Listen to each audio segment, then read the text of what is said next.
Chapter 101, Eating Together. The brewing barrels started their real countdown. It's a foolproof operation, anyone with a hand could brew fruit wine. There were still 2 troll brewing barrels left in the warehouse. Opening a tavern with them would certainly be profitable. The drinks sold at Manam Tavern were not cheap. If he opened his own, with lower prices and no production difficulties, it would be a no-brainer. By just adding some water and fruits, it could automatically transform. It felt like finding free money. Once there were more residents in his territory, or it had been opened to outsiders. He must open a tavern, with a few bunny girl waitresses, the business would surely boom. Wait a minute. Orcs have a different aesthetic. In an orc tavern, bunny girls would not satisfy their aesthetic preferences. Bunny girls might be better suited for human males. At this moment, a bunny girl walked over, hanging her head and said softly, "Master, it's time to eat." Fang Hao responded and followed her out of the room. Once outside, all the rabbitmen and pigmen were waiting for Fang Hao's arrival, with only Angia sitting there, legs crossed. When Fang Hao approached, they rose to their feet. "Master! Lord!" There were more people dining today, new rabbitmen, Angia, and the pigmen who went to the market with them. Although the dining hall had been greatly expanded, it was still hard to accommodate so many people for a communal meal. So, a simple dining table was set up in the open space outside the Lord's Hall, where everyone could eat together. "All right, everyone sit down." Everyone took their seats and the prepared dinner was served at this time. Roast meat, steamed fish, cold cuts, salad, vegetable soup, and so on. A sumptuous dinner filled the long table. Whether they were new rabbitmen or pigmen from the village, they rarely saw such abundant meals. For a moment, they stared at the meal, their mouths watering. Cough cough. "I have a few words to say." Fang Hao stood up, and the hall instantly quieted down. "Firstly, welcome the addition of the bunny ladies. You can live here with peace of mind. The territory will provide you with food, shelter, and protection. Tomorrow, I will assign you appropriate work. If you can do it, do it. If you can't, learn to do it." The pigmen worked hard today. "Everyone, eat and drink freely, the territory has plenty of food. Now, let's enjoy our meal." Fang Hao finished speaking, then sat down again. "Thank you, Lord." Everyone thanked him and began to eat. Fang Hao saw that the time was almost up and the fruit wine in the brewing barrels should have been processed. So he arranged for people to serve the fruit wine to everyone. They chatted while drinking. "Nancy of the Rabbitman clan's loyalty to you has increased by 10 points, current loyalty is 80. Mommy of the Rabbitman clan's loyalty to you has increased by 10 points, current loyalty is 75. Rabbit girl, your loyalty to her has increased by 5 points, current loyalty is 70. One prompt after another appeared, and the loyalty level increased quickly. The Rabbitman girls were constantly stuffing their faces with food. Their faces could hardly conceal their happiness and excitement. They had become slaves and ate sticky food every day. The slave masters, fearing they might run away, even reduced the amount of food, leaving them just enough to avoid starvation. But today, not only did they get their own rooms and no longer have to live in cages. They were also eating such a sumptuous meal. All the rabbitmen had changed their hearts. They went from being afraid of Fang Hao to being glad they were bought by him. After dinner, the pigmen drove back to the pigmen village. The rabbitmen did not disperse either. They gathered together and chattered excitedly. The next day, early morning. Fang Hao suddenly opened his eyes, his forehead covered in sweat. In his dream, he had returned to his original world, and his colleague had stabbed him several times in the chest. This tension, this pain, felt so real. It was so real that he could still feel the pressure on his chest even after waking up. Fang Hao subconsciously touched his chest, only to feel soft skin. Damn it! What the hell is this? Fang Hao immediately woke up a bit more, looked down, and saw Angia sleeping next to him. One of her long beautiful legs unceremoniously lay across his chest, she was sleeping soundly. Holy shit! Ah! Master, you're awake! From his other side, Ira's voice floated over. He looked abruptly and saw Ira lying on his other side, smiling at him. Ah! Fang Hao answered subconsciously. He quickly recalled in his head what had happened last night. After dinner, everyone continued to drink some wine. When it got late, they all returned to their own rooms to rest. But now, what was the deal with these two on either side of him? Ira, How did you get on my bed? Fang Hao asked softly. Ira burrowed her head into Fang Hao's chest and whispered in his ear, perhaps we had too much to drink. Master, are you getting up now? Indeed, they drank too much. Angia was still sleeping peacefully on the other side, her pose rather wild. Fang Hao moved her leg off his chest, got up and said, yes, I'm getting up. There's a lot to do today. Under Ira's gentle urge, Fang Hao got dressed. Ignoring the soundly sleeping Angia, both he and Ira left the room. As the door closed, the sleeping Angia furrowed her brow. She sank into dreams. In front of a low wooden house, a little girl with white hair was waiting boredly. It was Angia as a child. The door of the house opened. An old orc, draped in a bearskin cloak, stepped out. Young Angia immediately went to meet him. I heard them say that as long as you don't want me anymore, you can stay here and retire. The old orc turned around, glancing at the low, beast-skin-sealed wooden window behind him. Defensively, he said, you must have misheard. Why would they want to keep an old guy like me? I didn't mishear. You're already so old, why not stay here? You're going to die. Angia continued. I won't die. Let's go, I still have many old friends, there will be tribes willing to take us in. The old orc touched the bag on his back, boasting, I had good fortune today, won so much, enough for our journey. Angia's eyes were immediately drawn to the big bag of food. Why don't you teach me your card-playing skills? Then I can also win some good things. Ah, an orc tribe may not suit you. When you grow up, live in human cities, these skills will get you into trouble, the old orc said. Following behind the old orc, Angia asked, why do I have to live with humans, just because I don't have hair on my face? Among the other children of my age, I'm the strongest. You can try to make friends with them, not every problem needs to be solved with fists. Why do you always change? Didn't you say girls are powerful, less likely to get bullied? That depends on the situation, fists will only make things worse. The old and young figure slowly disappeared into the distance while having their conversation. 5 years later. Angia, 15 years old, a level 10 warrior. The old orc had aged. His body was no longer strong, the skin piled up like old tree bark, as if only bones remained beneath the skin. He was dying, his eyes could barely open and he could no longer walk. Angia, carrying the aged orc, had crossed the forest and rivers to reach the nearest orc city. She planned to use the method that the old orc had discussed to extend his life. Arriving at the city, the guards scrutinized Angia and the old orc on her back. What do you want? I want to enter the city and use the merit training ground to extend his life. Please let me in. Still carrying the orc, Angia bowed to the guards. Go to the training ground to extend his life? You must be sick. Get lost, you can't just go anywhere. The guards pushed Angia away. Angia was pushed back several steps, her expression instantly cooled, her right hand reached to her waist and the tiger's claw was drawn. The guard sneered, oh, what, you dare?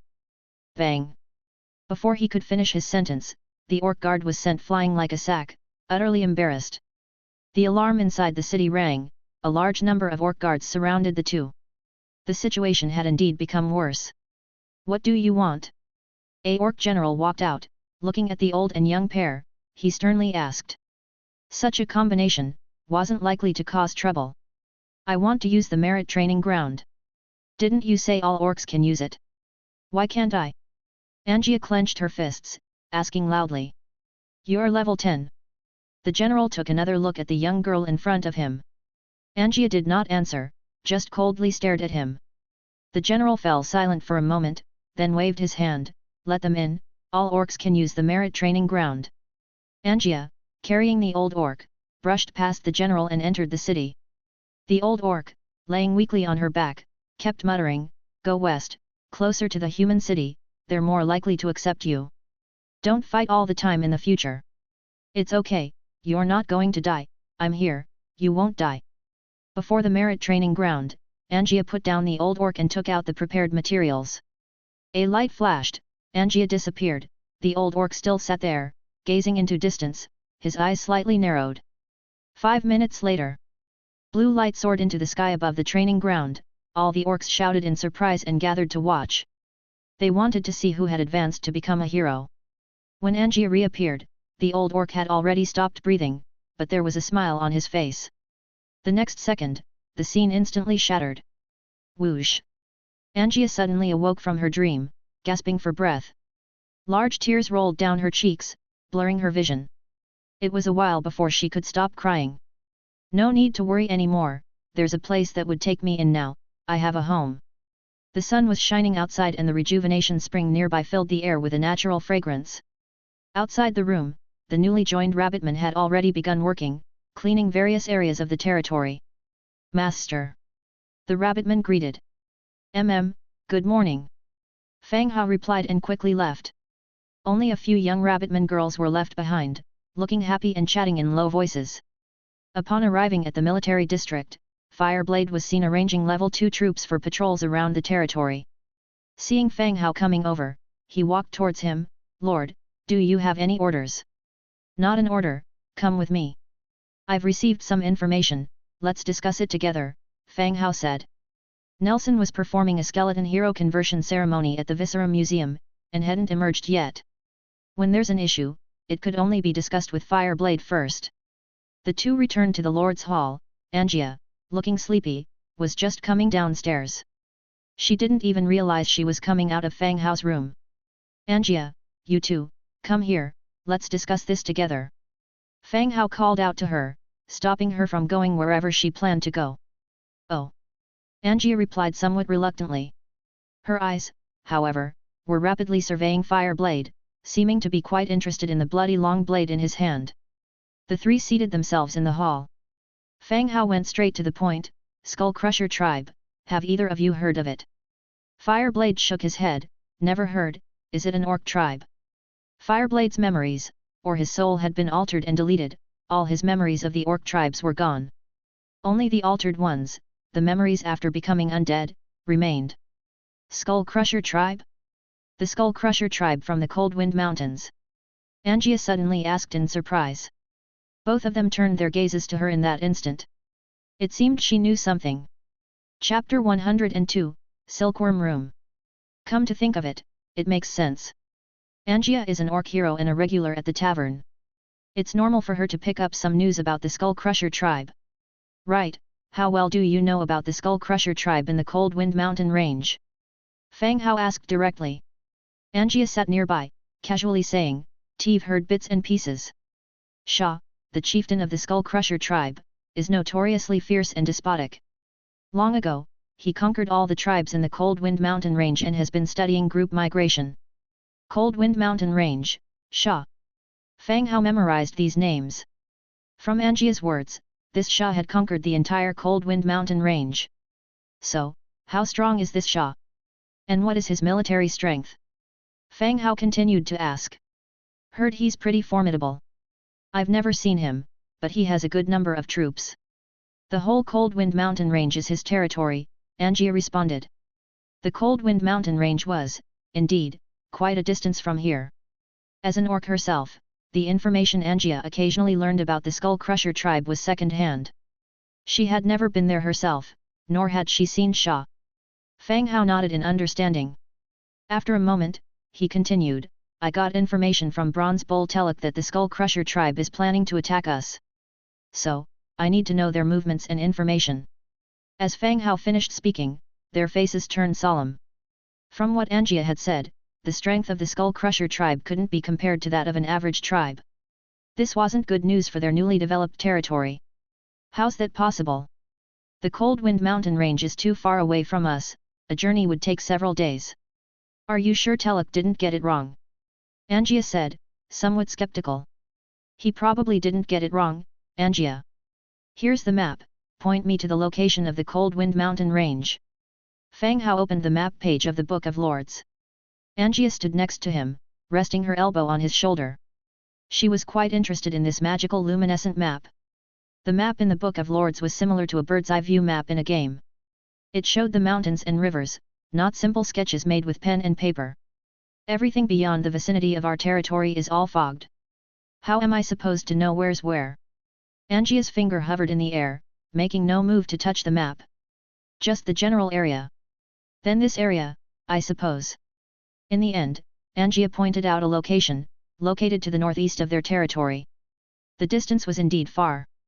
If the war really begins and you die, don't forget to terminate our contract. If I manage to survive, I can then avenge you, Angia suddenly said, out of nowhere. Fang Hao was taken aback, then said irritatedly, should I thank you for that?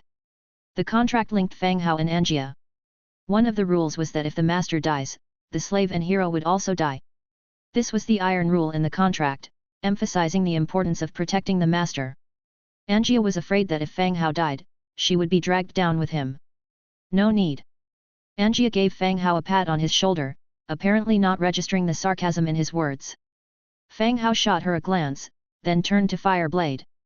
Fireblade, arrange for our soldiers to upgrade and strengthen the patrol around our territory. Yes, my lord. The morning meeting ended, and Fireblade went to carry out his tasks. Ira had prepared breakfast. Fang Hao walked to the dining table, and Angia sat down as if she had been there all along. Breakfast was served, and the three of them ate without much conversation. Angia and Ira chatted while eating, acting as if they knew each other before Fang Hao even came along. Ding! The Book of Lords sent a notification, a private message. Big brother Fang Hao, are you there? Here. Fang Hao replied. I have a blueprint. I want to exchange it for some rejuvenation springs. Sure, let's see what blueprint you have. At this stage, the demand for meat was declining continuously. There were more people selling meat in the channel, and the market wasn't as frantic as before, where any meat placed for sale would be snapped up immediately.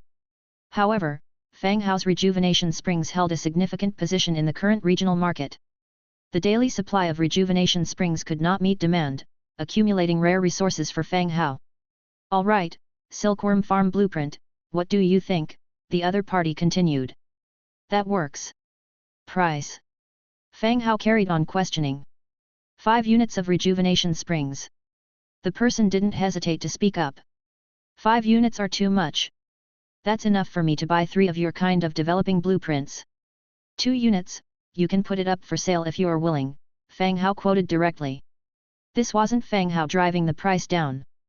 Rejuvenation springs were only exchanged for rare materials and special items within the channel. The blueprints were evaluated through private chats. The Silkworm Farm blueprint was definitely useful, but it required silkworm rearing and silk spinning before generating any value. This slow developing process wasn't really popular now. If the silkworms can't be kept alive, he might starve to death. Hearing Fang Hao's quota, the other party remained silent for a while before agreeing reluctantly. Alright, 2 units then. I'll list it now. The person finished speaking and directly listed a specific trade. Fang Hao gave the person 2 units of rejuvenation springs, completing the transaction. The next second, he had a Silkworm Farm blueprint in his hand. Level 1 Silkworm Farm, 500 timber, 420 stones, 350 thatches, 220 leather, 180 hemp ropes, and 1 natural gem. The building materials required weren't too much, but it required 1 natural gem. It appeared the Silkworm Farm was a rather high-level building. After a few bites, he finished his meal. Fang Hao went straight to a vacant area and constructed the Silkworm Farm. A flash of light, and a seemingly ordinary wooden hut appeared in front of him. It didn't look too different from a level 1 hut. Level 1 Silkworm Farm. Category: Building. Description: the Silkworm Farm provides a basic environment for silkworm rearing. Upgrade requirement: 800 timber, 750 stones, 4.50 thatches, 280 leather, 220 hemp ropes, and 2 natural gems. The Silkworm Farm was currently empty. Like the pasture, silkworms were not included. Given that they didn't have silkworms now, Fang Hao did not continue with the upgrade. When there were silkworms available, he would consider upgrading the building. After dealing with the Silkworm Farm, Fang Hao returned to the room. He planned to use God's presence to go to Pigman Village and ask Petty whether she knows anything about the Skull Crusher tribe. Gathering information was crucial before a war. He lay on the bed, entered God's presence mode, and the next second, he found himself in a skeleton soldier in Pigman Village. Within Pigman Village, Petty was in the Great Hall, listening to reports from several pigmen. One of the pigmen looked rather disheveled, covered in injuries. His right hand was bloodied, missing 2 fingers. Seeing the state of her subordinate, Gentle Petty turned furious, her face rosy with rage. She roared loudly, "Bandits, they're nothing but a bunch of bandits. Chieftain, we should tell the Lord about this. It will be difficult for us to resolve this issue," an old pigman whispered. "Yes, Chieftain, let's send Bolton again, see what the Lord says," others also suggested. Just then, a voice sounded from the entrance. "What's the matter? You needed me for something?" Everyone turned around to find a skeleton whose eyes flickered with a mysterious blue light walking in. Chapter 103, Knoll Tribe. "My lord." Everyone immediately got up to pay their respects. It wasn't the first or second time Fang Hao had appeared before them in this form. Over time, they had grown accustomed to it. Generally, those who could speak and suddenly appeared were the ones in which Fang Hao had used the undead spell to possess. Petty also quickly stood up, yielding his seat and said, "My lord." Sitting down in the vacated seat, Fang Hao curiously asked, "You were looking for me. What happened?" The injured pig-headed human nearby was pitifully noticeable. The wounds weren't that of a wild beast attack, it looked more like he had been brutally tortured. Combining this with the people's earlier conversation, it wasn't hard to guess that something had happened at Pigman village. "The thing is, there's a Knoll tribe to the east of the village." Petty narrated the situation personally from the side. "Here's the thing, the full exploration of the mine allowed Pigman village to harvest a large amount of iron ore every day. This greatly sped up the development of both Fang Hao's territory and the village itself. As time passed by, the Knoll tribe had discovered that the iron-eating worms of the mine were eradicated and that a group of undead were mining instead. Fang Hao had stationed a lot of skeleton soldiers in the mining area. The Knolls did not directly wage war against the undead soldiers but instead captured a patrolling pig-headed human and brutally tortured him, even cutting off 2 of his fingers. Additionally, the pig-headed human brought back news. The Knolls asked a lot of questions about the undead and demanded half of the mining output in the future. After Petty finished speaking, he intended to observe Fang Hao's reaction. However, the skull face before his eyes didn't disclose anything besides being frightening. Having listened to Petty's words, Fang Hao fell silent. This Knoll tribe seemed to be contending for the mine, but they also asked a lot of questions about the undead. Because of the increasingly sensitive situation with the Skull Crusher tribe, his heart grew more concerned. Even if he was overthinking it and the Knolls simply wanted to share in the spoils, Fang Hao would not agree. They didn't do anything yet demanded half the mining output. How shameless! How large is the Knoll tribe's territory? Tell me about their population and military strength, said Fang Hao. Upon hearing this, joy instantly filled the hearts of the pig-headed humans. This meant that the Lord could no longer tolerate the situation and planned to take action. Petty pondered for a moment, then said, "Their clan leader is a third-tiered green hero. The population is around 2,000. Pigman village is definitely not their match." The population of Pigman village was just over 100. And there was no hero to defend it, so naturally, they were no match for the Knolls. If it weren't for the presence of Fang Hao, the pig-headed humans would not have the right to own the mining area at all. "Okay, I understand. Get ready, and when the army arrives, we will wipe them out." Having said that, Fang Hao immediately withdrew himself from the situation. Awaking from his bedroom, he picked up his magic wand, put on his armor, and walked out of the stone tower. As soon as he stepped outside, he saw Angia carrying a black iron treasure box towards him. With a bang, she threw it in front of Fang Hao. "Can you open this? Let's see if there's anything good inside." The treasure box was a special reward for the Lord after a battle. Others couldn't open it, only Fang Hao and the skeletons possessed by him could. Angia found the treasure box, fumbled with it for a while but couldn't open it, so she directly carried it back and threw it in front of Fang Hao. Fang Hao looked at the treasure box on the ground and scratched his head, collected from the outside. He had just invoked God's presence status and not much time had passed, so where did this black iron treasure box come from? "Oh, I was strolling around our territory and found a nest of forest giant spiders. That's where I saw this treasure box," Angia casually said. Fang Hao definitely didn't believe her. He had cleared the surrounding area with a team, and the territory range was patrolled by many skeletons. Not to mention forest giant spiders, even ordinary beasts kept their distance. "All right, as long as Angia isn't in danger, that's fine. Just open the treasure chest directly." Received, Beast Bonefish Spear Blueprint, Stump Stool Blueprint, Warfire Coin plus 11. Well, the luck this time is average, there isn't anything useful. "Angia, where are the corpses?" those of the forest giant spiders. Fang Hao asked. Thrown over there, why? You want the corpses too? The meat is sour, it can't be eaten at all. Angia emphasized. Not that, corpses can be converted into skeleton soldiers, which can increase the number of soldiers in the territory. Oh, then I'll go back and get them. Angia was about to turn around and leave. Fang Hao quickly stopped her and said, forget it, come out with me later. Oh. Next, Fang Hao summoned Fireblade and explained the situation about Pigman village. This time he wants to wipe out the Knoll tribe directly to ensure that the mine can be mined normally without interruption. 20,000 infantry, 5,000 skeleton ogres, 15,000 undead mages. 40,000 troops, seemingly an overkill just to wipe out the Knoll tribe. The reason for bringing so many people is still for his own safety. Fireblade, you stay and hold the territory, Angia will go with me. Fang Hao made a choice between his two generals. The reason for choosing Angia was not because Fireblade was incapable. Instead, Fang Hao was uneasy about Angia guarding the territory, fearing that she would start her own games as soon as he left. This time, the hero of the Knolls was only at the Green Third Order, and any of the heroes could wipe him out. Therefore, Fireblade is left to guard the territory. Yes, my lord. Fireblade expressed his understanding. After counting the troops, Fang Hao walked out of the territory with the army, heading towards Pigman village. On the way, Fang Hao was lying on a cart, with Angia also lying beside him. A big plant leaf shielded the sunlight overhead. Lazily, he asked, are you actually a human or not? If you curse me again, I'll get angry. No, I mean, are you a living human? Angia turns around, curiously looking at Fang Hao. You've had several meals with me, can't you tell if I'm alive or not? Fang Hao closed the Book of Lords and retorted. The undead don't need to eat.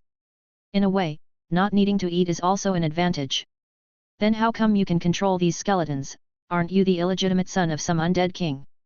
Angia continued to ask curiously.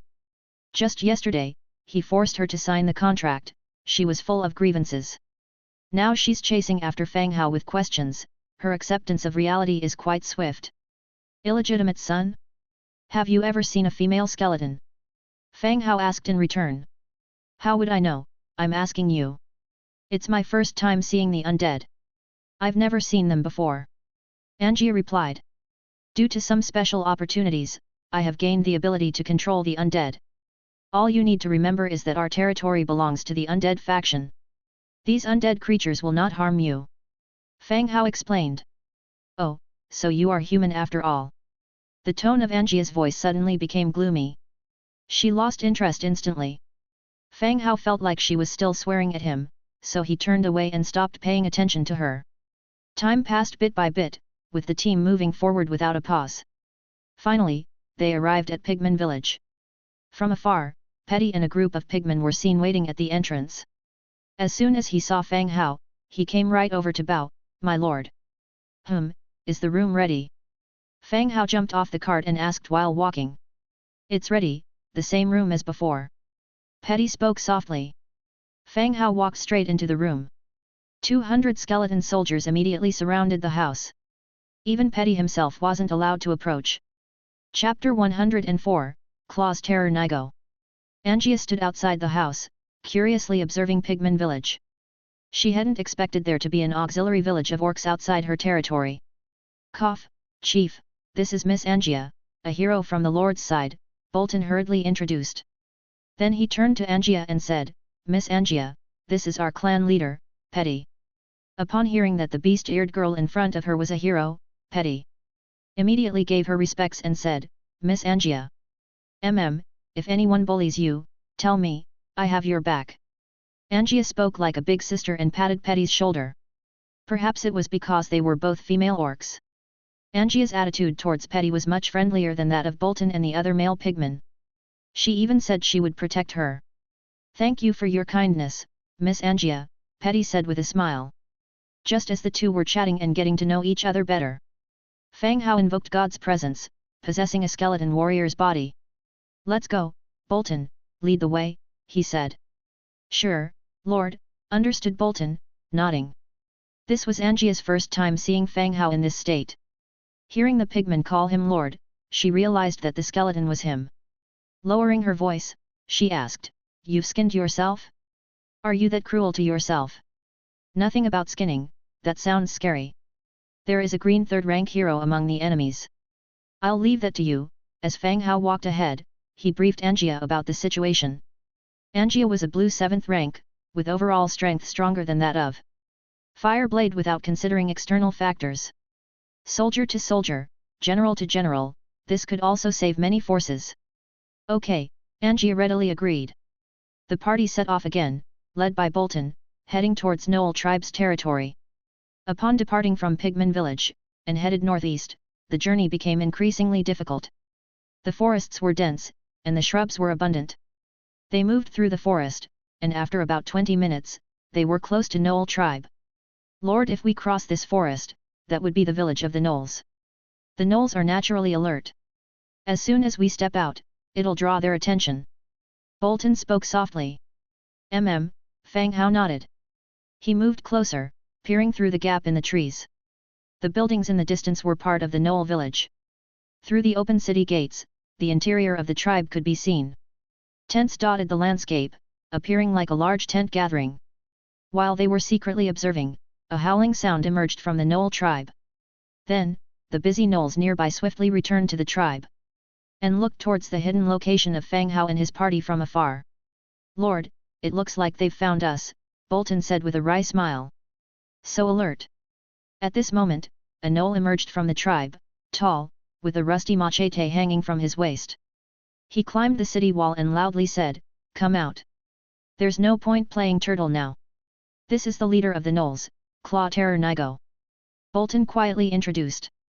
The reason why the Knolls acted so aggressively and arrogantly in the nearby area, plundering resources at will, was because of Nigo's existence.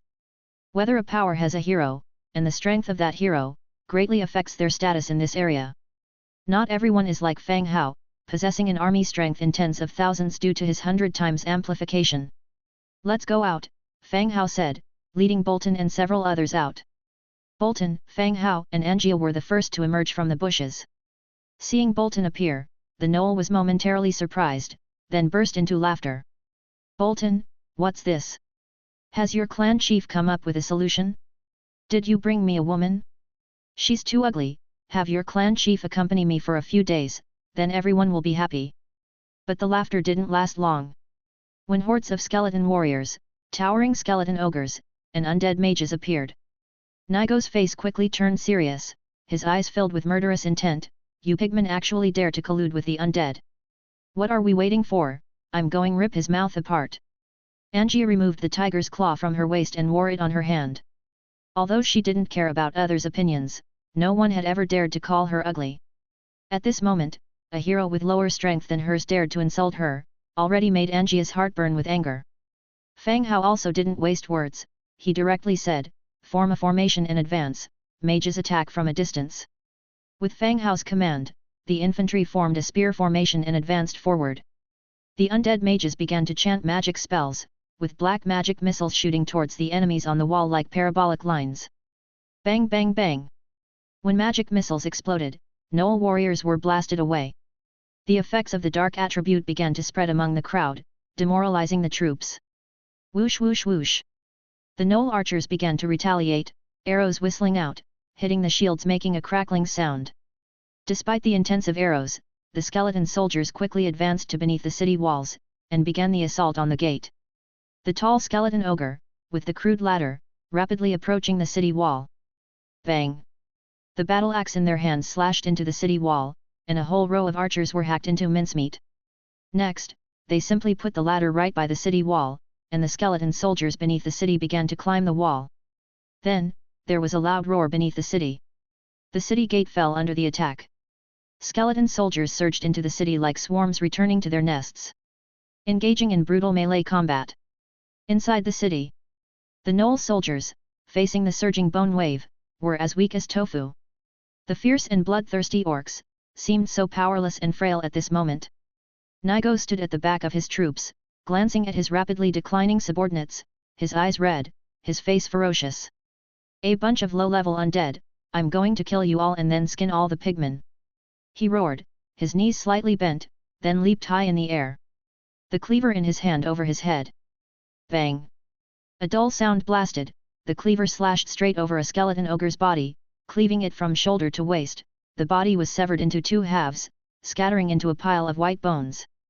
Nigo landed, his cleaver swung into a shadowy flurry, which crushed all the surrounding skeleton attackers. For a moment, it stopped the skeleton soldiers from getting close. "Make way, you go kill others." Suddenly, a voice emerged from behind the skeletons. Although the skeletons couldn't speak, they could understand commands. They didn't surround Nigo any longer, but bypassed him to continue killing other gnolls. As they pulled away, Angia, the orc maiden, wearing the tiger's claw, stepped forward. Nigo stared coldly at Angia, his voice icy. "Little lady, you seeking death? I've killed more people than you've seen." "Ugly freak," Angia muttered, stretching her neck. "Seeking death?" Nigo cursed angrily, his body steaming with a bloody mist, his eyes turning even more crimson. The next second, his cleaver suddenly swung up, slashing towards Angia's ribs. Skill, Bone Picking. Chapter 105, Letter to the Skull Crusher Tribe. Nigo's knife strike was swift and ruthless, coming in at an incredibly tricky angle. If it were someone else, they would probably have been cleaved in two before they could even register the move, falling to the ground and breathing their last. But Angia remained calm and composed. Without much thought, she lifted her hand and her metal tiger's claw worked to counter Nigo's most powerful strike. Clang! The sound of metal colliding rang out, the resulting blast causing clothes to flutter. Then, her other hand smoothly delivered another punch. Boom! Her fist burst forward, causing the ground beneath Nigo to shatter. His body, struck as if by a metal ball, instantly flew back several meters, a pitiful sight. "Is that all you've got?" Anija sneered without launching another attack. Nigo's face turned more serious. Wiping the trail of blood from the corner of his mouth, he realized that the seemingly young woman before him was a hero of a higher rank than himself. "Have you gone mad? You're aiding the undead, we should be on the same side." Nigo was no longer arrogant, he roared accusatively, furious at Angia for siding with the undead. "Yo-yo! Just a moment ago you were threatening to kill me," Angia retorted, advancing step by step. "We are of the same race. Together, we can definitely kill these undead, and then I'll let you be the clan leader," Nigo argued desperately, his grip tightening around his combat knife. "No need, you're too ugly." "Then let's see who dies," Nigo said as he thrust himself forward from the ground, charging at Angia. He rapidly swung his combat knife, a myriad of sword shadows inundating Angia. Angia remained composed, engaging in fist dance combat with her adversary. The speed of their moves grew faster and faster, their attacks more relentless. Seeing that he was on the losing end, Nigo gritted his teeth. With a flick, he deflected Angia's attack with his combat knife. Baring his full set of fangs, he lunged his mouth towards Angia's neck. Angia smirked. Skill, Red Tooth. With quick turn of her waist, her elbow stuck out like a fang and collided with Nigo's temple. Bam! With a thud to his head, Nigo's body stiffened for a moment then went limp. Outside the village, Fang Hao was chatting with Bolton. This type of battle posed no fear for him. Within his territory, the more combat there was, the more rapid his development and the greater the scale of his army. An effective war could greatly enhance his strength. Soon, the battle gradually came to an end.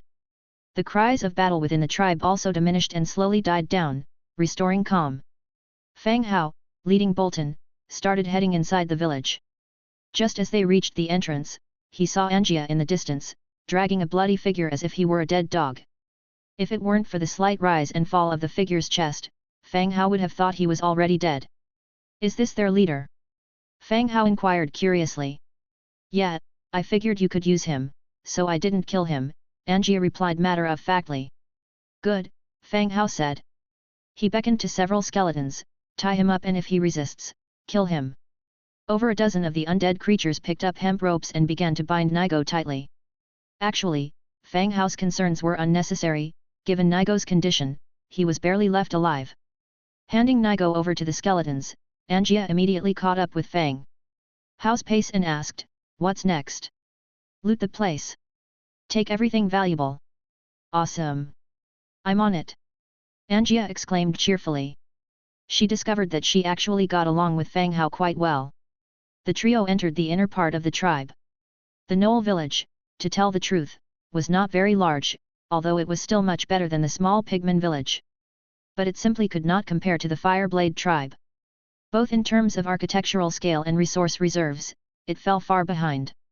Clean up the battlefield, gather resources, remove everything from the tents, and dismantle the tents, Fang Hao immediately ordered. The skeletons standing by sprung into action immediately. They cleaned up the battlefield and began the dismantling work. Fang Hao then led his two companions straight into the Knoll clan leader's hall. Ordinary wooden furniture, animal horn chandeliers, nothing of great value. Then they moved to the inner chamber. While Angia began to rummage around haphazardly, Fang Hao immediately spotted a silver treasure chest in the corner. He walked over and opened the chest directly. Obtained, blueprint for marching tent, blueprint for leather stand, blueprint for improved leather boots, 80 warfire coins, 4 beast teeth. All 3 items were blueprints, along with 80 warfire coins and 4 beast teeth that orcs used in construction. Behind him, Angia was rummaging through the cabinets. Whether useful or not, everything was dumped onto the ground. Hey, Fang Hao, is this a letter?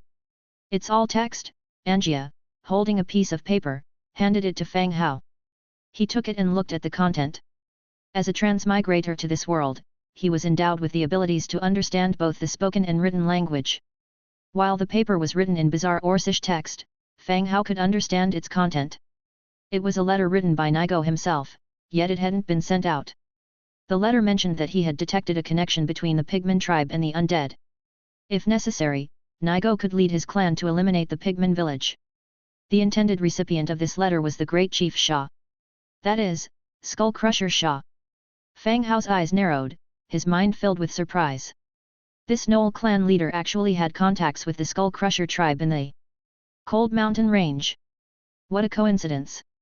Why would such a small village of a few thousand inhabitants have access to this information? Suddenly, a thought struck Fang Hao. The Bronze Bull Talox clan had 3,000 members and they too had received the news of the Skull Crusher tribe targeting the undead territory. Then it was believable that this 1,000-strong Knoll tribe could be in contact with the Skull Crusher tribe as well. Going deeper, could the Bronze Bull also be in contact with the Skull Crusher tribe and not be telling him the truth? After all, he had only met the Bronze Bull twice. They could hardly be called friends, at most they were partners. Angia, stop rummaging. We'll take these pieces of furniture later. Let's go out first, Fang Hao called out to her.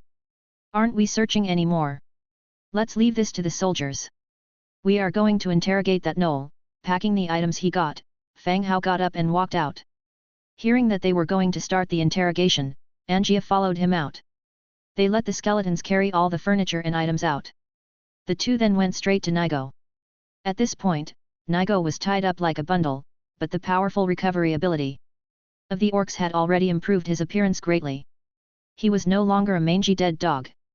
Nigo, how did you know that Shah is planning to deal with the undead? Fang Hao sat down in front of him and asked softly. Nigo glared viciously at the two, then immediately turned his head to the side. He remained silent. Thud. Angia kicked him directly in the stomach, sending his body flying out like a sandbag.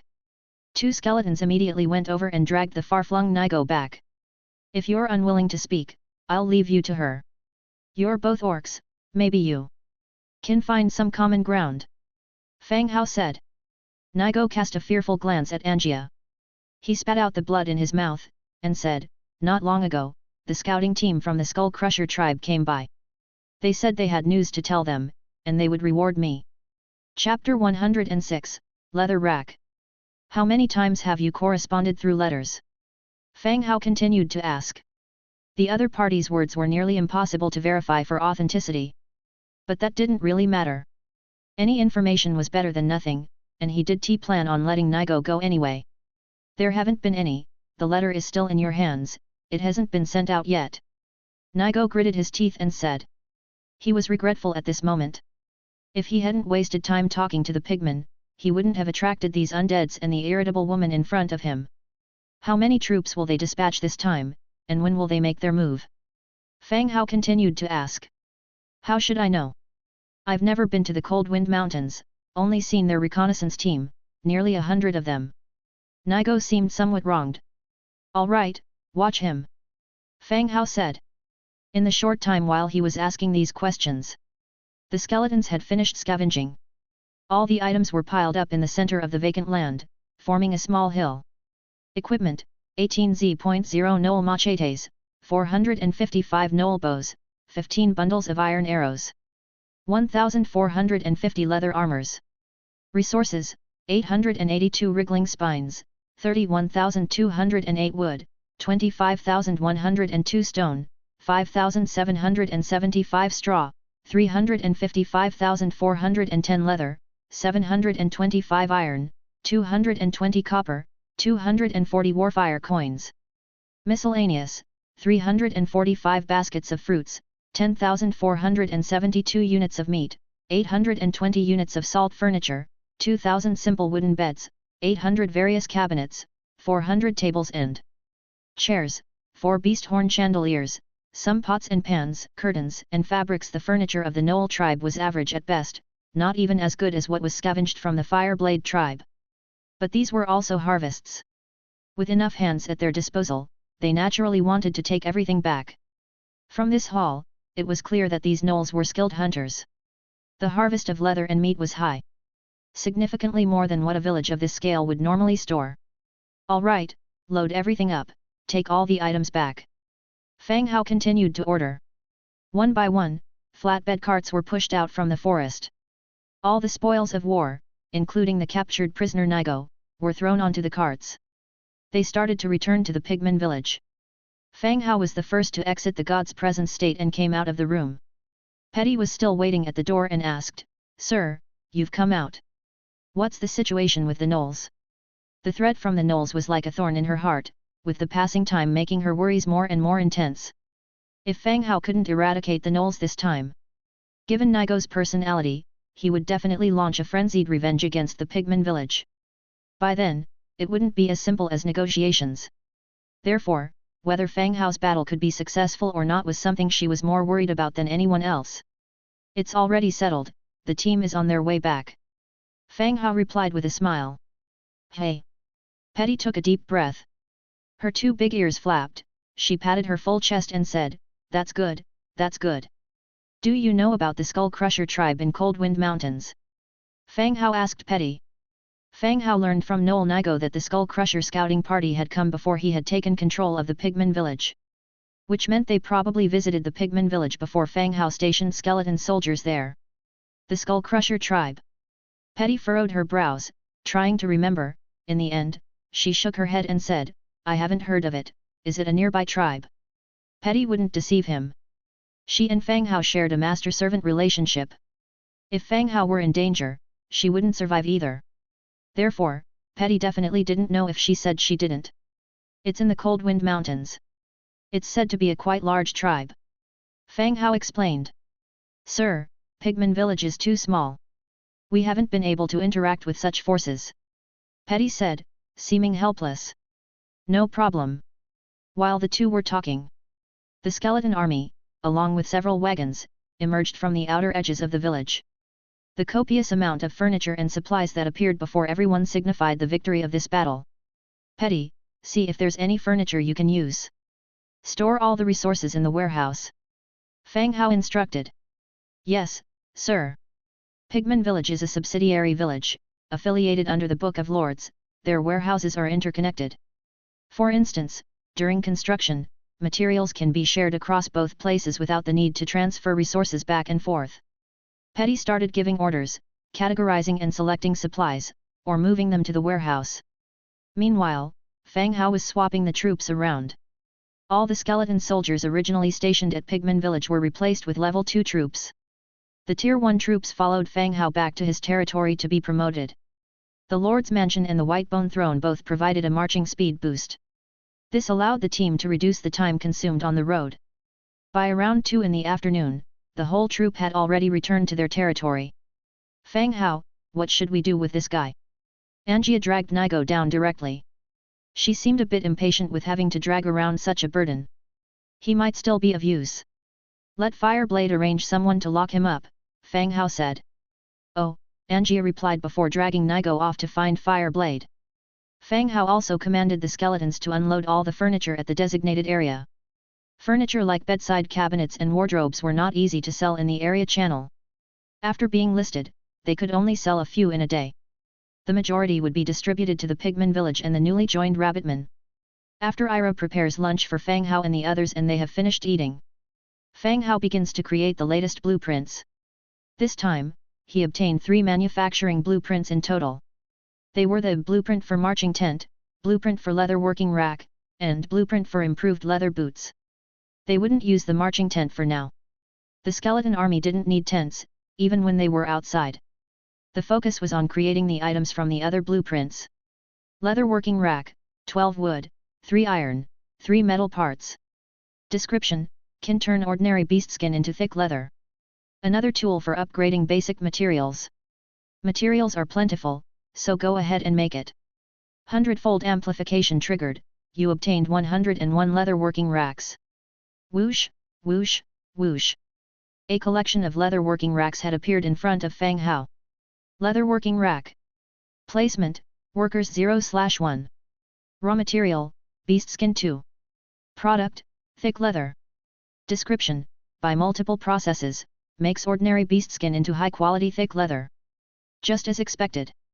Luckily, as this is from a blueprint, the Hundredfold Amplification triggered and gained him directly 101 leather working racks. Going outside the territory, he selected 101 skeletal laborers from the logging area. He made them use the leather working racks to upgrade the leather. At this time, looking at the number of skeletons, the workforce within the territory was increasingly insufficient. Once the issues with the Skull Crusher tribe have been settled, he will need to purchase some slaves to expand the population within the territory. He can't expect the skeletal laborers to do all the work. The 40 female rabbit slaves that he bought had also been assigned work. In addition to sanitation within the territory, they were also assigned to the ranch, farm, and stables. The advantage of the skeletal laborer is that they don't have a physical limit and can persistently work. Most of the time spent in the farm after sowing and watering is just watching over it. Placing skeletons in places like farms and ranches wouldn't exhibit their advantage. So, he had the Rabbitman clan do the work there instead. After settling the leather working racks, he continued to check out improved leather boots. Improved leather boots, thick leather 3, thread 2, metal parts 2. Chapter 107, Stone Monster Construct. Enhanced leather boots, thick leather 3, yarn 2, metal parts 2. Yarn is a general term, both flax and cotton yarn are referred to as yarn. He has metal parts, but thick leather has to be processed with a leather rack before it comes out as a finished product. He started crafting now. There was still plenty of time, and the unknown sense of danger brought by the Skull Crusher made him tense. In the following time, Fang Hao once again opened the Book of Lords to review the newly obtained map. This map was purchased yesterday from Manam Tavern, located in the southwest direction of Manam Market. It's called Mysterious Cave. If he set off now, there was enough time to return to the territory before nightfall. On this departure, the configuration remained the same as before, with a force of 50,000 soldiers, and Angia accompanying. Taking into consideration the cave, he had prepared plenty of torches. He returned to his room and manifested God's presence onto one of the skeleton soldiers. Then, with most of his troops, he left the territory in a mighty procession once again. 3 hours later, Fang Hao and others finally arrived at this mysterious cave with the help of the map. It was different from what Fang Hao had imagined. This cave was not a hole in the mountain but a huge pit hole on the ground with a diameter of about 5 meters. Instead of forming naturally, it seemed more like a hole collapsed after an earthquake. Standing near the hole, he could feel a chilly and uncomfortable feeling coming from within. How did someone record this and sell it as a blueprint? Angia looked down into the cave and asked. In her opinion, this was just a big hole formed by geological changes. It wasn't worth one warfire coin at all. Fang Hao ignored her and looked down too. Under the cave was a pool of water. He didn't know whether it was from the original mountain or accumulated rainwater. The sides of the pool were rocks covered with moss, and through the dark depths, he could faintly see a small path leading further inside. Make a rope ladder, prepare to go down. Fang Hao shouted out the order. Adhering to his principle of frugality, Fang Hao, whenever leading his troops out, would have the skeletons push a substantial number of carts, so that any spoils of war could be brought back. It was the same this time, more than 100 carts, equipped with prepared hemp ropes. Upon hearing Fang Hao's commands, the skeletons started knotting the ropes, making them into rope ladders. When everything was ready, they lit the torches and started climbing down the rope ladder into the cave. The torchlight illuminated the surroundings. On the side of the pool, there was indeed a passage leading to the depths. Ah! Damn! Suddenly, Angia, who was standing behind, made Fang Hao, who was contemplating the passage, shudder unexpectedly. The torch in his hand almost dropped. "Why are you and Undead so nervous?" Angia asked. "You scared me." "What's up?" Fang Hao replied annoyed. "I just want to ask, was this dug by humans?"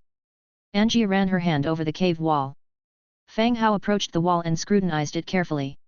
He could indeed see some marks left by tools. But it didn't seem as if it was entirely dug out, it appeared more like an existing hole that had been artificially expanded. "It looks like it's been expanded twice over, seems like there might be something interesting inside." Fang Hao replied, nodding. "Exploring, I like it." Angia was quite enthusiastic. "If there's danger, retreat first," Fang Hao reminded her. After all, he was using God's presence, and his other troops were also skeleton soldiers. If Angia encountered danger, it would indeed be dangerous. Fang Hao didn't want Nelson to turn her into a skeleton hero either. "All right, got it," Angia casually replied. About 100 skeleton soldiers had come down. The skeleton ogres, due to their huge size, simply could not descend. The remaining skeleton soldiers stayed above. If they encountered any danger, this would allow them to respond in a timely manner. Once everything was ready, the 200 skeletons headed directly into the cave. The cave was dark and deep, the flickering glow of the torches reflected on the cave walls, turning them into an orange-red hue. As they delved deeper, the caliber of the tunnel increasingly widened. There were no intersections, just a straight path leading further in. Fang Hao cast a careful look at the ores on either side of the mountain. They weren't any specific type of ore and held no value for mining. The journey continued. As they emerged from the cave, an expansive underground space revealed itself. A giant palace was carved out by human hands. The carvings on the wall were lifelike, with glowing nightstone lanterns sporadically placed every few meters, emanating a faint light. "Do people live here?" Angia whispered in a low voice.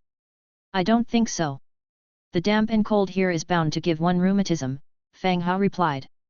"Even if it were a skeleton living here, moss would definitely grow on its bones." "What's rheumatism?" "Nothing important, there's definitely treasures to be found here," Fang Hao deflected the subject. "True," Angia said, her excitement evident in her expression. Who could resist the allure of an imminent treasure? Extinguishing their torches, the few people stepped into the main hall. As they entered, slight creaking sounds echoed from both sides. Within the dim light emitted by the nightstones, 4 figures detached themselves from the wall, moving about mechanically. Stone monster construct warrior, rank 5. Citing the attributes of the opponents, Fang Hao's pupils constricted slightly. These stone monsters were unlike any regular creatures. They were covered in stone armor, complex patterns carved into the armor. Their hands held a long blade showing signs of rust and decay. Seeing that the creatures were rank 5, Fang Hao furrowed his brow. This was a type of creature he'd never encountered before. He'd assumed they were stone people or stone spirits or the like, he didn't expect them to be called stone monster constructs. Watching the stone monsters, moving their rigid bodies slowly towards him, Fang Hao gave the command to prepare for battle, form ranks, prepare for battle. The skeleton army sprang into action. They quickly formed a battle formation, their spears targeting the approaching stone monsters. "Why so tense?" "There's no threat," Angia said, pushing off the ground and morphing into a shadow charging towards a stone monster. Her right arm slightly bent, she sent a punch flying. Boom! With the dispersion of her energy, a loud rumble echoed. The chest of the stone monster suddenly shattered, revealing gears and several metallic components inside. "Holy! A robot!" The sight startled Fang Hao into an outburst. Apparently, the stones wrapped around the exterior were merely a shell, the interior was akin to a complex, precise structure. Fang Hao was surprised, but Angia didn't hold back at all. Her punch was powerful, knocking the stone monster backwards like a punching bag, until it finally shattered into fragments. After defeating one, without pausing, she rushed towards another, fists and kicks flying everywhere. In contrast to Angia's overwhelming and violent style, Fang Hao's side was having a bit more difficulty.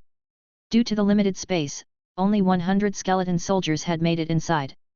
Even if they still had numerical advantage, to Fang Hao, it wasn't truly a war of attrition. Even muttering under his breath, daring them to go outside for a fair fight. Clang! Clang! Spears and swords continuously chopped at the stone monsters, creating a symphony of clanging sounds. The battle lasted over 10 minutes. Fang Hao's skeleton squad had taken down 2 stone monsters, while Angia eliminated 4. On her own. Here, see what this is for. Angia tossed over a jade-like round sphere. It was completely translucent, allowing him to see the energetic bluish-white turbulence inside. Energy core. Category, energy medium. Description, small construct energy crystal, storing powerful energy within. Essential energy core for the operation of a construct. Chapter 108, Stone Coffin. Based on the introduction of the energy core, Fang Hao understood its purpose. It's just a battery. A tool that provides an energy source. Let's see if there's anything else we can dismantle from these things. Fang Hao pointed to the disassembled constructs on the ground. The skeletons began to act. In total, they obtained 6 energy cores, 12 metal parts, 4 precision parts. There was also a rusty metal knife. The weapon had nothing special, white equipment, and had already been corroded beyond recognition by the dampness. Fang Hao had the blueprint for metal parts. But he didn't expect to get precision parts here. The last time he got the blueprint of a fire gun, one of the components was precision parts. All the items obtained were carefully stored, and everyone continued to advance. This place is like a subterranean palace. When they reached the end, they saw an arched brick tunnel leading to the next area. Below the corridor, there was a black iron treasure chest. Now seeing a black iron level treasure chest, Fang Hao was not too surprised. He once prayed before opening a chest, greeting various gods of fortune. Now, he was more discerning and anything less than gold did not catch his eye. He opened the chest directly, and a light appeared. Obtained, Black Iron Knight Sword Blueprint, green, low-level mental potion, 11 Warfire coins. A green sword popped out. Skeleton warriors had sword and shield mastery, but the weapon in their hands was a white iron sword. Now that he had obtained a green single-handed sword, it was just right to equip all soldiers with better gear. Black Iron Knight Sword, green 3 cast iron blocks, 1 tough wood, 1 leather. Good lord! This Black Iron Knight Sword, 2 out of its 3 materials were of level 2. Other than Fang Hao, most lords, even if they got the blueprint, would have difficulty making it. After looking at the Black Iron Knight Sword, he continued to look at the lower grade mental potion. Low-level mental potion. Type, potion. Effect. Restores a certain amount of spiritual power. He had obtained a healing potion once before. When Dong Jiao was injured, he had given it to her through the trading platform. Today, he also got a spiritual potion that restores spiritual power. He placed all spoils of war in his bag and continued to the next level through the corridor with his command of people and horses. The second level, similar to the first, was somewhat smaller, but the decoration was a bit more lavish. Apart from carvings on the walls, there are parts where colored patterns can be seen. They depict some status of human life. This caused Fang Hao to fall into deep thought. Is this a tomb? It feels somewhat like a cemetery. On both sides of the wall, there were still statue-like stone monster construct warriors, level 5, stone monster construct spearmen, level 5, stone monster construct fire lizards, level 5. Compared to the first level, the second level had an increased number of stone monsters, reaching a total of 12. Among them, the fire lizard construct was not a humanoid construct, rather it was more like a giant lizard, a crocodile made of stone. As they entered, the stone construct monsters once again broke free from their shackles, taking slow steps to kill the invaders. Prepare for battle, Angia, take it easy, don't damage the core. Fang Hao raised his shield and reminded. Although he didn't know the specific function of the energy core, it was certainly a valuable item. He didn't want to wreck it as much as possible but rather collect some. All right. Angia responded and couldn't wait any longer, hurtling towards the stone monster. For a blue level 7 hero dealing with these level 5 creatures, it was indeed simple. However, it was not so easy for Fang Hao. The weapon in his hand smacked against the stone monster, making a clanging sound, but the stone monster's power was great. Each ordinary slash, even if blocked with an iron shield, would force the level 2 skeleton to retreat several steps. Whoosh! At that moment, a fire lizard stone monster quickly charged to the front of the formation. Opening its wide mouth, it spat out a blaze. Several skeleton warriors were set alight, burnt to ashes in the large fire. Disperse and attack, first target the fire lizard stone monster. A moment of shock passed through Fang Hao as he quickly issued the command. The formation swiftly dispersed, all focusing their attacks on the fire lizard stone monsters in a chaotic frenzy. 20 minutes later, they finally achieved victory. Looking at the scattered stone parts and white bones on the ground, he gently shook his head. Even though they had eradicated all the stone monsters in this area, the casualties among the skeletons were also high. They had lost more than 80 skeleton soldiers, and the remaining ones were in a ragged state. Angia, take the team to clean up the battlefield, I'll go and summon more skeletons, commanded Fang Hao. Angia shrugged her shoulders indifferently, indicating that Fang Hao could call the shots. Fang Hao had a strange feeling. Was it just him or had Angia become more obedient? Maybe she had grown up overnight? Fang Hao pulled out, and summoned another 300 skeleton soldiers. This time, the entire area was instantly crowded. Gathering the loot. 12 energy cores, 21 metal parts, 8 precision parts. Similarly, at the end of the area, was a passageway to the next area. To the side, there was a black iron chest. Opening the chest. Blacksmith shop blueprint, wooden mask blueprint, 2 health potions, 12 warfire coins. This second area actually produced a blueprint for a blacksmith shop. Personally, Fang Hao felt that a blacksmith's shop wasn't of much use to him.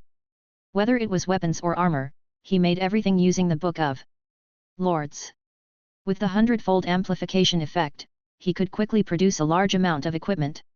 It was just that his territory was still rather remote. If he expanded his market in the future, he could sell equipment to all the races in the area. On his own, this would definitely be a major war profiteer. So, a blacksmith shop, or rather a blacksmith, was not necessary for him. Of course, since the blueprint turned up, he would build it when he got back, to increase the productivity of his territory. Inspecting the second blueprint. Wooden mask, green. Category, mask blueprint. Ability, level 1 fear. Level 1 fear, wearing the mask has a chance to invoke level 1 fear status, causing the enemy living creatures squads to experience fear, demoralization, and other negative states. Fear effect can't be stacked, takes the maximum level of fear value.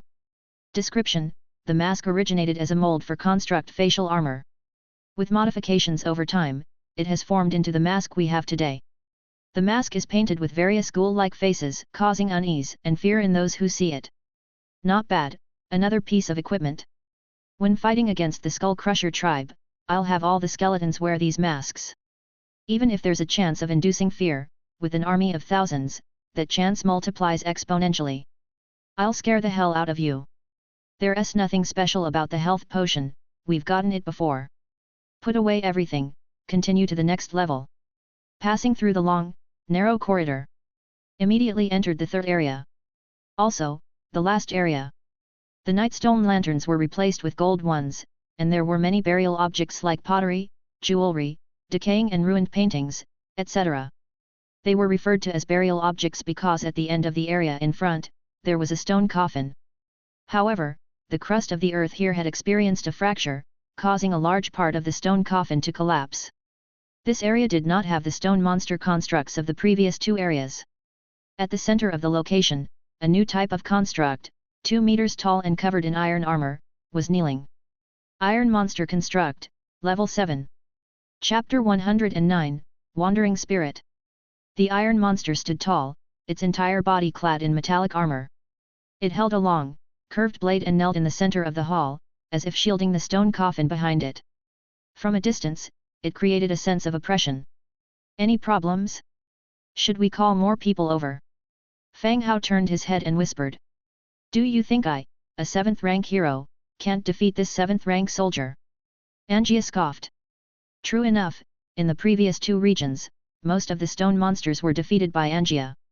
It was only Fang Hao's insistence that the energy cores were valuable that made her hold back. Up to this point, she remained unscathed. So, you're taking up this one? Fang Hao said. Sure, it irritates me, Angia flexed her fingers, brimming with battle intent. Fang Hao nodded without further ado. If Angia could defeat it, well and good. If any danger arose, he still had time to send all their soldiers for rescue.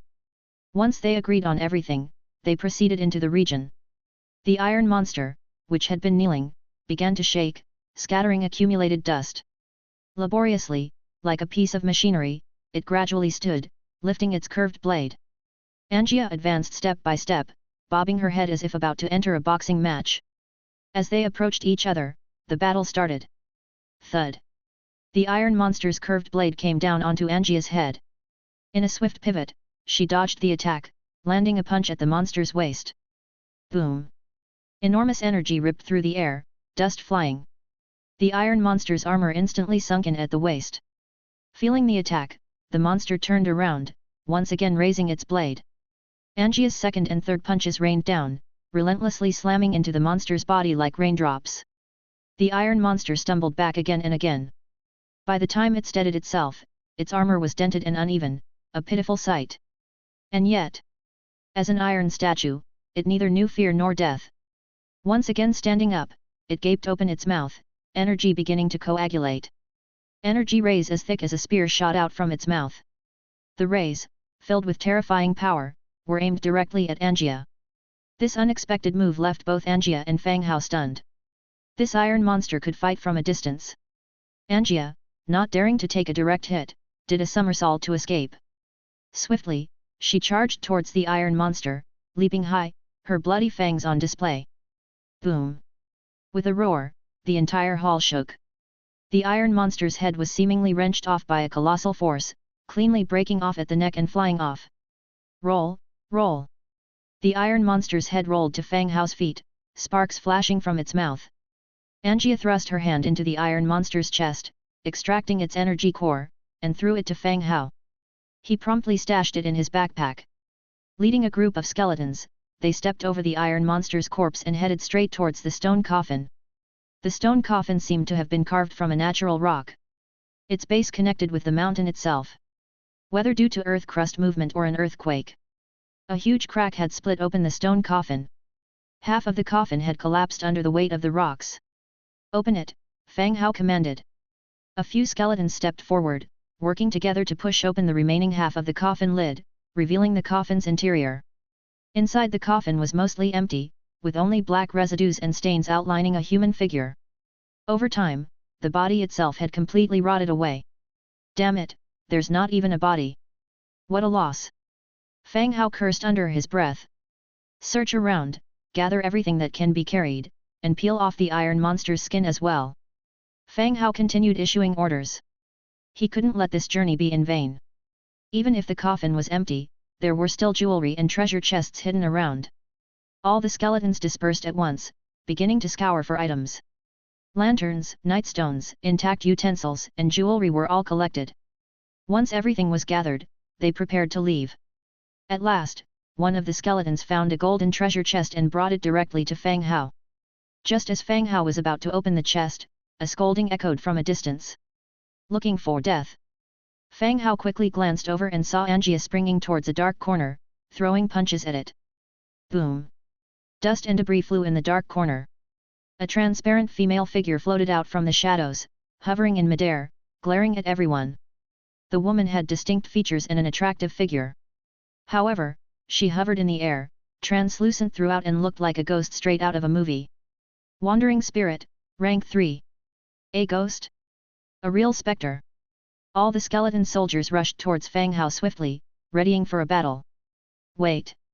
As everyone was preparing for the battle, the female ghost abruptly drifted backwards and said aloud.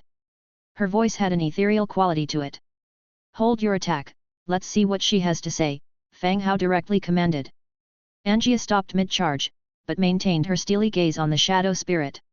Lord of the Undead, I am just a lonely spirit born within this ancient tomb. I do not wish for conflict with you. You may take any item from here as you please, the ghost pleaded hastily. She had witnessed the entire battle from a dark corner.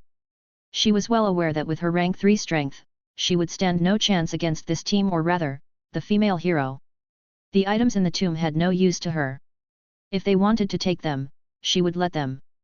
Hearing her words, Fang Hao paused in surprise. This rank 3 shadow spirit could speak, an indication of high-level intelligence. Communication with her was entirely normal.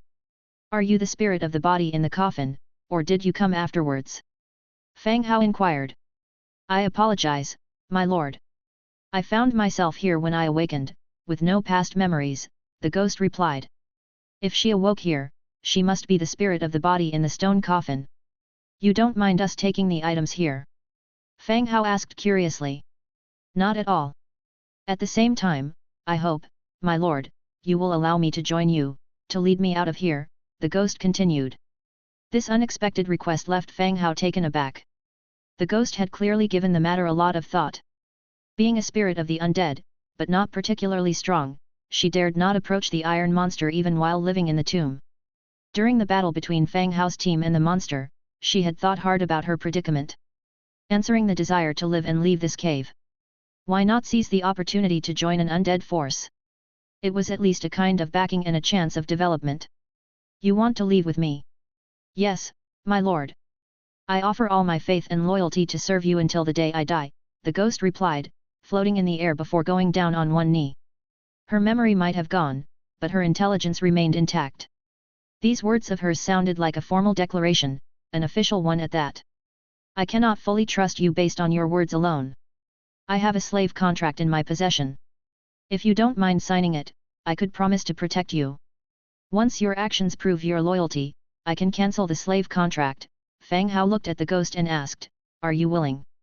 Chapter 110, Assembly Blueprint. Don't even mention the phantom fox right before his eyes, who is a wild undead. He wouldn't even trust Ira, a bunny girl who appeared weak at first glance, when he first met her. Only by signing a contract and limiting the other party by rules would he feel safe to leave them alone. If this female ghost was willing to sign a contract, he would be willing to add another type of soldier to his territory. Having a newly born undead creature with such high wisdom could potentially trigger a hidden plotline. However, if she wasn't willing, Fang Hao naturally wouldn't insist, claiming what he could and going on his own separate ways. The air fell into a silence. After several seconds of silence, the wandering spirit finally spoke. Master, I'm willing to sign a contract with you. Finishing her words, she made an elegant bow. Good, let me welcome you in advance. Once we have finished sorting out the items here, you may follow us back to the territory, said Fang Hao. Yes, master. The skeleton soldiers began their operation, starting to comb through the entire hall. The spirit quickly adapted to the role, proactively leading the skeletons and unveiling every tucked-away item. Meanwhile, Fang Hao took advantage of this time to start opening the treasure chest. A flash of light. An item appeared before Fang Hao. Acquired, black iron open-faced helmet blueprint, green, simple hand saw blueprint, green, sound transmitting shell, stone monster assembly blueprint, blue, golden mammoth assembly blueprint, purple, mammoth assembly troop saddle, blue, healing potion X5, warfire coin X220. Swish, swish, swish. The dazzling light of the blueprints almost blinded him. Blueprints cluttered in front of Fang Hao. These blueprints included a wide variety, equipment blueprints, tool blueprints, and even blueprints of assembled structures. He had just encountered the power of these assembled structures. Even the initial stone monster, with its layer of stone armor, was impervious to swords and spears. Confronted with the hacking of a horde of skeletons, it had only caused sparks to fly. Without Angia, and with the tomb restricting the number of soldiers, dealing with these assembled structures would have posed a serious challenge. Even though it was a golden treasure chest, it was a top-tier treasure chest of the type, with so many items. Fang Hao started checking the attributes of each item. Black iron open-faced helmet, leather X5, iron X3, iron plate X4. Description: the open-faced helmet can provide more comprehensive defense for the head. This was a good quality green armor item. Once mass-produced, it could substantially enhance defense. Whether it is for equipping soldiers or for sale, it could fetch a good price. Simple hand saw, hard resilient wood 11, cast iron block 11, metal parts X2.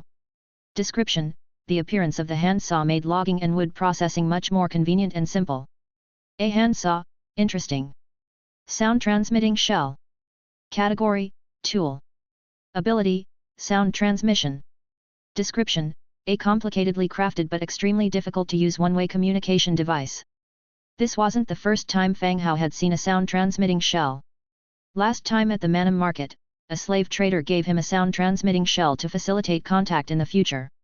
Sound-transmitting shell comes in pairs, speak into the mother shell, and it will one-way transmit the sound to the daughter shell.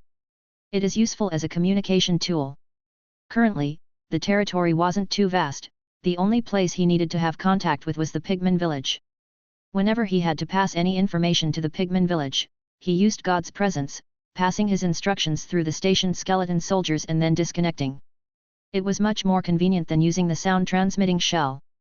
Stone Monster Assembly, Energy Core 11, Basic Head Part XL, Head Stone Armor 11, Basic Torso Part 11, Torso Stone Armor XL, Basic Arm Part X2, Arm Stone Armor X2, Basic Leg Part X2, Leg Stone Armor X2.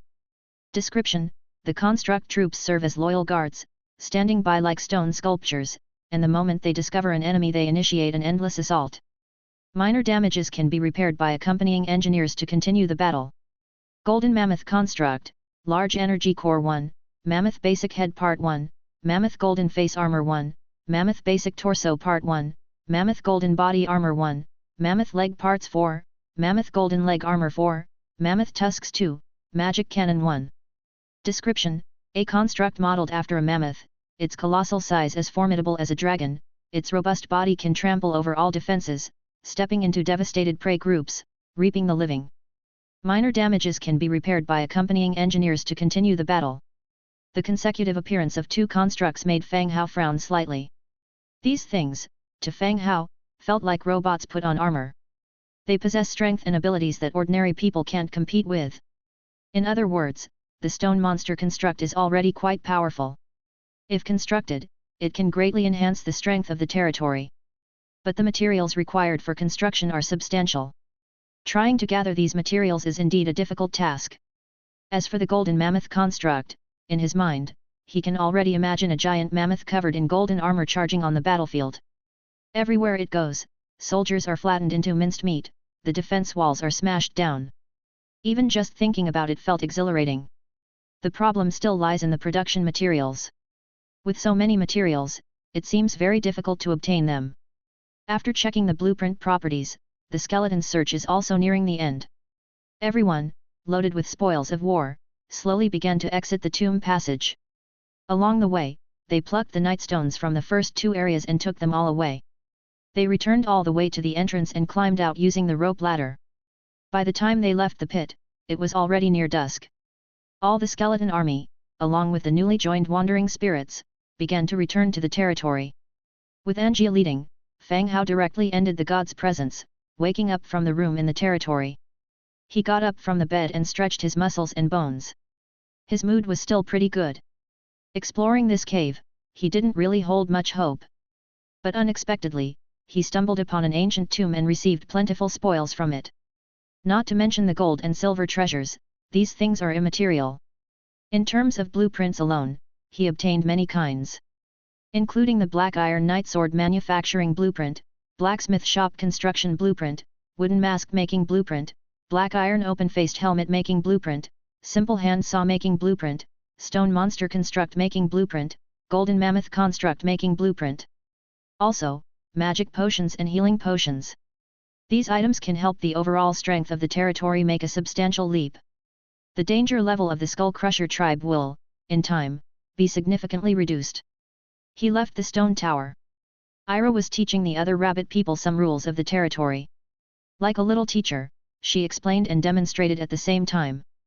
Seeing Fang Hao come out, the rabbit people immediately got up to salute. "Master, shall I prepare dinner?" Ira asked. Under normal circumstances, it would already be mealtime. But since Fang Hao was constantly using God's presence, Ira had postponed the dinner time. "Wait a bit for Engia to return." "All right, Master." Ira continued to lecture the rabbit people on knowledge. Fang Hao walked to the side, listing today's rejuvenation springs for sale. The resources exchanged are also biased, prioritizing the acquisition of shadow stones. Then, a whole bunch of people were asking what shadow stone is and what it's used for. Now, the only thing hindering his construction upgrade progress is the shadow stone. Because of the Skull Crusher tribe's targeting, he also needs to hurry up and speed up the development progress. Finally, Angia led the team back to the territory. Chapter 111, Little Yu. Returning to his territory. The skeleton soldiers sorted all the booty they carried. Some were sent to the warehouse, others to the storage places for basic supplies. Angia walked into the hall, casually tossing a bag filled with various blueprints and an energy core to Fang Hao. The latter received it and added it all to the Book of Lords. Compared to the jewels gleaned from the outside, these blueprints are the true rewards. That little ghost is waiting outside, should we let her in? Angia grabbed some fruit and began eating as she spoke. The wandering spirit from the ancient tomb had not officially joined the territory and was considered an outdoor soldier. With Angia's guidance, she could enter the territory, but if she wanted to enter the Lord's mansion, she needed Fang Hao's permission. Otherwise, it would be deemed as an attack, and she would come under attack by the soldiers within the territory. Let her in, said Fang Hao. Angia went to the door and led the wandering spirit inside. Not long after, Angia returned, followed by the drifting figure of a woman in spirit form. As she entered the Lord's hall, there was a look of surprise on the spectre's face when she saw Fang Hao on the white bone throne. She was a bit slow to react. The Lord she had just seen was a skeleton, and now he appeared in human form. Wandering spirit, I am giving you a chance. Do you want to join our territory? If so, I can sign a contract with you. If not, you are free to leave. Fang Hao sat on his throne, his face solemn. Without any hesitation, the spirit hiked up her transparent dress a little and bowed slightly. Respected Lord, I am willing to join your territory. On the way here, Angia had not restricted her freedom. She was free to follow the procession. If she wanted to leave, she could do so at any time, and no one would stop her. By the time she made it to Fang Hao, she had already made her choice. Good. Fang Hao did not waste words, he directly opened the Book of Lords, chose a blank slave contract, and signed it with the ghost. Unlike contracts with living creatures, the spectre did not need to imprint her hand in blood. After both parties agreed, an ash-blue fingerprint automatically appeared on the slave's space. The contractual process was complete. The spectre, her current loyalty to you is 70 points. Perhaps because they are both from the undead camp, the spectre's initial loyalty reached 70 points directly. What's your name? Fang Hao continued to ask. Being the first female ghost in the territory, he should at least know her name when they meet. My lord, I have no name. Please, could you give me one?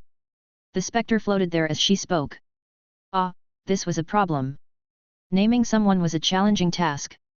Under her expectant gaze, Fang Hao directly said, You're a girl, so how about Little Yu? I hope that you are carefree and untroubled in the future. Thank you, my lord. I really like this name. I will be called Little Yu from now on. Little Yu smiled slightly. However, her smile was slightly chilling on the face of a ghost. The spectre Little Yu's loyalty to you has increased by 5 points, the current loyalty is 75 points. Fang Hao also gave a slight smile. Indeed, a pleasant conversation does wonders. Immediately, he began to look at Little Yu's stats. Spectre, Tier 3. Faction, Undead. Racial traits, Undead, Ethereal, Vulnerable to Light. Skills, Spirit Possession, Dark Void, Unfinished Business. Innate abilities, Junior Combat Mastery Ethereal, all physical damage is reduced by 25%. Spirit Possession, the spirit can possess a living target for extended periods. Variables such as the target's rank, conscious awareness, intention, etc., affect the success rate of possession. Dark Void, existing in the darkness, the spirit body is not restricted by terrain. Unfinished Business, unfulfilled wishes from life, assist the spirit in completing its wishes, and there's a chance that it may recover its memories and evolve into a hero. Wishes, gather her collection of 12 swords of absolution from when she was alive. Notes, they are bound here, neither eating nor sleeping, constanting reliving the agony of their impending death. As expected, this spirit is no ordinary undead. Not only does it possess many skills, but it also carries a unique storyline. If I can fulfill her wishes, there's a chance that she could evolve into a hero. Fang Hao looked back at the spirit and asked, Little Yu, do you know of the 12 swords of absolution? Little Yu's figure wavered and she responded curiously, Are they weapons? I don't know much about weapons. It's probably due to a loss of memory. It seems like I will have to find the 12 sorts of absolution myself. Alright then, welcome to the team. Familiarize yourself with the territory. I'll build you a house after dinner. From then on, you'll live there, said Fang Hao. Thank you, my lord. She said and then floated out of the manor. After Little Yu left, Ira's dinner was ready. The two of them sat down to eat at the dining table. Fang Hao habitually opened the Book of Lords, browsing through it while eating. Angia was enthusiastic and narrated their adventure in the ancient tomb today to Ira while describing the origins of the female ghost in their territory. Ira listened with wide eyes, both scared and filled with curiosity about the upcoming events. After dinner, Fang Hao exited the room. He happened to see Little Yu, floating in from afar. The sky was getting dark, and if it weren't for the streetlights lit by nightstone, it would have been challenging to spot her figure in the dark. My lord, Little Yu said softly. Most of the territory is inhabited by the skeletons. Little Yu had toured around the territory and familiarized herself with the surroundings. Well, there aren't many rules around the territory. Just stay away from the Viscera Museum, avoid hurting others, and feel free to reach out to me if there's any issue. As Fang Hao moved, he softly instructed. The corpse which Nelson's standing in the territory was only second to Fang Hao's. Whether it was his knowledge or the ability to create skeleton heroes, both were enough for him to garner this treatment. As such, not interfering with Nelson's work was of great importance. As you command, my lord. I will remember your orders. Little Yu followed behind softly. The two of them, one leading the other, arrived at the area near the undead construction. I'll build your house here, is that okay with you? Fang Hao said. Even though spirits are undead and intangible, they still need a place of rest. Yes, my lord. Fang Hao nodded, opened the Book of Lords, found the housing section, and constructed directly. Bright lights flashed, and a wooden house appeared before Fang Hao. Then, he immediately upgraded the wooden house to level 4, transforming it into a 2-story building. Little Yu's loyalty towards you increased by 5 points, current loyalty is 80 points. After the construction of the house, Little Yu joyfully twirled in the air.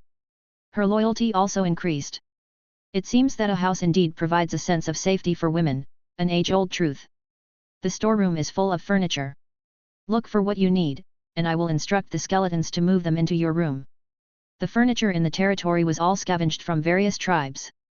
They were unsellable and useless otherwise. Everything was piled up in the storage area. Thank you, my lord.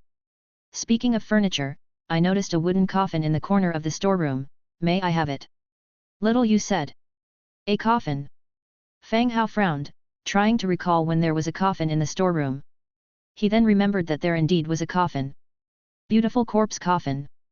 Chapter 112, Skeleton Blacksmith. The exquisite corpse rejuvenation coffin was an item he had scavenged from Shadowwind Castle. No one had died in his territory, so it had never been put to use. Now that Little Yu mentioned it, Fang Hao remembered the beautifully crafted wooden coffin tucked away in a corner of the warehouse. You want that coffin? Fang Hao curiously asked. A broken stone coffin appeared in his mind. The stone coffin that housed Little Yu's body had collapsed halfway, damaging her corpse. Did her subconscious still want a coffin? Can I?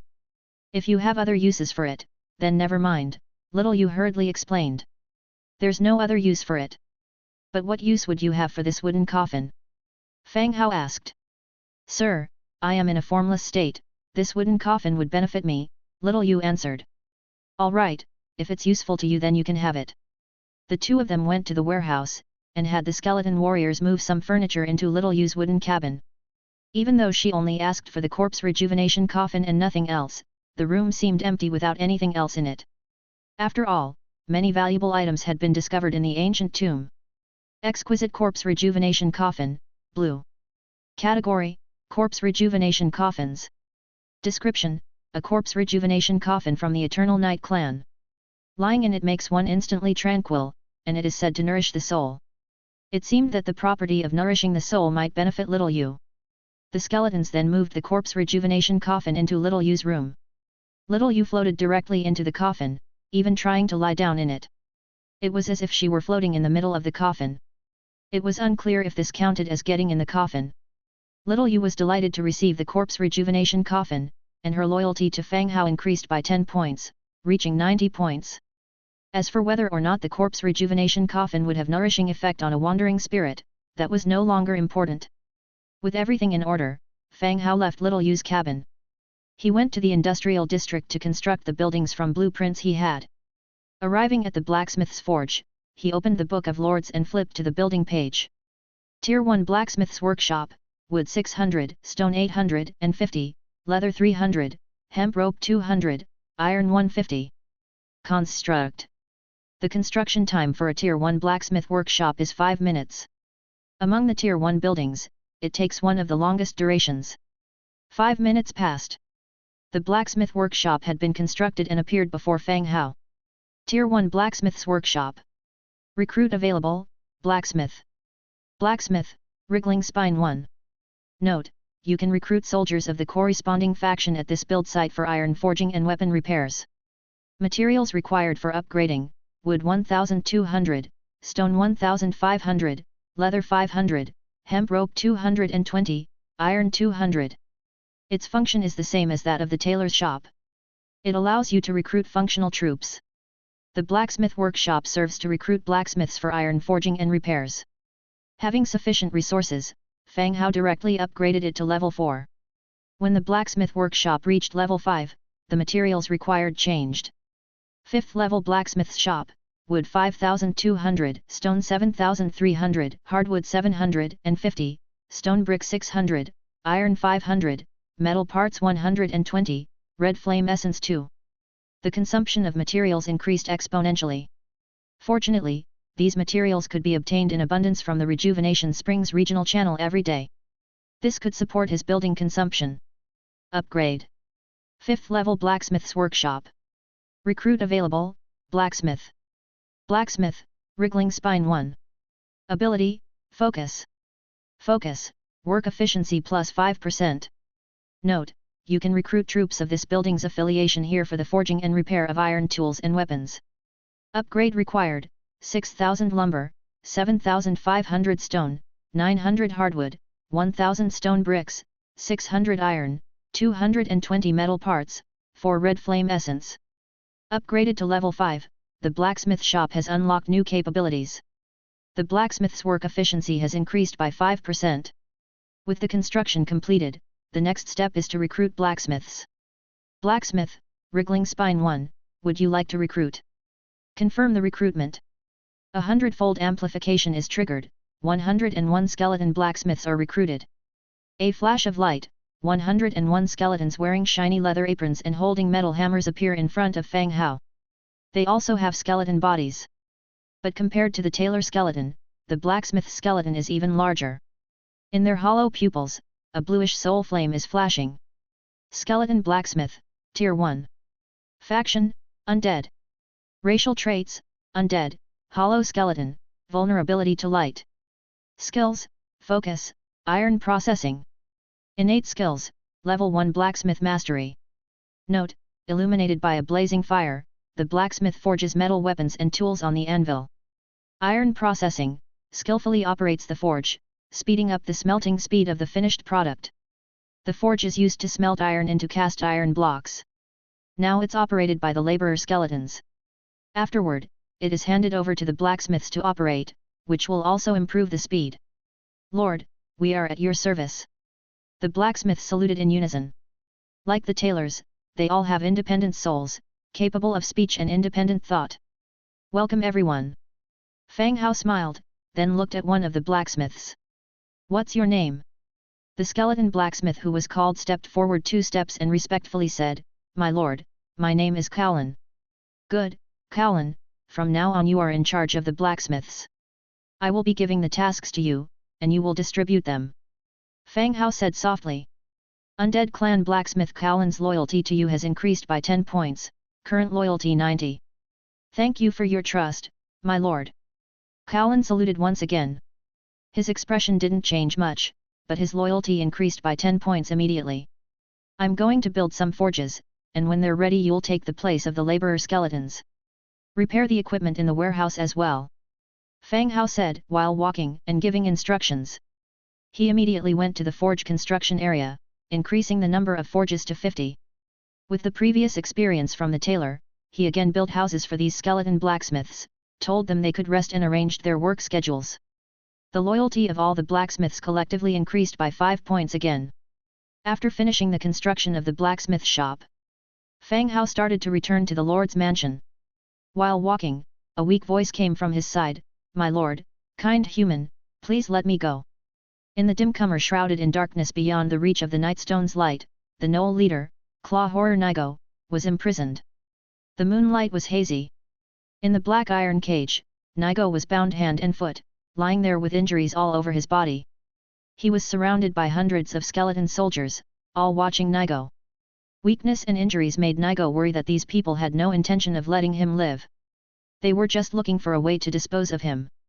"Do you have new information to tell me?" Fang Hao didn't approach, but asked softly towards the darkness.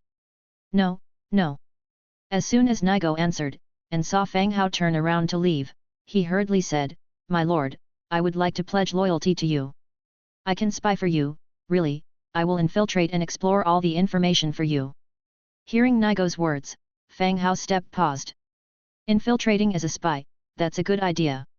Chapter 113, full of rewards. The fact that Nigo was still alive was not because Fang Hao had any use for him. It was simply because Nelson was busy working on converting the vampire into a skeleton hero and wasn't available to transform Nigo. Killing him now, in the middle of summer, would be unpleasant and could potentially dampen everyone's mood. So, Fang Hao figured he'd just lock him up for a few days, wait for Nelson to finish the conversion, and then decide what to do next. However, upon hearing Nigo's words, Fang Hao fell into deep thought. The information he had about the Skull Crusher tribe was scanty at best. If he could somehow sneak a spy into their ranks and get them to gather intelligence about the enemy's next moves, it would be a rather good idea. "You can get into the Skull Crusher tribe." Fang Hao halted his departure and turned his gaze once again to the shadowy figure in the iron cage. "Yes, I can, Master. The Skull Crusher scouts have said that those who help the Skull Crusher tribe will be rewarded. If I use this as an excuse to enter the tribe, I'm sure I can join them and acquire information for you," Nigo responded loudly, grasping at what he saw as his last straw. He didn't want to die. Of course, he had no intention of genuinely being loyal to Fang Hao. If he got the chance to escape, he would definitely take revenge. He'd torture the human in front of him and the girl who'd beaten him up to death. Despite his inner thoughts, Nigo remained reverent in his tone, "Master, I will do well. I will correct my mistakes." Fang Hao stroked his chin, deep in thought. It wasn't a bad idea. Of course, the good idea was the spy part, not the letting Nigo go part. Having eradicated his race, there was no way they could reach an agreement. Even if there were a hero contract, Nigo's loyalty wouldn't be high. Furthermore, the only hero contract he had was bound to Angia. "Master? The great chief of the Skull Crusher tribe is known as a tyrant and his troops are formidable. Without intelligence, you might be at a disadvantage." Nigo's thin tongue licked his dry lips. "I'll bring you the information, the numbers of their troops, their time of attack, everything." Nigo kept talking, trying to convince Fang Hao to accept his idea. "Your idea isn't bad. I'll think about it." After saying that, Fang Hao left, slowly disappearing from Nigo's sight, leaving the latter begging in the background. Returning to his room, Fang Hao saw that it was already quite late. He lay down on bed, checked the regional chat where everyone was chatting, and then drifted into sleep. The next morning, Fang Hao got up and stretched as the day was beginning to brighten. After visiting the bathroom and finishing his washing, he left his room and headed downstairs. Angia's room was still closed, she must have still been sleeping. Ira was in the kitchen, preparing breakfast for the three of them. He left the manor. The rabbit people were early risers and they were already working according to their assigned chores. "Master, you're up early today." A rabbit woman greeted him with a smile, curtsying respectfully. Her simple movement made her simply dressed figure all the more eye-catching, revealing loads of fair skin. All the rabbit women were young and had attractive figures, which was a feast for the eyes early in the morning. Of course, having seen much of the world, Fang Hao merely smiled at her and replied, "Good morning." "Yes, Master, good morning." The rabbit woman beamed back at him. Here, they had food to eat and a housing to live in. No one bullied them, and their master was usually quite approachable. For them, it was like living in paradise. The rabbit people adapted quickly thus, always greeting Fang Hao of their own accord whenever they saw him. The sight of working skeletons no longer frightened them. Fang Hao went straight out of the domain and headed to the lumbering area. He opened the crafting menu and chose Simple Hand Saw. Simple Hand Saw, Sturdy Wood 1, Cast Iron 1, Metal Parts 2. Create 30. Hundredfold Amplitude triggered. Received 3030 Simple Hand Saws. In front of him lay 3000 hand saws. The shape of the saws wasn't much different from the ones used for cutting wood in the modern world. The sharp teeth of the saws could effectively cut through wood. Replace tools and store the leftovers in the warehouse, Fang Hao ordered loudly. Hearing Fang Hao's command, the skeleton workers in the nearby lumbering area came over to replace their tools. The lumbering area housed a small tool warehouse for easy storage and retrieval of tools. Soon, the labor skeletons had replaced their tools with hand saws, and stored the remaining ones in the warehouse. About 1,000 worker skeletons had been assigned to the lumbering area by Fang Hao. The reason behind crafting 3,000 tools was to prepare for replacement due to wear and tear. Since the skeletons worked day and night, their tools wore out quickly. And sometimes, Fang Hao was too busy and might forget to replace them for a while. Therefore, he decided to make more just in case. After crafting the tools, Fang Hao returned to his domain and started to craft the newly acquired black iron armor. There were nearly 50,000 skeleton soldiers in his domain now. He would first equip the skeletons within the domain with new gear. Black Iron Knight Sword, Green Cast Iron 3, Sturdy Wood 1, Leather 1. Create 300. Hundredfold Amplitude triggered. Received 30,300 Black Iron Knight Swords. Black Iron Open Face Helmet, Leather 5, Iron 3, Iron Plate 4. Create 500. Hundredfold Amplitude triggered. Received 50,500 Black Iron Open Face Helmets. Wooden Mask, Sturdy Wood 1, Leather 2, Metal Parts 1. Create 500. Hundredfold Amplitude triggered. Received 50,500 Wooden Masks. Fang Hao produced the items from 3 different blueprints consecutively. The area around Fang Hao was now full of equipment. The quantity had reached an astonishing level. Fang Hao picked up a Black Iron Knight Sword and examined its attributes. Black Iron Knight Sword, Green. Category, One-handed sword. Damage, Level 3 damage. Description, a weapon modeled after a knight's sword. While it is a replica, it doesn't change the fact that it can slice off your head. The Level 2 skeleton warriors had sword and shield mastery. By equipping them with knight swords, it would significantly increase the damage output of the skeleton warriors, making up for the level difference. Black Iron Open Face Helmet. Category, Head Defense. Defense, Level 3 Defense.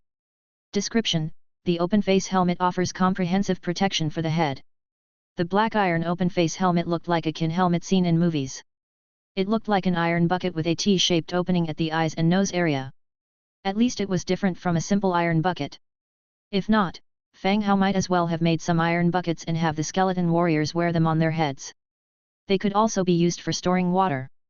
He then checked the last item. Wooden Mask, Green. Category, Mask. Ability, Level 1 Fear. Description, the mask was originally used as a piece of protective armor for the face of a construct. As it evolved and improved over time, it has now become known as a mask. Painted with various ghostly designs, it can cause unrest and fear in others. Level 1 Fear, wearing the mask has a chance to trigger Level 1 Fear, causing negative effects such as fear and a loss of morale in enemy living creature troops. Fear effects do not stack and will take the maximum fear level value. Chapter 114, Tripping While Walkings. A wooden mask. The most significant use for it is the ability it provides. The Level 1 Fear power can make the enemy's living creatures potentially experience fear, resulting in various negative states. This effect, placed on the undead clan, would definitely be more effective and might possibly even stack. An army of the undead, far and wide, wearing sinister and horrifying masks. Whoever it is, they would feel anxious. Having negative emotions would be normal. Go and fetch Fire Blade. Fang Hao instructed a rabbit girl who wasn't far away. Ah! Master, which lord is called Fire Blade? The rabbit girl curled her fingers, speaking softly. Although she knew the skeletons would not harm them, she dared not get close to the undead region on a daily basis. It's the one holding a long blade, clad completely in red armor, Fang Hao described. Ah. Oh, okay. The rabbit girl was a bit nervous, but she still followed the order and went to find the described skeleton hero. Soon, the rabbit girl brought Fireblade over. Fireblade's outfit was very striking. Blood-red armor, a long blade at his waist, the friction of the armor as he moved gave him the air of a commanding general. Lord, you were looking for me, Fireblade said with a salute. These are newly made equipment. You arrange to replace the soldier's old gear. The discarded equipment can be stored in the supplies area, Fang Hao instructed. The supply area was simply a canopy erected in a vacant lot. It was used to store excess resources. Yes, sir. Fireblade took the command and started organizing the skeletons for the equipment change once he left. As the number of heroes increased, the management of Fang Hao's population became much easier. He did not need to waste his breath shouting orders himself. He only needed to give charges to each person in charge. After giving orders to Fireblade, Fang Hao left the equipment pile. He was just about to return to the Lord's Stone Tower for breakfast, when Angia, still rubbing her eyes, came down from upstairs. She really slept until she naturally woke up, not feeling any pressure at all. Wow, you're up this early, she yawned upon seeing Fang Hao. Fang Hao shot her an annoyed look. What was she talking about? He was raising early. He had already been busy for a whole round. Ira brought breakfast to the table, and the three of them started eating. Meanwhile, Angia and Ira were chatting while eating. Fang Hao was still checking the regional chat in the Book of Lords. Looking for level 4 Lord's Mansion building materials stone bricks. If you have any, please discuss the price privately. I offer a high price in exchange if you know the manufacturing method and have the blueprint. Damn, the one above is already at level 4 Lord's Mansion. That's so fierce. Awesome, I just upgraded to a level 2 Lord's Mansion. Only yesterday did I gather enough materials to upgrade my city wall to level 2. It's really frustrating to compare oneself to others. Level 4 should be the highest level in our region. Perhaps not. Perhaps Fang Hao the big shot has already reached a higher level, who knows? Impossible. Based on the initial peasant population's calculation, the resources harvested daily can't exceed level 4. If you say it's impossible, then it must be impossible.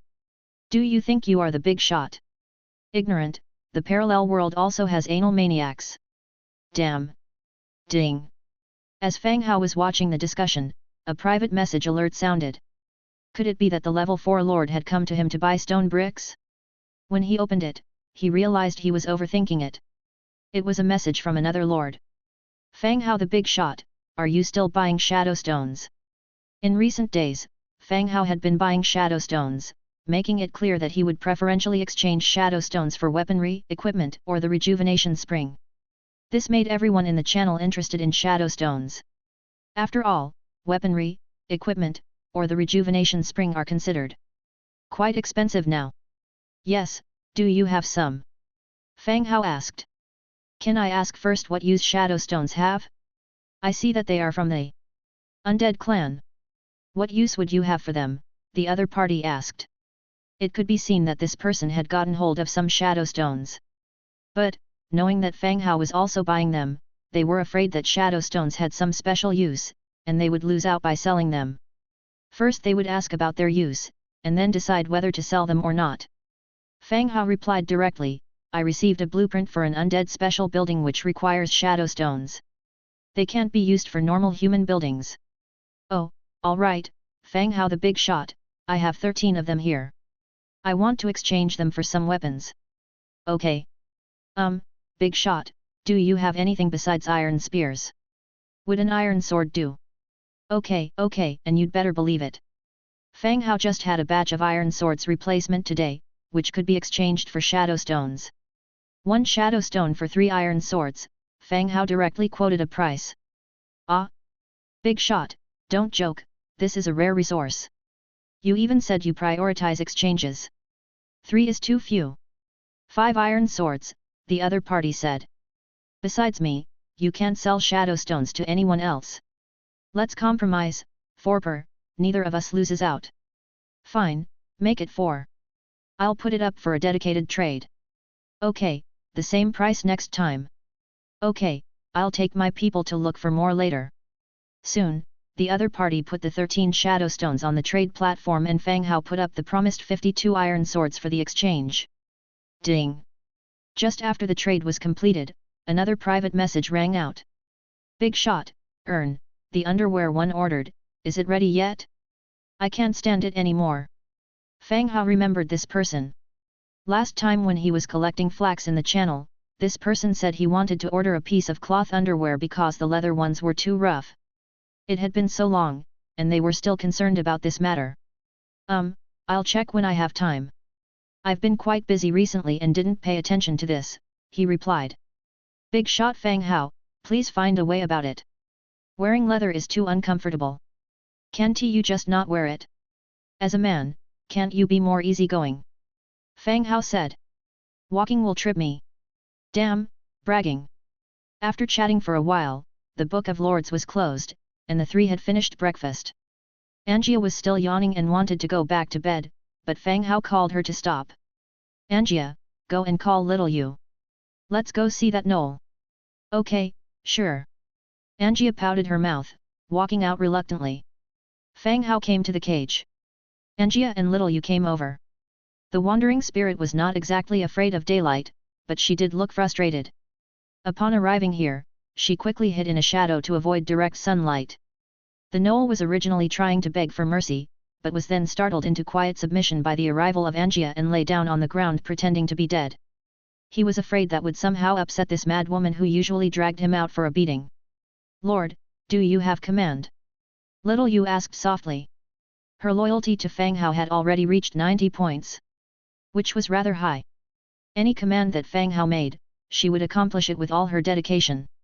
Fang Hao glanced at the weak knoll and said, I want you to attach yourself to him and go to the wind-chilled mountains to gather intelligence for me. Little Yu looked at the knoll, her face full of difficulty. Lord, you want me to possess a hero? That's impossible.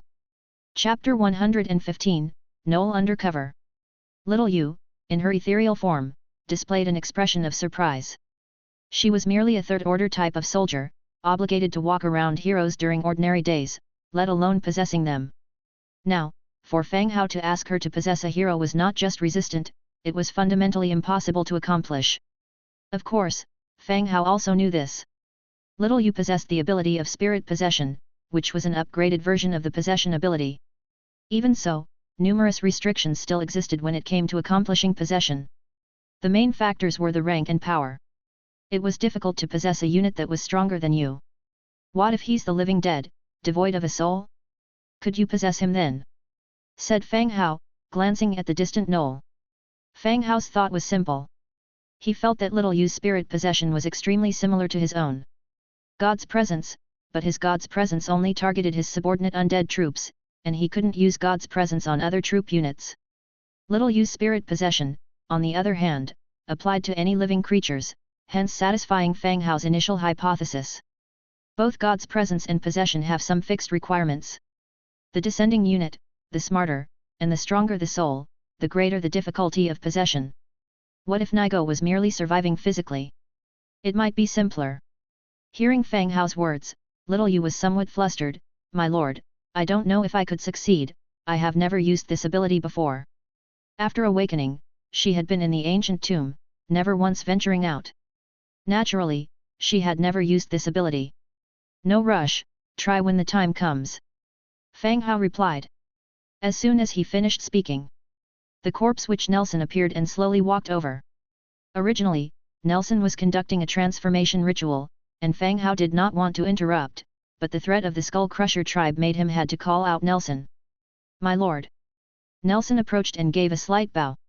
Scholar Nelson, there has been a situation in the territory resulting in the interruption of your ritual, Fang Hao replied. Oh? What happened? Nelson asked softly. Next, Fang Hao recounted the incidents at the Cold Wind Mountain Range and Skull Crusher tribe. Also, he shared his plans with Nelson. Nelson glanced at the wandering spirit in the shadow, who hurriedly bowed deeply in respect.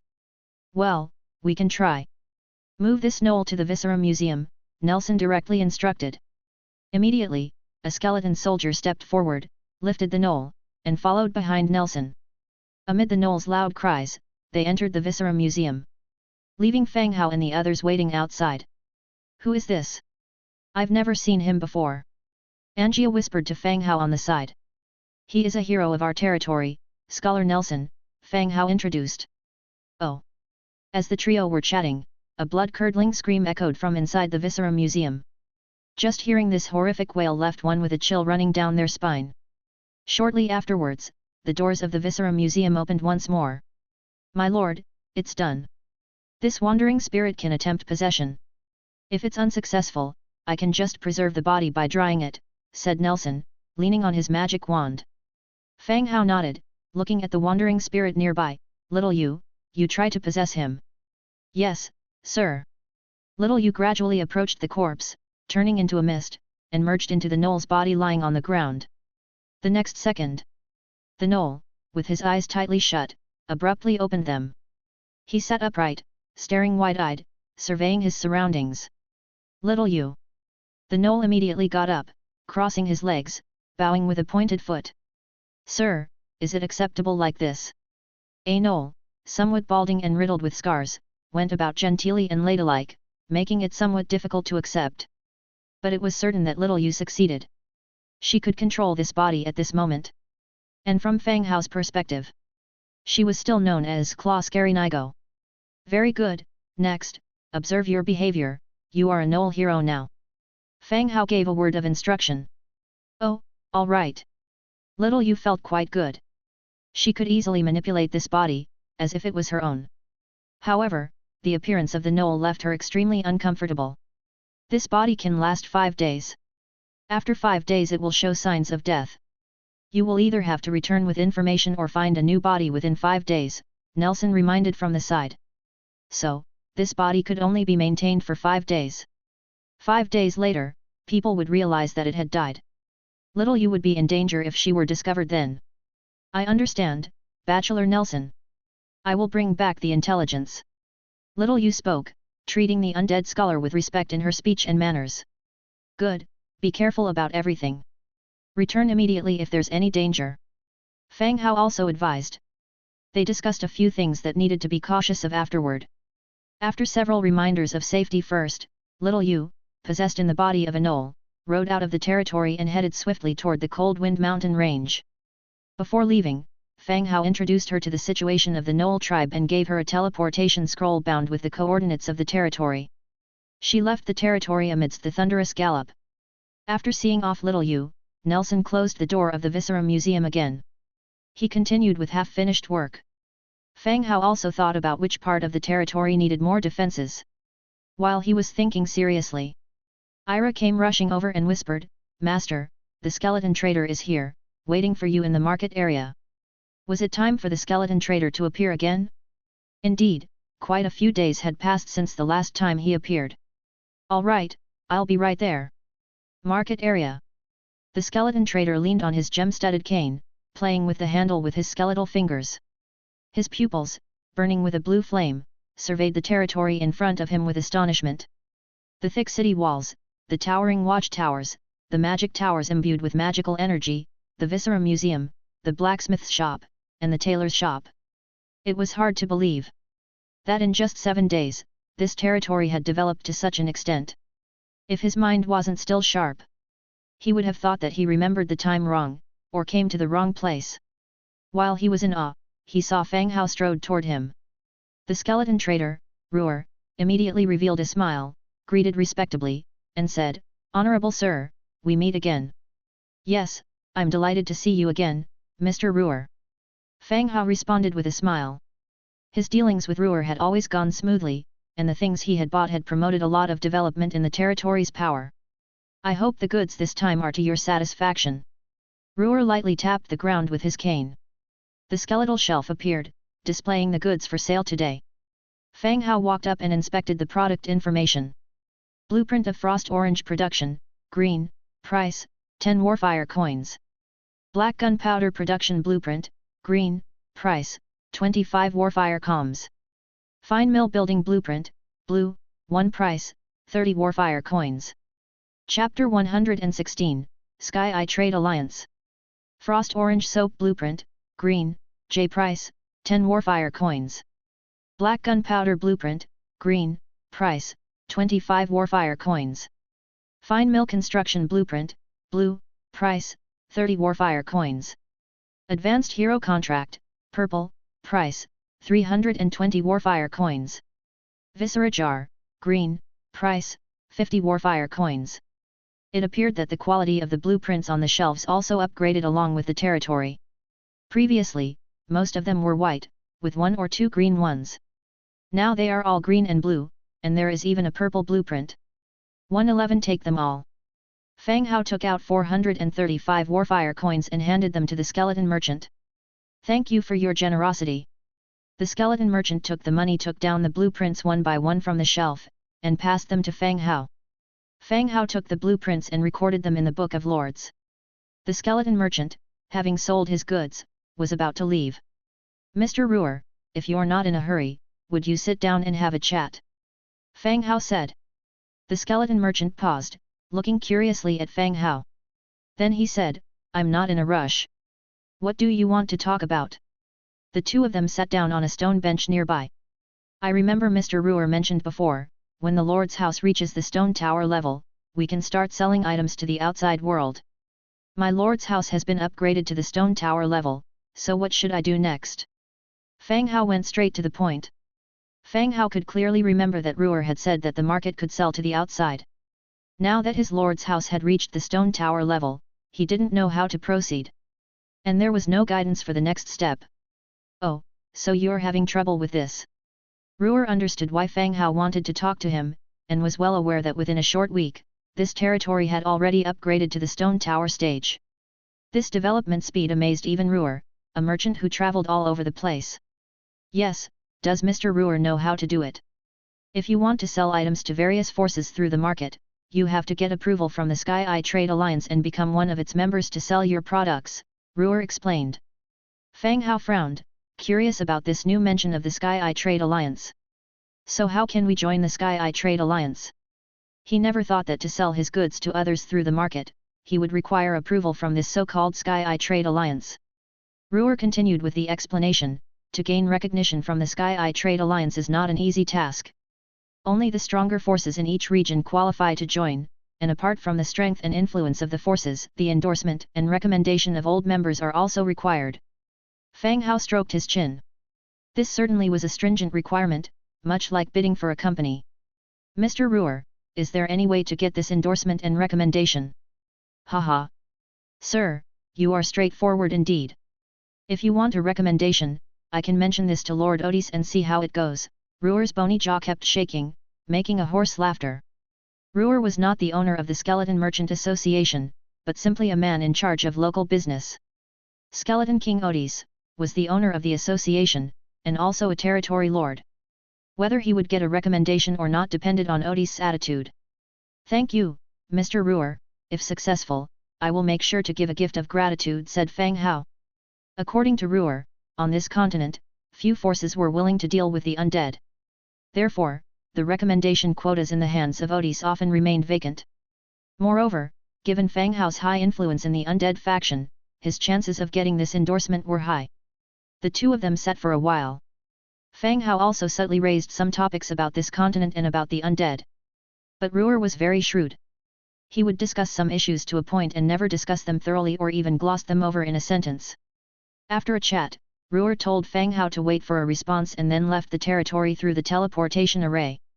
Having seen off the skeleton merchant, Fang Hao continued with his own business. Heroes and mates in the territory are now sharing most of the workload, but he is still very busy. One thing leads to another. There's always work to be done. He opens the Book of Lords to look at the blueprints he just bought. The first 3 are for production, but he lacks the materials to make them. Next are the construction blueprints. Grade 1 JD Mill, Wood 1200, Stone 800, Rope 550, Iron 220, Metal Parts 120, Natural Gemstones 2. Description: JD Mill increases grain milling output by 10% and production speed by 5%. In an instant, a building appears before him. The construction of the building is complete. But there's no grain. So it wasn't upgraded. It will be once there's grain to use at the mill. Otherwise, upgrading early wouldn't have much of an effect. After a busy morning, it's already midday. It felt like he had just had breakfast, and Ira was already calling for lunch. When he gets to the dining table, the food is already there. Fang Hao eats while casually opening the Book of Lords to see what everyone else is chatting about. Good weather, a fine day to return from hunting. You're hunting yourself? Don't you have soldiers, man? So boring. I want to play games, watch TV shows, miss the girls on my hard drive. Hey, bro up there, are you bored? I can chat with you. 50 units of resources per hour. If we're close, we can chat face to face. Has commerce developed this fast? There's even paid chatting now. No, I'm curious, there's a limit of 10 messages per day. How do you chat for an hour? What I meant is, offline chat, mouth to mouth. Holy shit, that would be suffocating in an hour. Accepting natural gemstones, high price for natural gemstones. The channel is still as interesting as ever. Watching everyone chat not only helps relieve stress, but also allows you to learn new vocabulary, new knowledge. It makes you realize how out of touch you are with the times. Fang Hao looks at everyone chatting. He posts a purchase message. Buying all kinds of grain seeds, anyone with them please PM me. When Fang Hao doesn't speak, everyone chats normally. As soon as he speaks, the channel becomes as rowdy as if injected with chicken blood. CAO, Boss Fang Hao spoke. The boss finally showed up, he hasn't been speaking in the group for a long time. Brother Hao, I'm your only fan, please pay attention to me. Wait, are you guys kidding? Didn't anyone notice that Boss Fang Hao is buying grain? Why the alarm? Boss Fang Hao has been buying seeds for a few days now. Recently he wants to plant grains, so what? Not allowing it? The discussion in the channel has become heated. Fang Hao's private messages also started to flood in with messages. Boss Fang Hao, I have some wheat seeds here, do you need them? The one messaging Fang Hao has a rather memorable name, Lu Chi. Yes, how much do you have? Fang Hao asked. A basket full, about the size of a basin, a basket. Lu Chi replies. Wow, that is quite a lot. Fang Hao asked, how did you get so much? Are there any fields near your territory? You can also sell me the mature ones. I traded for them. There's a village outside my territory. I got the seeds in exchange for some resources. Lu Chi did not hide the truth. Chapter 117, Maid Costume. After enduring the second forced mission, the patrolling militias deployed by Lu Chi discovered local farmers. After conducting an investigation, they found that the villagers were quite friendly, so Lu Chi personally went to the village to engage in friendly exchanges. In the village, Lu Chi traded for fruit and food, providing him with a source of sustenance. He also traded for some seeds, planning to farm them once he had more farmers in his territory.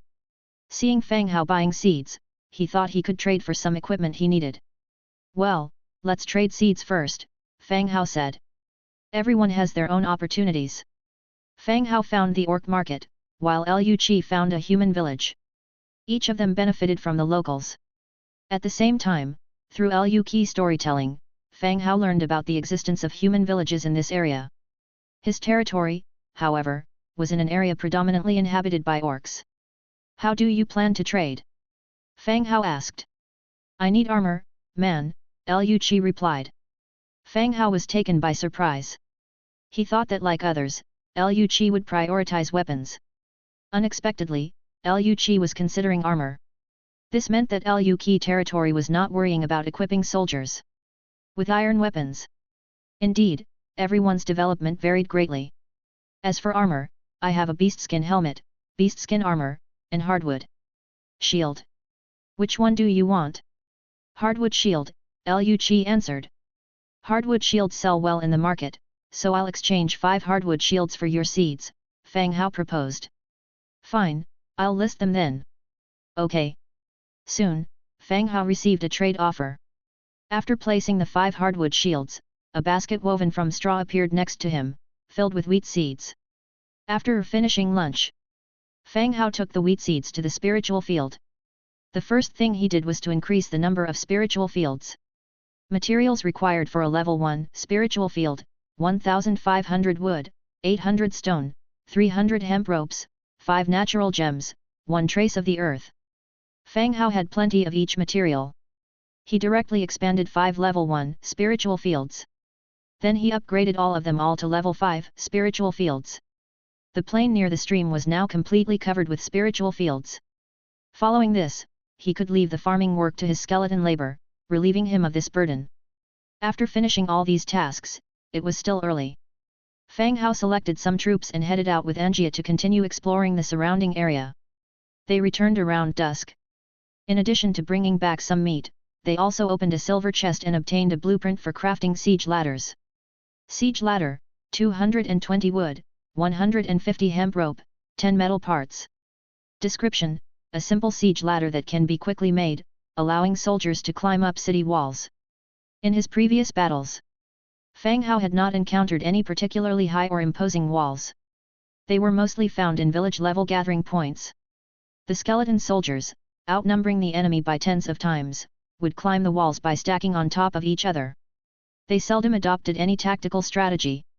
By over-instructing them, the skeleton soldiers would have difficulty understanding the situation, leading to various errors. Once he returned and had tidied up, he ate dinner and prepared to rest. The next day, at dawn, Fang Hao was turning over when he felt something soft under his arm. When he opened his eyes, he saw Ira lying next to him, staring at him with wide eyes and a smile on her face. Did Ira stay over last night? He couldn't remember. Ira, why are you here? He asked. I saw that you were sleeping soundly, Master, so I didn't disturb you. I've been waiting for you to wake up, Ira replied sweetly with a charming smile. Ira's loyalty to Fang Hao had reached 100%. Fang Hao trusted Ira completely, and she was entirely dependent on him. Therefore, Ira was allowed to come and go from Fang Hao's bedroom, cleaning it on regular days and sometimes waking Fang Hao. All right, let's get up then. There's a lot to do today. Fang Hao stretched and sat up. Master, Mr. Soi came by this morning. It seems that he has something to discuss. Ira mentioned while helping Fang Hao get dressed. Soi was the skeleton tailor. Speaking of Soi, Fang Hao remembered the troublemaker who kept urging him because of those leather shorts. All right, I'll go see him later, said Fang Hao.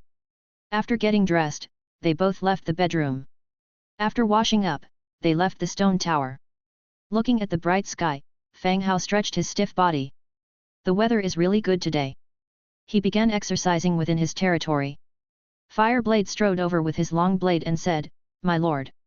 Yes, good morning, Fireblade.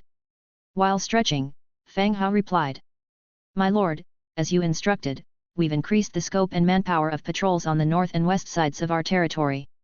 If any enemy approaches, we should be able to detect them in time, Fireblade reported. Yes, be especially cautious about orc scouts. If any are found, eliminate them immediately, Fang Hao instructed. As you wish, my lord. Fireblade nodded and walked away. Following Fireblade's departure, Fang Hao continued his exercise. After jogging 2 laps around the territory, he stopped at the tailor's shop. My lord. Soi quickly approached upon seeing him. Ira told me you came to the manor this morning. Fang Hao wiped the sweat from his forehead. Yes, my lord. The clothes you mentioned last time are ready, Soi said. The current work of the tailors is to make clothes for the residents of the territory. Except for Fang Hao and Ira, who had already given their clothing sizes to Soi. The newly joined rabbit people didn't have any decent, full sets of clothing. Their old linen slave outfits were faded from washing. They needed new outfits to wear daily and at home. Good, take me to see them. Fang Hao had been wearing the same 2 sets of clothes back and forth. The 2 of them went to a stand-alone room in the tailor shop where the newly made clothes were stored. Try these on, my lord. Fang Hao took off his outer clothes and put on a beige robe. The robes, made of cotton and cotton thread, felt very comfortable despite their plain style. This could be worn at home outside of battle. Beyond clothes and trousers, the tailors had also rushed to make some underwear. Not bad, Fang Hao said, very satisfied. These are the outfits we made for your maids, Soi said. As the number of maids in the territory increased, so did the number of outfits. Unlike Fang Hao's robe, the maids' outfits, under the guidance of Fang Hao's innovative designs, were boldly out of sync with the era. They were called maid uniforms and bunny girl outfits. Due to time constraints, other designs such as Christmas outfits, nurse uniforms, flight attendant uniforms, student uniforms, and which costumes were still being designed. In the future, they would be produced one by one. Chapter 118, I'm excited. After understanding Fang Hao's design concept, Soy also found inspiration in the clothing, no longer adhering to the original production rules, instead trying out some bold innovations. After bidding farewell to Soy and the others, Fang Hao returned to Stone Tower with several skeletons carrying a large amount of clothing behind him. Ira happened to be in the kitchen, serving breakfast. Master, breakfast is ready, you can eat now. The scent of the food permeated the entire dining room. Ira, with her culinary skills, excelled and thoroughly enjoyed cooking. With an abundance of food and condiments, she could even invent 1 or 2 new dishes, and they tasted pretty good. All right, take your time. These are the clothes that Soy made. Have the 2 of you try on a few, and you can wear this one. Fang Hao handed over the clothes in his hand to the 2 of them. In addition to Ira, there were 2 other Rabbit clan girls serving as maids at the mansion. Oh, okay, Ira took the clothes, her eyes filled with joy. The other 2 Rabbit clan maids were also quite happy, and the 3 of them went into the room to change. Not long after, they walked back in, heads down, their faces slightly red. The 2 maids were in black and white maid outfits, the skirts extended to their thighs, revealing pale, straight legs paired with a pair of brown boots. Not bad at all. Fang Hao nodded slightly. Now if only they had a pair of black stockings, then they'd be perfect. As for Ira, she was wearing a black bunny girl suit. The low-cut neckline showcased her ample cleavage, and the fitted shorts tightly wrapped her bottom. The rabbit tail and slightly reddened rabbit ears exposed on the outfit made one's blood rush. Master, does this outfit look good on me? Ira asked softly. Beautiful. Thank you, Master, Ira replied. What you 2 are wearing is called a maid's outfit, you'll put them on for work. There are some casual wear as well, you can distribute them to everyone later, and I'll keep making more for you to change into, Fang Hao said. Master, what about what I'm wearing? What's it called? Ira, touching her bunny girl outfit, asked curiously. Ah, this, well, it doesn't have a name yet. Since it looks good on you, let's call it bunny girl clothes from now on, Fang Hao said, smacking his thigh as if the name had just occurred to him. Oh? Is it okay to use our name for it? Ira asked shyly. Yes, I think it's suitable. You don't have to wear this all the time, only when you're alone, Fang Hao replied. All right, Master. Fang Hao distributed all these maid outfits. Ira went back to her room to change into her maid outfit and came back out. Even though all Rabbit clan girls were beautiful, Ira's looks still far surpassed the rest. Her figure and looks, along with the nutrition she's getting since arriving in the territory. All this made her whole demeanor and state outshine the others. After passing the clothes to the other 2 Rabbit clan girls, Ira went upstairs to wake Angia for breakfast. Nothing can get through to her. Except for mealtime. As Angia sat down at the table next to Fang Hao, she asked softly, "Where's mine?" "Yours what?" "New clothes. They all got some, why didn't I?" Angia complained. Turns out she was referring to the new clothes. "These are maid outfits, meant for the maids when they are working," explained Fang Hao. Fang Hao had prepared casual daily clothes for Angia as well. Only the maid outfit was missing from her lot. "I don't care, I want a set," Angia said. Fang Hao gave in and said, "All right, Ira will give you a set later." "Yes, Master," Ira nodded. With 101 skeleton tailors working, there was enough clothing for everyone. Since Angia wanted a set, there was no harm in giving her one. Seeing her objective fulfilled, Angia showed a satisfied smile, chatted and ate breakfast with Ira. Fang Hao, on the other hand, opened the Book of Lords and started a private chat with the Lord who made leather underpants. "Are you there?" "Yes, yes. Boss, have you made the underwear yet?" The other party responded quickly, seems like he was also reading the Book of Lords. "They're ready. I'll take 5 pairs. How do we exchange, boss?" The underwear made by tailors is a type of loose boxers, with drawstring waistbands, therefore doesn't come in different sizes. Anyone who isn't overly overweight can wear them. Moreover, after spending so many days in this world, even the fat ones are probably starving and have slimmed down. "Do you have any rare resources?" I don't need ordinary resources. It's hard to set a price, Fang Hao said. Fang Hao has unlimited basic resources. If we are to trade, we would need some rare resources. Have some. Just name your price, boss, the other person continued. He wouldn't put up with Fang Hao if he demanded a high price just for a pair of underwear. He would rather continue wearing leather underwear, or not wear any at all. All right, 1 unit for 2 pairs. You need 5 pairs, so that's 2 rare resources, Fang Hao proposed. All right, you list the trade, boss. 5 pairs. Okay. Fang Hao directly put up 5 pairs of men's underwear for trade, and the other party promptly traded a natural gem and an essence of earth. This easy and swift transaction brought a smile to Fang Hao's face. During the second mandatory mission, all surviving players received a certain number of rare resources. Subtracting the ones they can use themselves, or to upgrade their buildings, there were still a large number left. As crafting underwear requires minimal resources and is convenient, to obtain these resources is a new path to wealth. He thought for a moment and announced in the channel, selling various men's and women's underwear, 2 pieces for 1 unit of rare resource. Men's and women's cotton clothing, 1 piece for 3 units of rare resources. DM for blueprints and special items. He finalized the text and sent it directly. The lively discussion in the channel centered on clothing after Fang Hao's announcement. Wow, is boss Fang Hao venturing into the clothing industry now?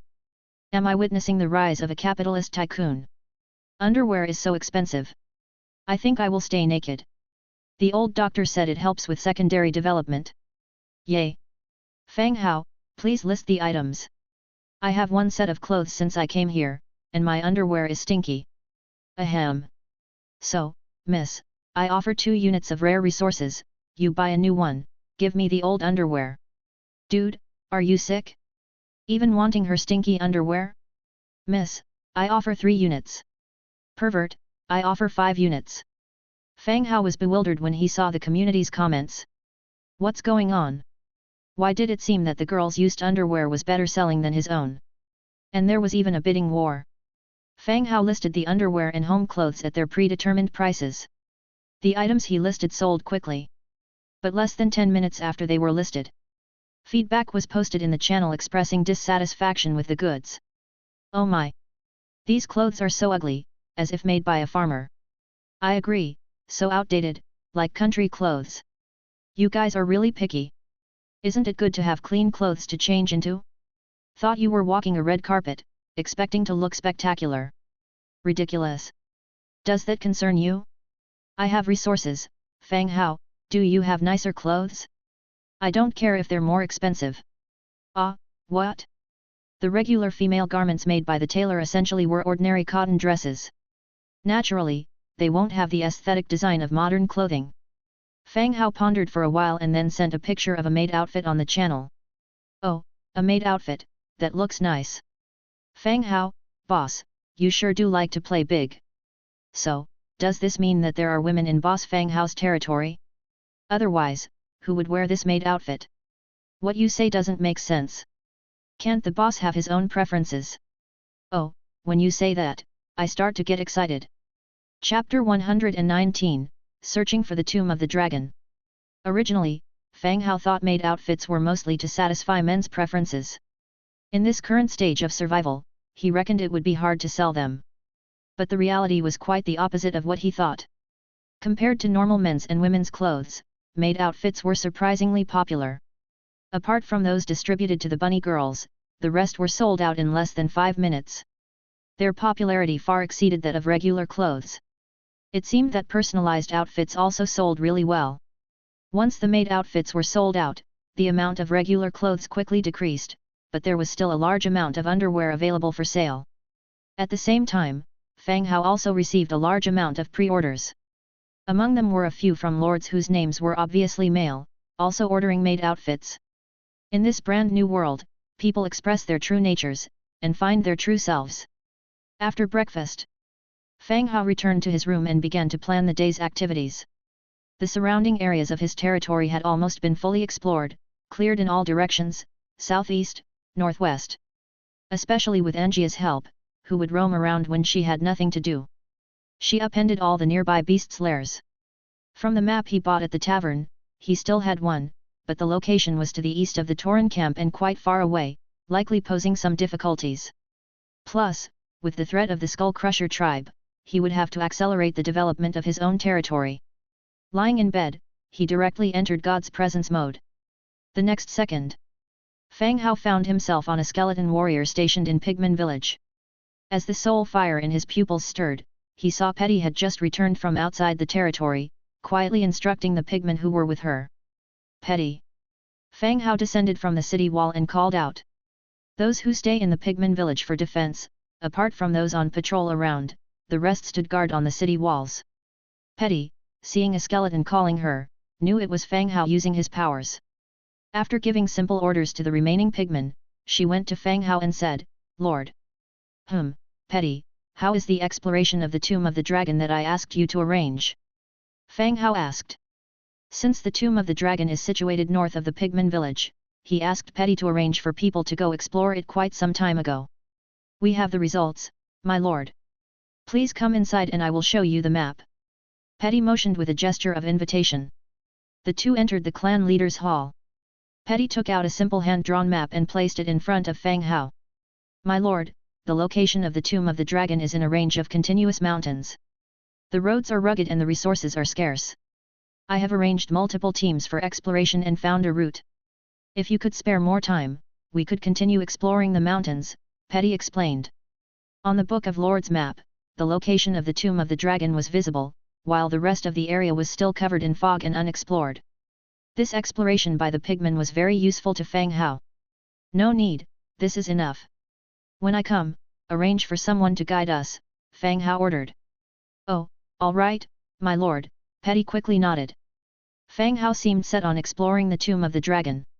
After their conversation ended, Fang Hao deactivated God's presence mode, put on his armor, took his starfire wand, and walked downstairs.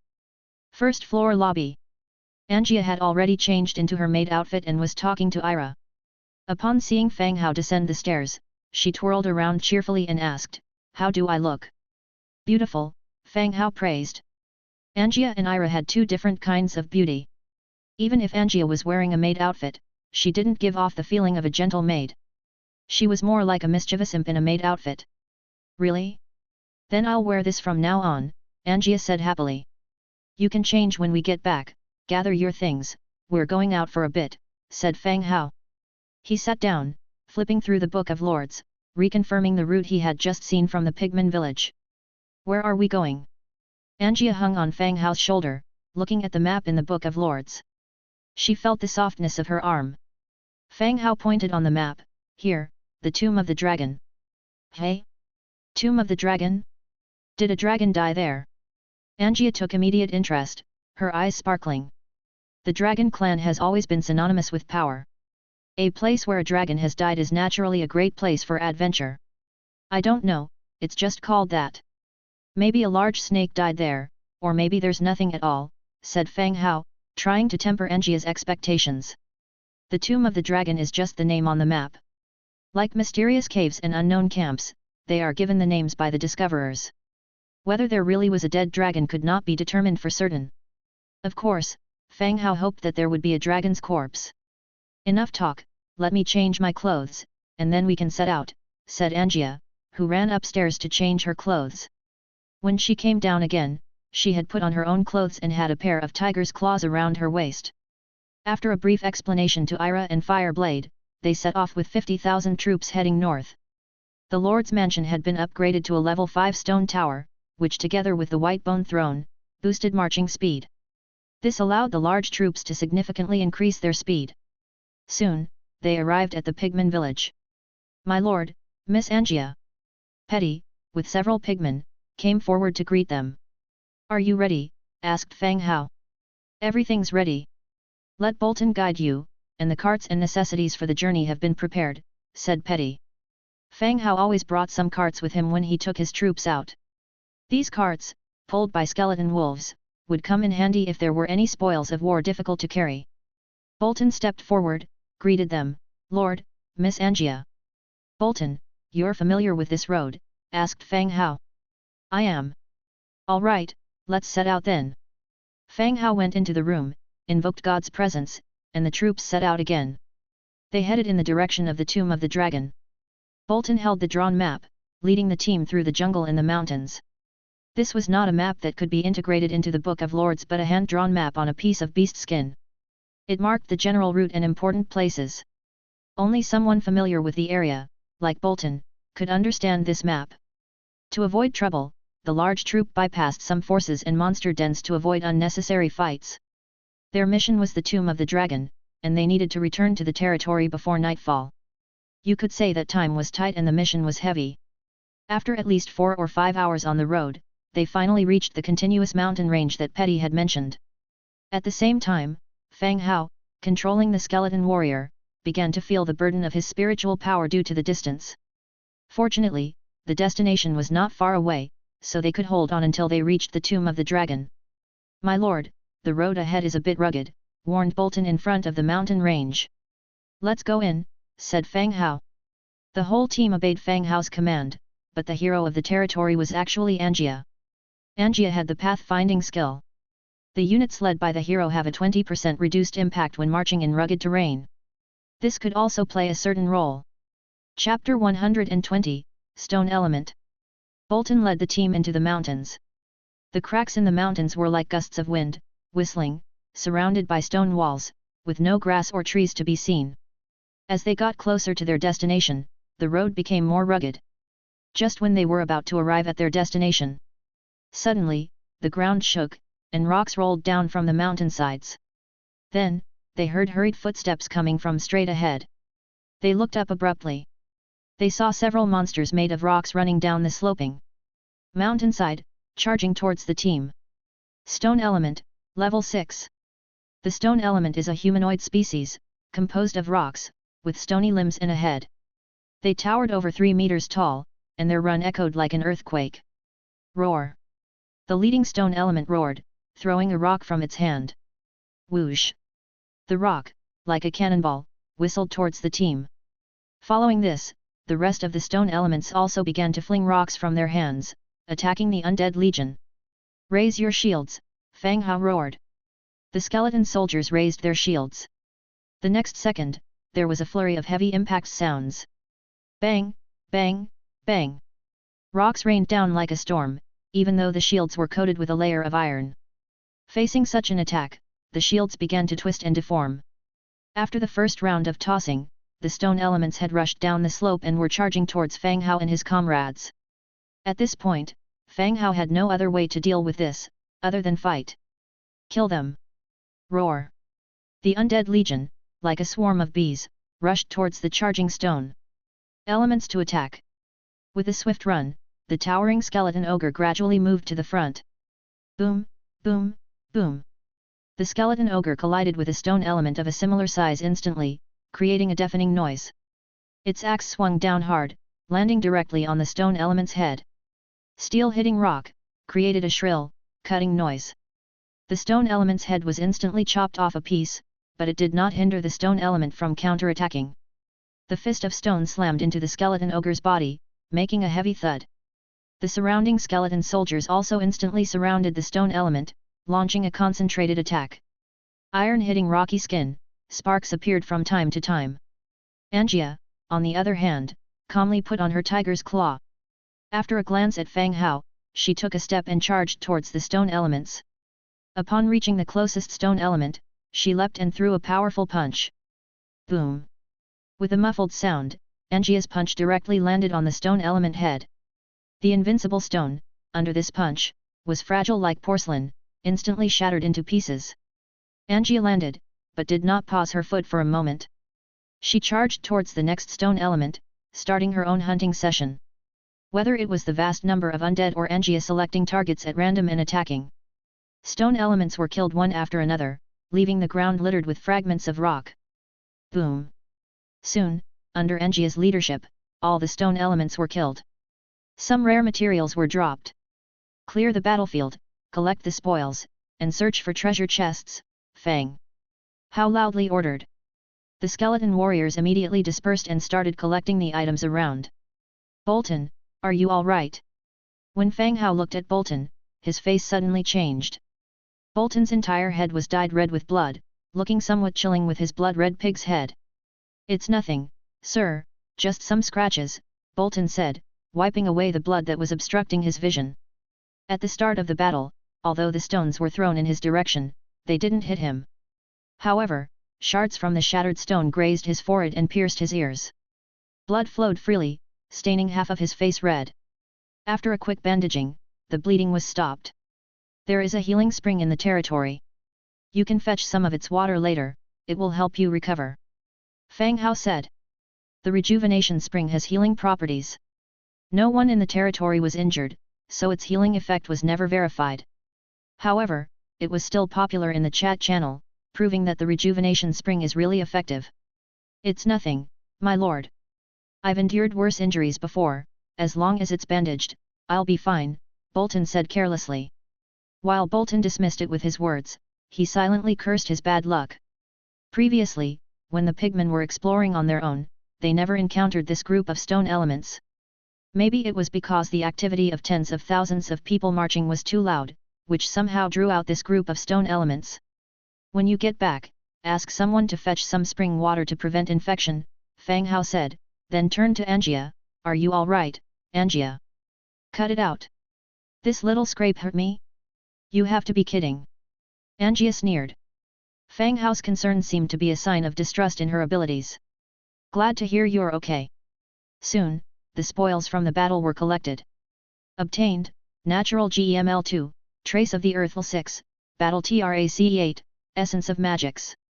It seemed that the spiritual species wouldn't drop a wriggling spine. After several experiences with battles against spiritual species, after killing them, they would only drop some related rare materials. After waiting for 5 minutes, a chest was brought to Fang Hao by a skeleton. A silver chest. Without any hesitation, Fang Hao opened it immediately. Obtained, Basement Blueprint, Stone Cutting Blueprint, Trace of Earths, Warfire Coin 22. The rewards were average, but the 2 blueprints were exactly what Fang Hao was missing. Basement, Green WOODL200, Stonal 500, Hemp ROPE 600, Metal Components SO. Ability, Constant Temperature.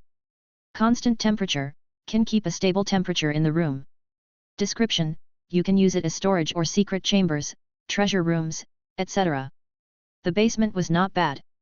It was perfect for housing the barrels of liquor in the territory and freeing up a room. Stone slab, stones.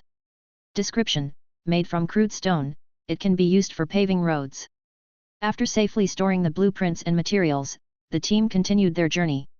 Half an hour later, everyone finally arrived near their destination. Only one hill separated them from the tomb of the dragon. My lord, the location on the map is right behind this mountain. There's a tunnel entrance up ahead, it should lead to the tomb of the dragon. Bolton continued to lead the way. The pigmen stopped their exploration at this point. Since they had completed their task, they saw no need to venture further in. Fang Hao nodded in understanding. Everyone followed Bolton onward, arriving at the location of the entrance he'd described. The mouth of the cave was quite large, with an estimated height and width of around 5 to 6 meters. The edges of the cave mouth were fortified with stone bricks, and there were ruins of buildings and wreckage on both sides of the ground. The area had merged with the surrounding environment over the centuries, becoming one with the mountains. It was clear, this was a man-made construction. All right, let's go in. Bolton, stay at the back. If there's any danger, retreat. Fang Hao instructed. Bolton's combat power was weak, his primary role was as a guide. The main force was still the skeleton army and Angia, the hero. Yes, my lord. Bolton replied. The team entered the tunnel, switching from daylight to dim light. They pulled out nightstones from their backpacks, which emitted a faint glow to provide illumination. As they proceeded a few steps, the soul fire in Fang Hao's eye sockets suddenly trembled. Taking advantage of the light from the nightstones, they noticed there were grey-white crystals on both sides of the cave. Fang Hao was too familiar with these crystals. Shadow Stones. Chapter 121, Dragon Bone. The Lord's Mansion has been upgraded to level 5 stone tower. Apart from special buildings, the rest of the establishments have met the construction requirements. However, due to the lack of Shadow Stone, many constructions of the Undead faction are yet to be upgraded. He has made direct requests for Shadow Stone in the channel, but the number of people willing to trade remains minimal. Over a few days, he barely received any. Now, the appearance of a fairly large amount of shadow stone in this tunnel fills his heart with elation that cannot be hidden. Even the headache caused by using the God's Presence spell has been significantly relieved. Collect all the materials along the way. As the tunnel's width was limited, Fang Hao didn't split his team to collect the materials. As they advanced, he collected all the encountered shadow stones. After traversing a distance, the count of shadow stones had already reached 27. Fang Hao put all the shadow stones into his pack, and started brainstorming. Theoretically, shadow stones only appear in ancient tombs, chaotic burial grounds, or places where the aura of death is exceptionally strong. Yet so many shadow stones have appeared in a mountain path connected to the tomb of the dragon. Could it be that a dragon truly died in there?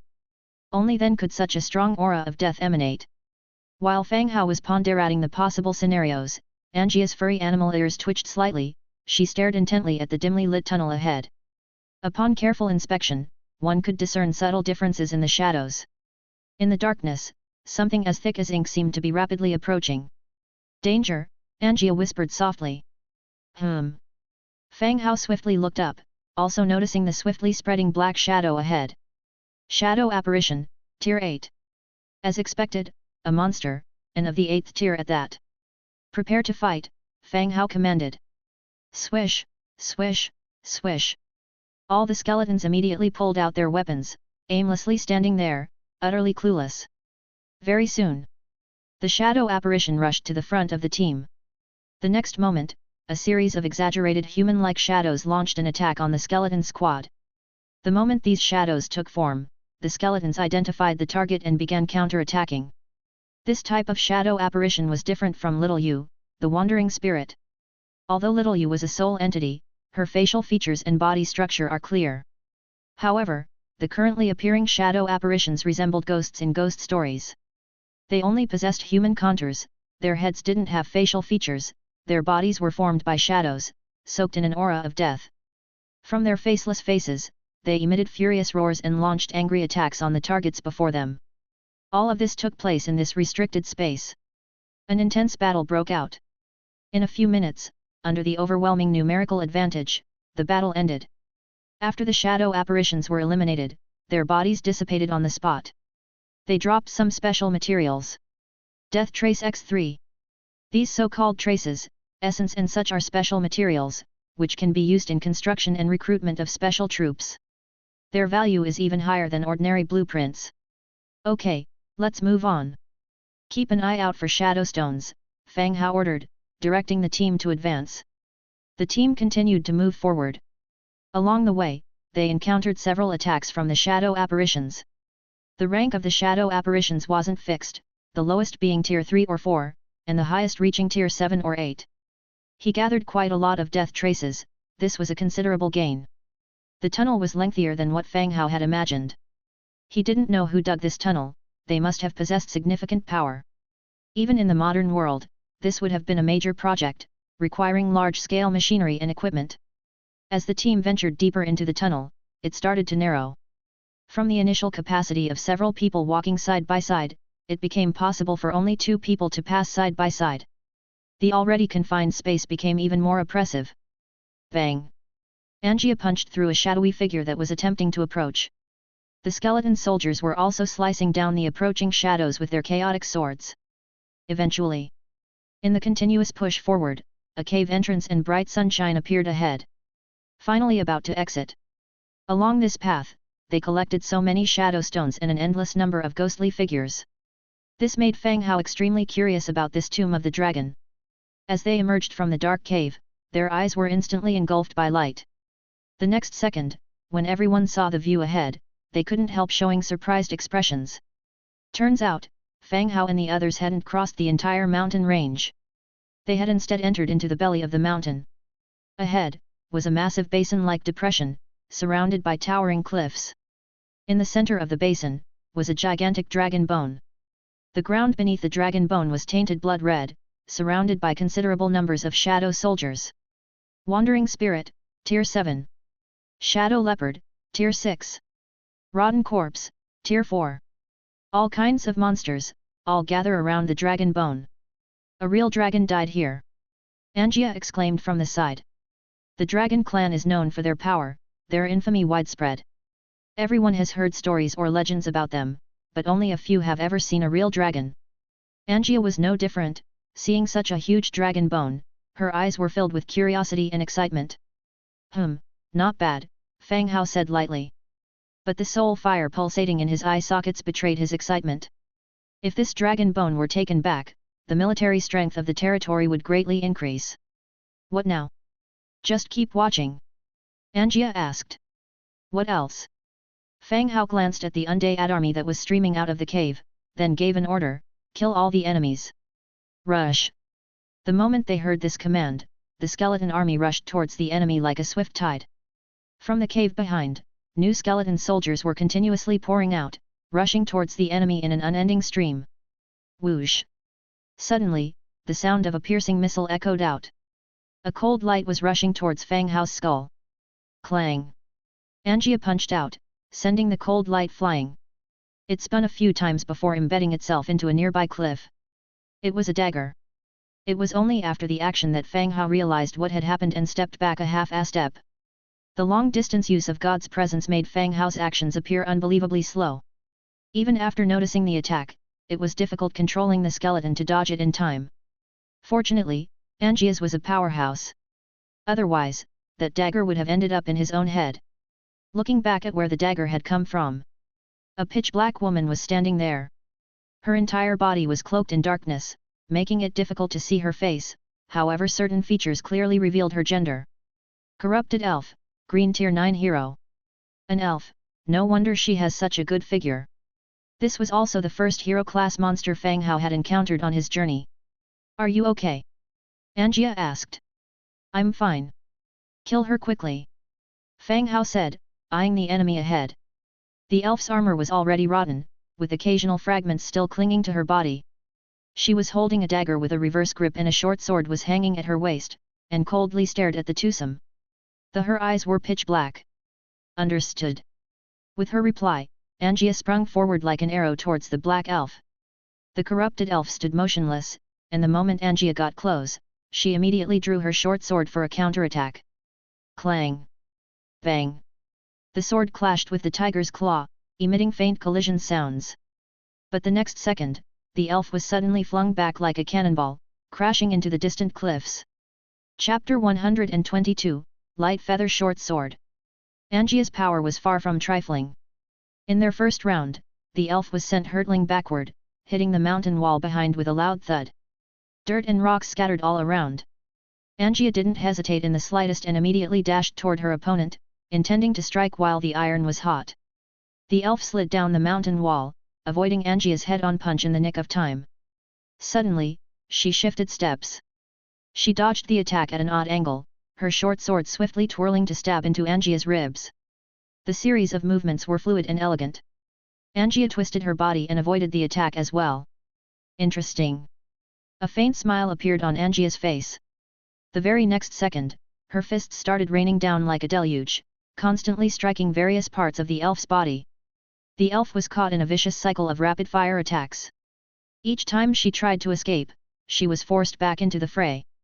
As the elf staggered from the relentless hits, Angia instantly activated her skill, Red Tooth. Her waist twisted as she delivered a backward elbow strike. The immense force completely obliterated the corrupted elf. The next moment, its body disintegrated into a pool of black dirt. All the infected creatures were like puppets manipulated by death. Driven by darkness, through bodies that were not their own. Seeing that the battle on Angia's side had ended, Fang Hao came over and asked, "Did you win?" "Of course. She put up a good fight, too bad she met me," Angia said confidently. She was well known in Mana Market. Although she was a 7th-tier blue hero, her strength was quite formidable. She often provoked Bronze Bull Teluk, annoying him tremendously, yet he could do nothing about her. "Where's the body?" "What body?" "Her body is long gone," Angia responded. "Ah." Fang Hao sighed faintly and said, "Help out those skeletons quickly so we can finish up and go eat." "Okay." Angia joined the battle, swiftly killing the monsters in the basin. After about half an hour, the battle was over. All the enemies had instantly disintegrated after their death, dropping masses of rare resources. The only ones left were the skeleton soldiers who had died on Fang Hao's side. Bones littered the battlefield. Everyone start collecting the loot, check for treasure chests, Fang Hao ordered while walking over to the dragon bones. As he approached, the monumental dragon bones still inspired an indescribable awe. It was indeed a dragon. Remains of the giant dragon. Type: remains. Description: the remains of a dragon species that was used as a sacrifice, strong body, grudges of the dead, has infected this land. Sacrifice? Fang Hao's brow furrowed at the sight of this word. Could it be that someone captured this dragon to use as a ritual offering? At the same time, Fang Hao also took notice of the symbols on the ground. After brushing aside the dark red soil, he could see that the entire basin was a massive disc filled with intricate inscriptions, as if the dragon was presented on a platter. How strange! Do you want to bring these back?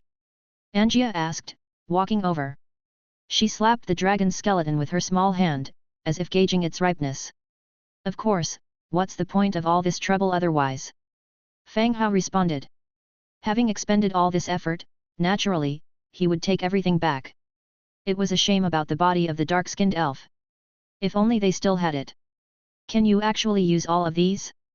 Why don't we keep a section to make soup for us by Ira? Angia, always full of odd ideas, suddenly suggested this. Fang Hao was stunned by her absurd proposition. He retorted incredulously, "Are you ill? I'm scared I might get poisoned." "Come on. Just a small piece won't harm. Don't be so stingy." Angia nagged on the side. Time gradually passed. The skeletons gathered all the spoils of war scattered around them. Among them, a short sword caught Fang Hao's attention. This short sword was by no means a stranger, it was just used by the infected elf. When it was collected by the skeleton soldiers, there was a scabbard which made a perfect set. Looking at it now, this short sword indeed looked too extravagant to be a weapon. The scabbard was made of an unidentified metal, a bright white material, carved with exquisite patterns. The blade of the short sword was sharp, with the hilt shaped like a tree canopy, and several tendrils twisting around it. Light feather, orange. Category: short sword. Damage: level 3 damage. Properties: leader charm +3. Skill: blessing, passive, dot. Blessing: the wearer, living creature, is not affected by any negative status. Description: the beautiful little princess, weak and afflicted by nightmares, was constantly ill. The king summoned the best blacksmith in the kingdom to forge a dagger that could dispel disasters, and gave it to the princess, who always carried it around. Did Angia just kill a princess? Why would a princess appear here? It really is incomprehensible. Actually, this short sword is not used for combat. Level 3 damage, which is the level of a blue weapon. On the contrary, the leader's charm and the blessing skill, pull the short sword's attributes up to the level of orange.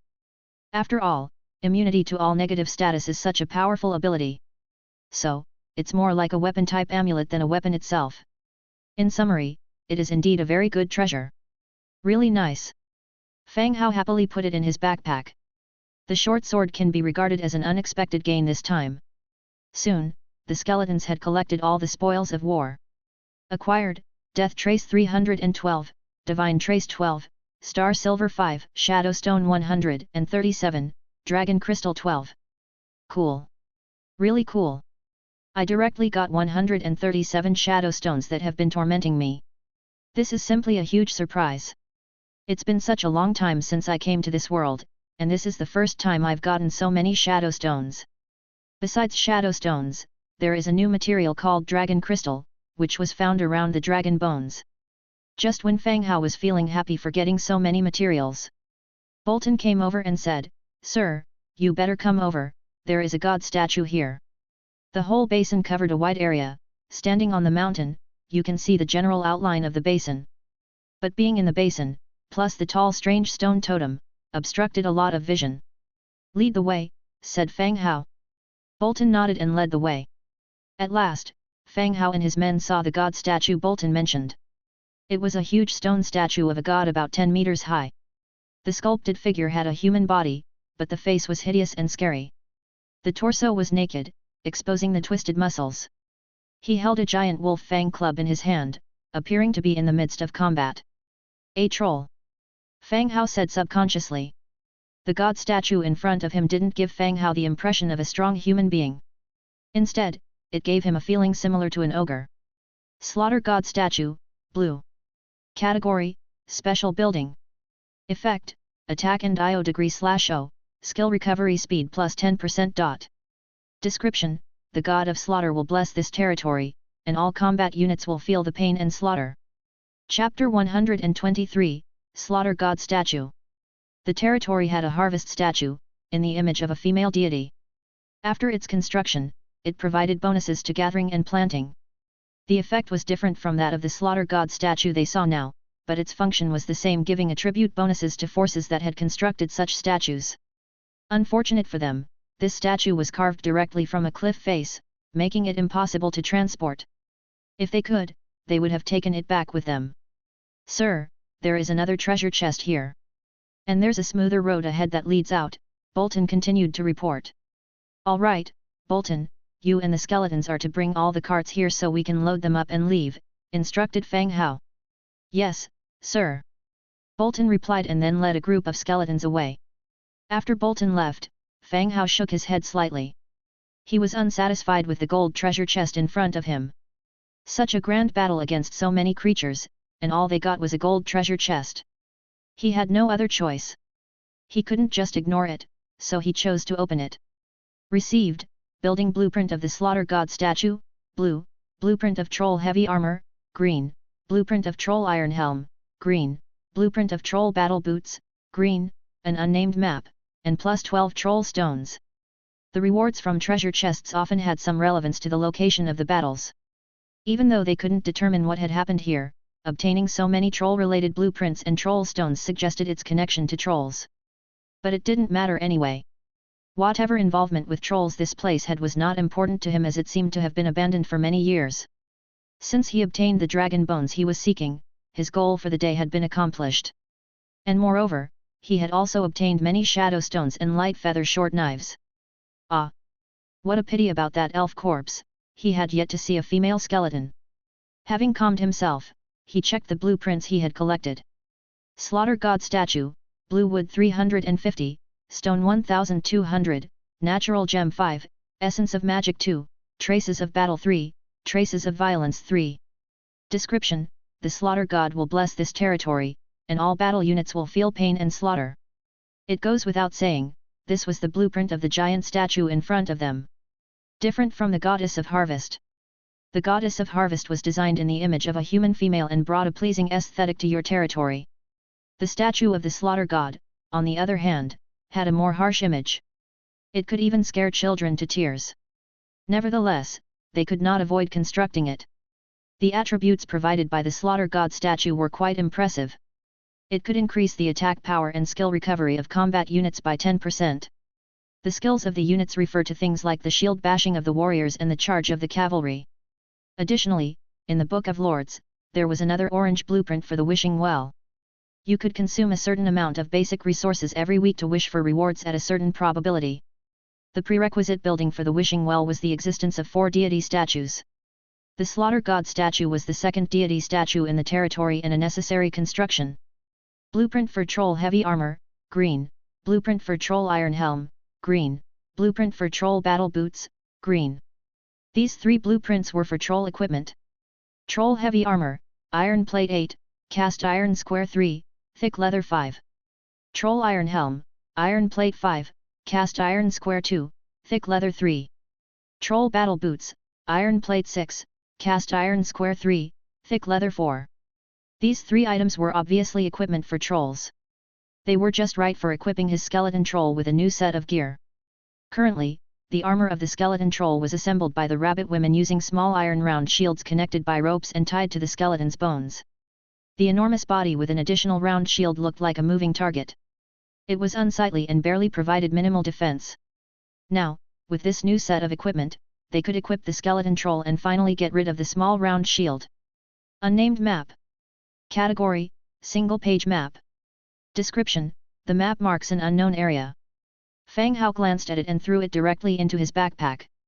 Once he returned and integrated it with the large map, he would be able to determine its location. Right now, he could not understand what was depicted on this current map. After reviewing all the rewards, Bolton arrived with the skeletons pushing the carts along the main road. "My lord, this path leads out, the small path we just took isn't the main road." Bolton pointed to the road that led outside. "That's good. We'll take this road later," Fang Hao replied. Bolton nodded. Fang Hao commanded all the skeletons again, separate the dragon bones and load them onto the carts. The frame of the dragon bones was huge, they needed to be loaded onto the carts in sections. The skeletons busied themselves with loading the enormous dragon bones onto the carts and securing them with ropes.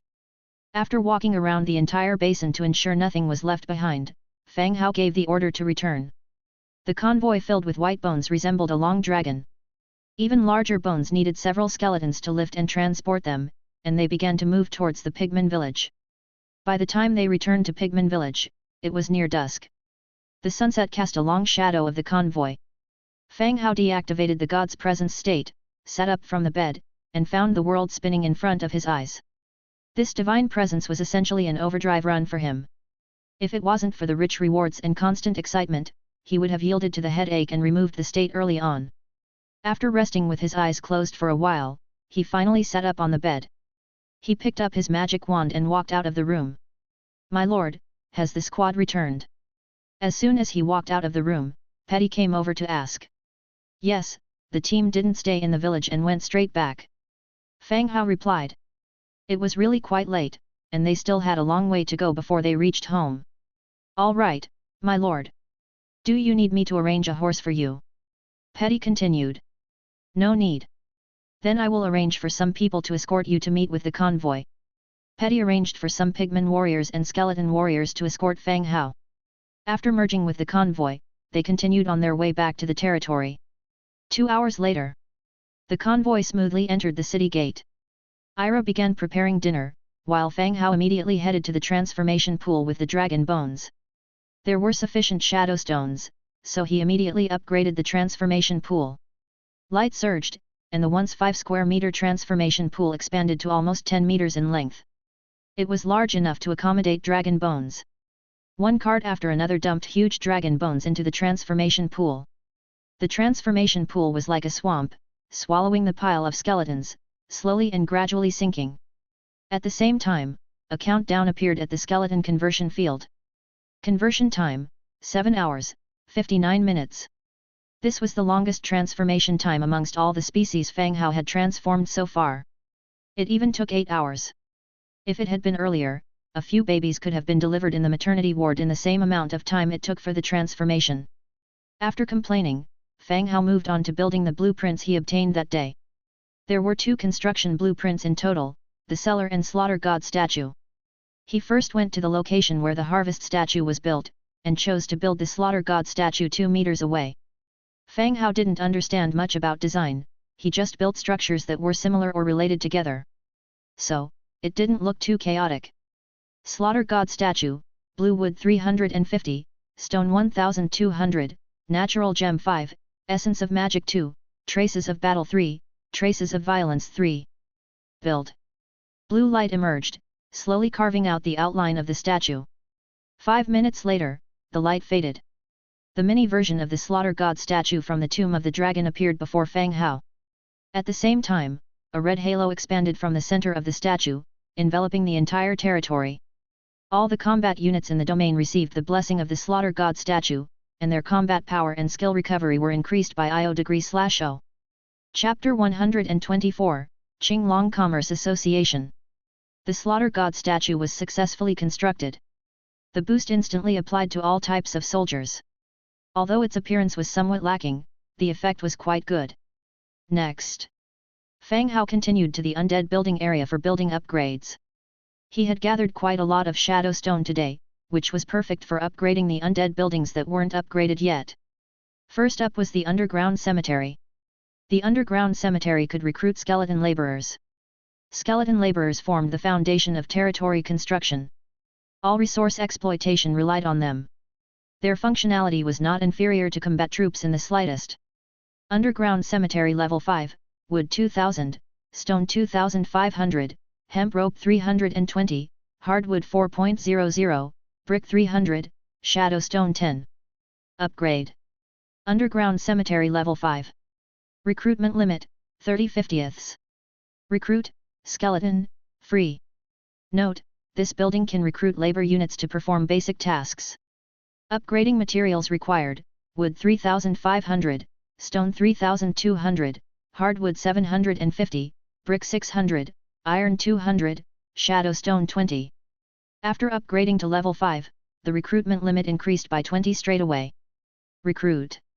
Hundredfold multiplier triggered, 2020 skeletons recruited. 2,000 skeleton laborers appeared. Fang Hao ordered them to collect tools from the warehouse and assign them to their respective duty stations. Next was the Corridor of the Dead. Corridor of the Dead level 5, wood 3,200, stone 3,800, hemp rope 450, hardwood 500, brick 450, shadow stone 35. Upgrade. Corridor of the Dead level 5. Recruit, skeleton scout/skeleton cavalry. Skeleton scout, wriggling spines 2/skeleton cavalry, wriggling spines 3. Note, in this building, you can recruit cavalry of the affiliated faction. Upgrading the building can unlock new soldier types and higher unit levels. Upgrading materials required, wood 4,500, stone 4,200, hemp rope 500, hardwood 1,200, brick 900, iron 220, shadow stone 50. The Corridor of the Dead corresponded to the cavalry training camp. With this upgrade to 5th level, a new troops type was added, the skeleton cavalry. Fang Hao didn't recruit immediately, since the number of troops in the territory had reached saturation. He would recruit when necessary, so there was no hurry. According to the recruitment rules, needing 3 wriggling spines means this was a 3rd level unit. Then, Fang Hao continued to upgrade the Undead Mage Tower. Unfortunately, no new troop types appeared for the Undead Mage Tower. There was still only the Undead Mage. After the upgrades of the Undead buildings were completed, Fang Hao continued to the Lord's Stone Tower, planning to build a cellar. As soon as he stepped into the hall, he saw Ira wearing a maid's outfit, busily working in the kitchen. Her voluptuous bosom almost breaking out, and her fair, long legs exposed. They didn't harbor the peculiar thoughts of modern humans. They simply knew that this form of service was beautiful. What girl wouldn't like beautiful clothes? Ira was preparing dinner, with Angia right behind her, non-stop talking about today's battle. From stonemen to towering troll statues. Seeing Fang Hao coming over, she immediately blocked his way. Where's the dragon bone? Give me one, let Ira make us a soup. She still remembered about boiling soup with dragon bones. Fang Hao extended his index finger to her. I don't have any dragon bones, but you can suck on this. It still has a bit of bone flavor. Angia glared at him and showed her teeth as she lunged at Fang Hao's finger. Fang Hao reflexively recoiled, avoiding her attack. Seeing Angia was genuinely upset, he hurriedly said, just joking, we had a good harvest today. Let's have Ira prepare more delicious food, and we'll have a celebration, all right. Today indeed was a harvest-filled day. Light feathers, orange dagger, a large amount of shadowstone, death trace, several equipment blueprints. Most importantly, he received the long-awaited dragon bone. It was only fair to celebrate everyone's achievement. Humph! Angia stood with both hands on her waist and huffed in indignation. Ira, could you make a couple more dishes? Fang Hao asked. Ira smiled, sure, master. Then, Angia began to order her favorite dishes. Meanwhile, Fang Hao opened the Book of Lords and found the blueprint for a cellar in the building category. Cellar, greenwood 1,200, stone 1,500, hemp rope 600, metal parts 50. The moment he selected the blueprint, a prompt appeared. Building site is under the Lord's Stone Tower, do you wish to build? Yes. Immediately, an additional staircase appeared at the staircase area of the stone tower. It led to the newly built cellar. Cellar Level 1. Ability, Constant Temperature. Constant temperature, it can maintain a consistently stable temperature in the room.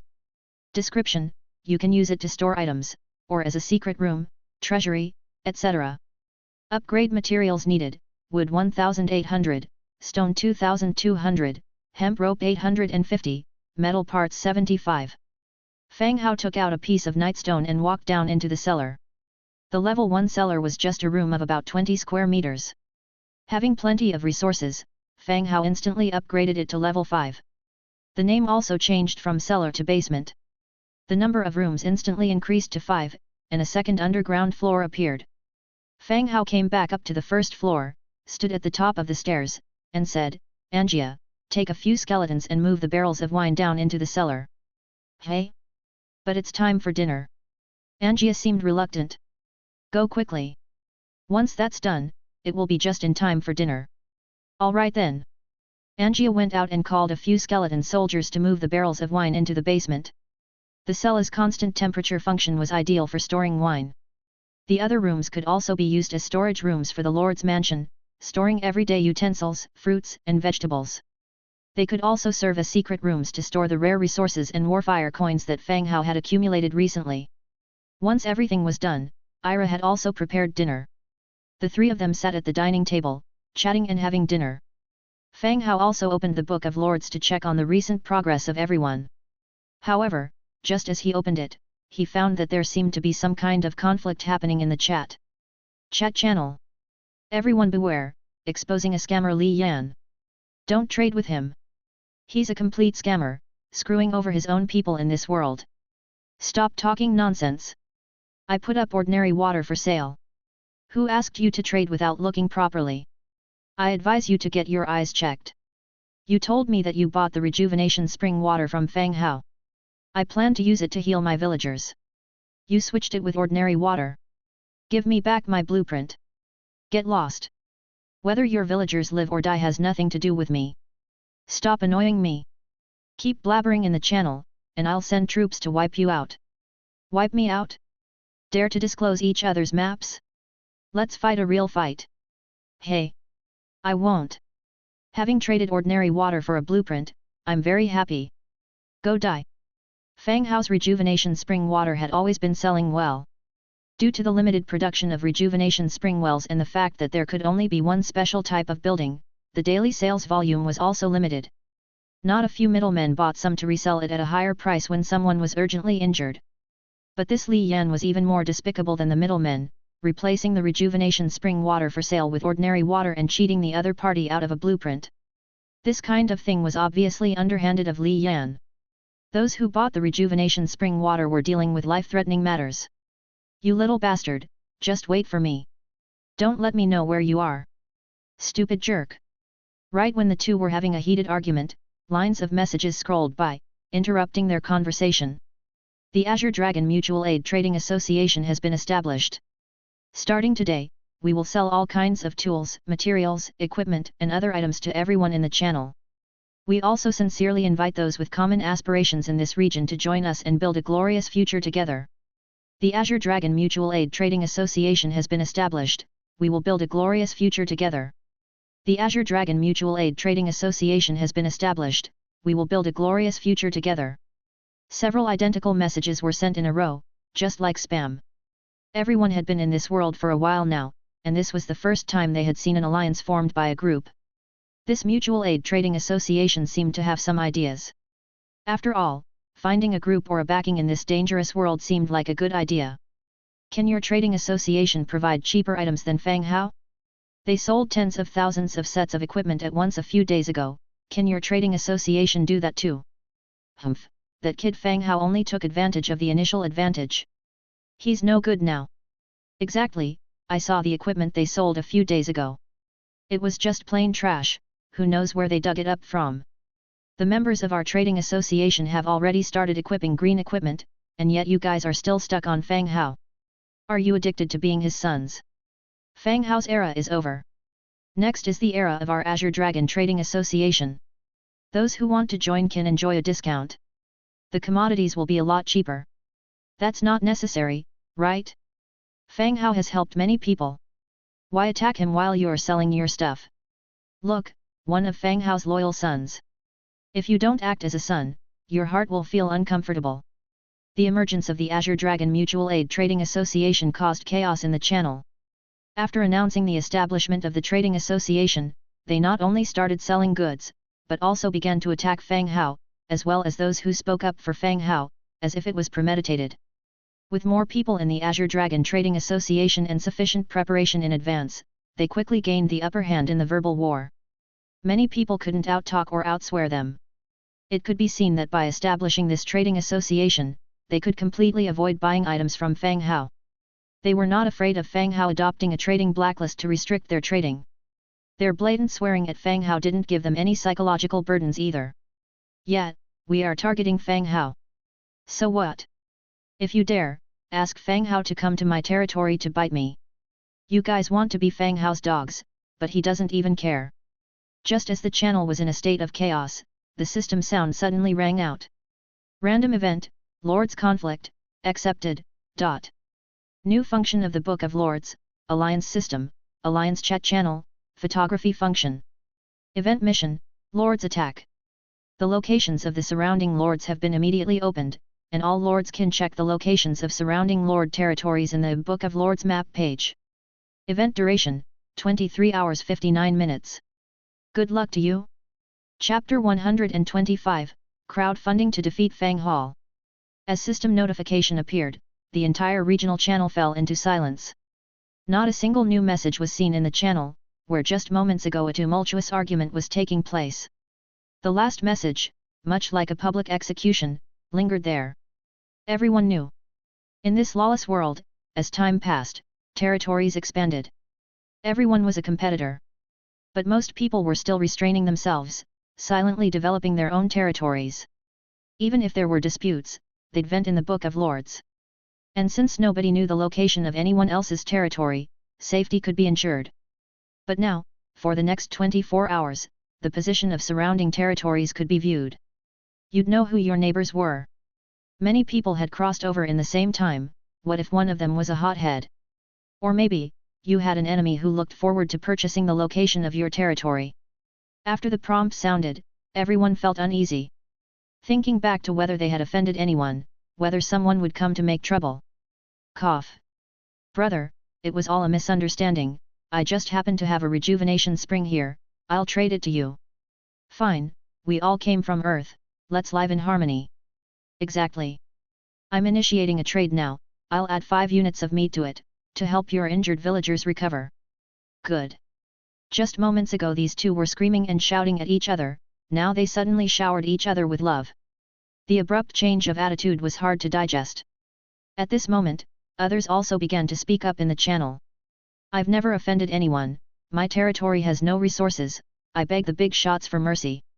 My territory is surrounded by a large number of monsters, no one would come attack me, right? I feel that everyone does not need to worry. If someone really wants to attack a territory, they'd have to think whether they could win. And, after they dispatch their troops, what if their base is stolen?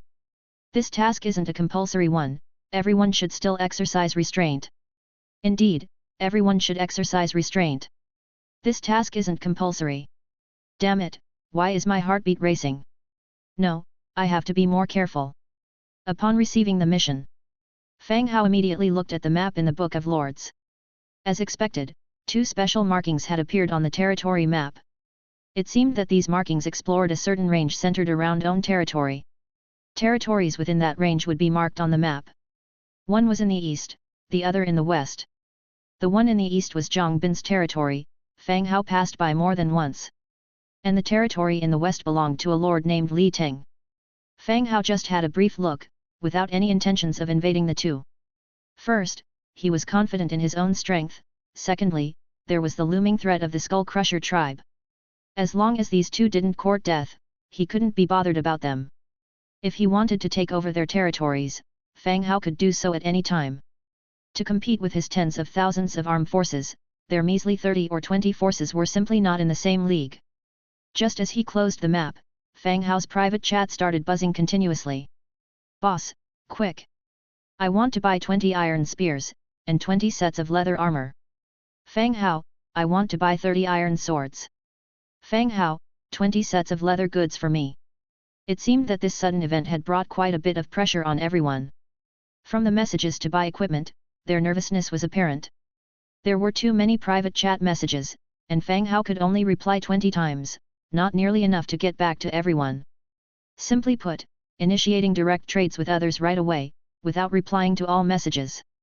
After finishing the private chats, Fang Hao pondered for a moment, feeling this was a great opportunity to make money. He quickly finished his meal and walked out of the stone tower. He crafted 30,000 each of iron swords, iron spears, and leather armors, including the equipment obtained from eradicating the Knoll tribe, and put them all for sale on the regional channel. In addition to trading for resources, the priority was blueprints. Damn it! Fang Hao is a big businessman, every time he sells in thousands.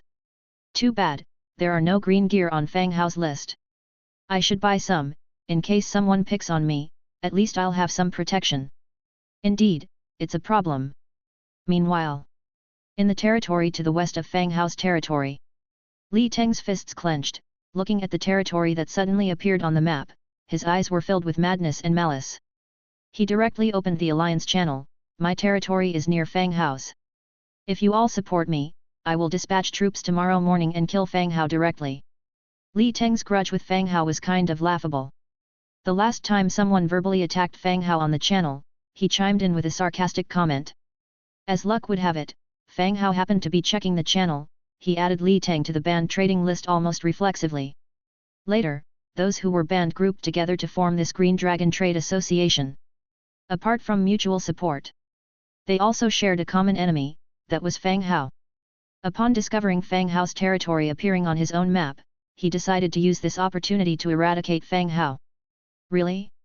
What kind of support do you need? We don't know how powerful Fang Hao is.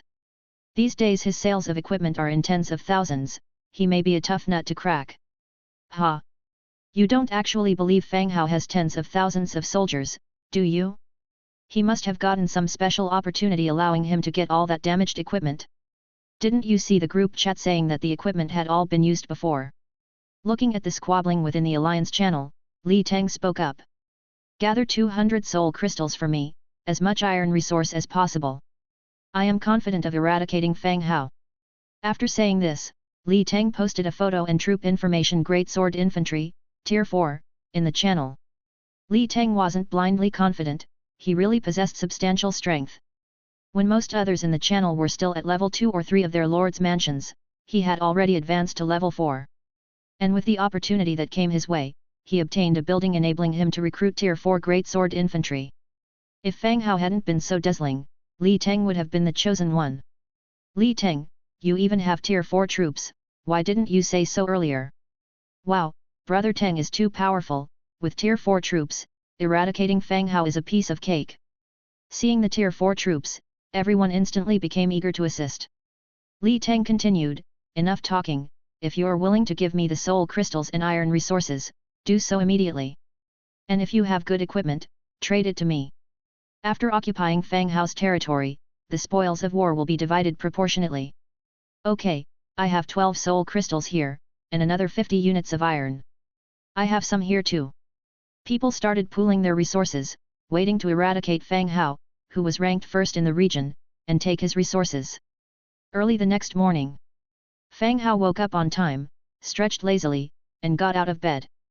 Just as he stepped out of the door, he saw Ira running in somewhat panic-stricken. Seeing Fang Hao, she stammered, still somewhat frightened, Master, over there, a giant creature has appeared. Chapter 126, Bone Dragon. No need for Ira to explain, there were no tall buildings near the skeleton conversion field. At a glance, a huge bone dragon could be seen standing there. It's okay, that's a new type of soldier recruited in the territory, they pose no danger. Fang Hao lightly patted Ira on the back, signaling there was no need to worry. Ira's face was filled with lingering fear, she whispered, oh, should I ask Miss Angia to accompany you, just in case there is danger? No need. Fang Hao finished speaking and walked towards the direction of the conversion field. As he got closer to the bone dragon, he increasingly sensed its massive size. When he got under it, he found that even while sitting there, it was as high as a 6 or 7-story building. Even though Fang Hao knew it was his recruit, he still felt oppressed. Lie down, said Fang Hao. The bone dragon glanced at Fang Hao, its straight front legs bent and the entire body lay down on the ground. Bone Dragon, Tier 10. Faction, Undead. Racial traits, Undead, Hollow Skeleton, weak to light attacks. Skills, Dragon's Might, Death Breath, Soul Plunder. Innate skills, Advanced Flight Mastery, Advanced Combat Mastery, Advanced Defense Mastery, Advanced Magic Resistance.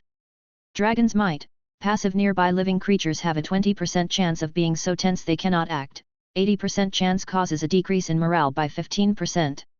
Soul Plunder, passive every time a target is killed, the recovery of Death Breath skill is accelerated plus 1%. Death Breath, active dragon's breath can directly absorb the lives of those unfortunate living creatures. Note, skeleton units converted from corpses still retain their unique characteristics and attack methods from their previous lives. Dragons are as powerful as imagined. Even after transformation, they have reached the 10th tier unit. Surpassing the skeleton trolls, they have become the most powerful unit under Fang Hao's command. In Fang Hao's heart, besides being a powerful unit, the Bone Dragon is a mount he dreamed of. The territory is gradually expanding, and these recent explorations to various places require several hours of travel. Without doing anything, time is wasted on the road. In earlier movies, there were always dragon knights, not only powerful in combat but also excellent mounts. However, the bone dragon in front of him was even more enormous, lying there like a small airplane. It could seat not just one but more than a dozen people. But Fang Hao touched the body of the bone dragon and began to worry. Even if he endured the pain and sat on the skeleton, wouldn't his small body fall out of the skeleton's gaps during flight? He won't need a parachute later, right? It's better to walk, no need to seek such death. He complained in his heart, but his brain started thinking for a solution. The dragon is dead, but he is alive. He decided to ride this dragon today.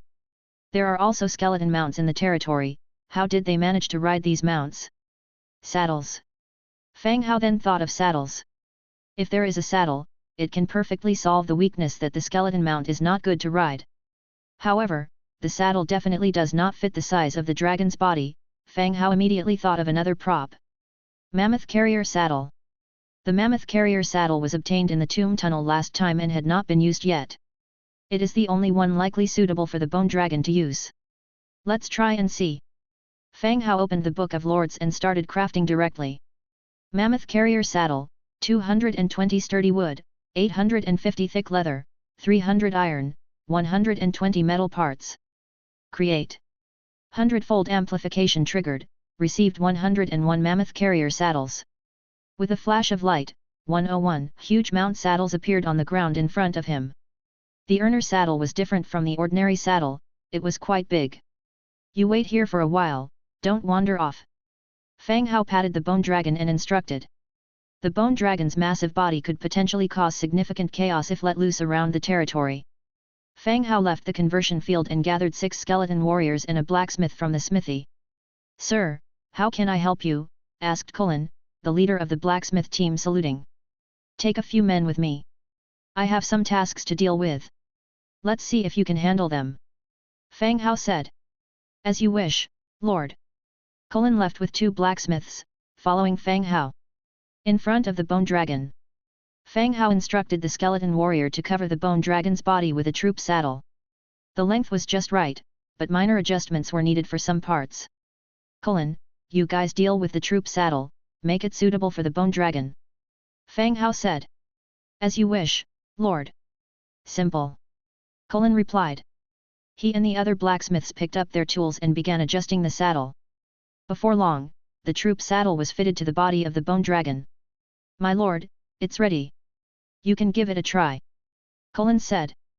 The bone dragon crouched down to make it easier for Fang Hao to climb on. The troop saddle wasn't just a single seat. In addition to the front control position, there were 2 rows of seats, a total of 6. It could fit 7 people in total. Fang Hao fastened the reins to the bone dragon's neck and gripped them tightly. He took a deep breath and said, let's go for a loop. The bone dragon raised its body, with a powerful push from its legs and spreading its wings, it shot directly into the sky. The wind whistled. Fang Hao held onto the reins tightly. Oh, crap! Fang Hao could clearly feel the trembling of his facial muscles. It felt as if a pair of strong hands were kneading his face. Apart from the initial inertia when taking off, as the bone dragon ascended to the sky and spread its huge wings, it gradually became stable. The azure sky, the clouds within reach. This feeling was really remarkable. Fang Hao shouted loudly, ah! Verb. He had swallowed plenty of wind. The bone dragon hovered above the territory, from where Fang Hao could see the hard-working skeleton workers below and the patrolling skeleton warriors. He could also see the pigman village in the distance, and Zhang Bin's territory, which he'd passed several times. Enough, let's go down. Fang Hao leaned over and patted the bone dragon's neck. Upon command, the bone dragon folded its wings and dove towards the territory. Oh crap! Woo woo woo! After a successful landing, Fang Hao jumped off the bone dragon. Leaning on the bone dragon's body, he felt a bit dizzy. Next time, takeoff and landing should be slower and smoother, Fang Hao said. The bone dragon had reached tier 10, and its intellect was slightly more advanced than that of an ordinary trooper. It seemed to understand Fang Hao's words, its giant skull nodded slightly. Fang Hao designated a large open space outside the city as a temporary resting area for the bone dragon. After all, the bone dragon was enormous, and letting it roam freely in the territory could cause various problems and damages. After checking out the transformed bone dragon, the gloom caused by the Skull Crusher tribe had also dissipated. With the bone dragon, even if the Skull Crusher tribe was strong, Fang Hao now had the ability to parry and counterattack. After getting everything done, Fang Hao returned to the Lord's mansion to have breakfast. Ira brought over a sumptuous meal. Fang Hao had just taken his first bite when there was a notification from the Book of Lords. In the regional channel. Fang Hao, clean your neck and wait for death, Fang Hao, you bastard. I'm coming to kill you right now. After saying this, he also attached an encyclopedic entry for a Tier 4 troop, a Heavy Sword Infantry, Tier 4, along with a photo of more than 60 heavy sword soldiers. As soon as the Tier 4 soldiers appeared, the chat channel was instantly filled with a ruckus. Damn, Tier 4 soldiers! How is this possible? Didn't we all say we were going to cool down yesterday? How come two big shots started fighting this early in the morning? I've always hated Fang Hao. I'm glad someone finally stood up to get rid of this profiteer. Chapter 127, Taking the Initiative. Exactly. Fang Hao, this crook, has monopolized and controlled the market prices for too long. He deserves to die. I back brother Li Teng. Obliterate Fang Hao. Yes, we all support you. Wipe out fraudster Fang Hao. In the channel, there were multiple messages condemning Fang Hao relentlessly.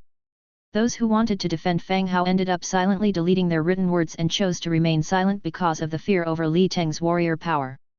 You all are truly shameless.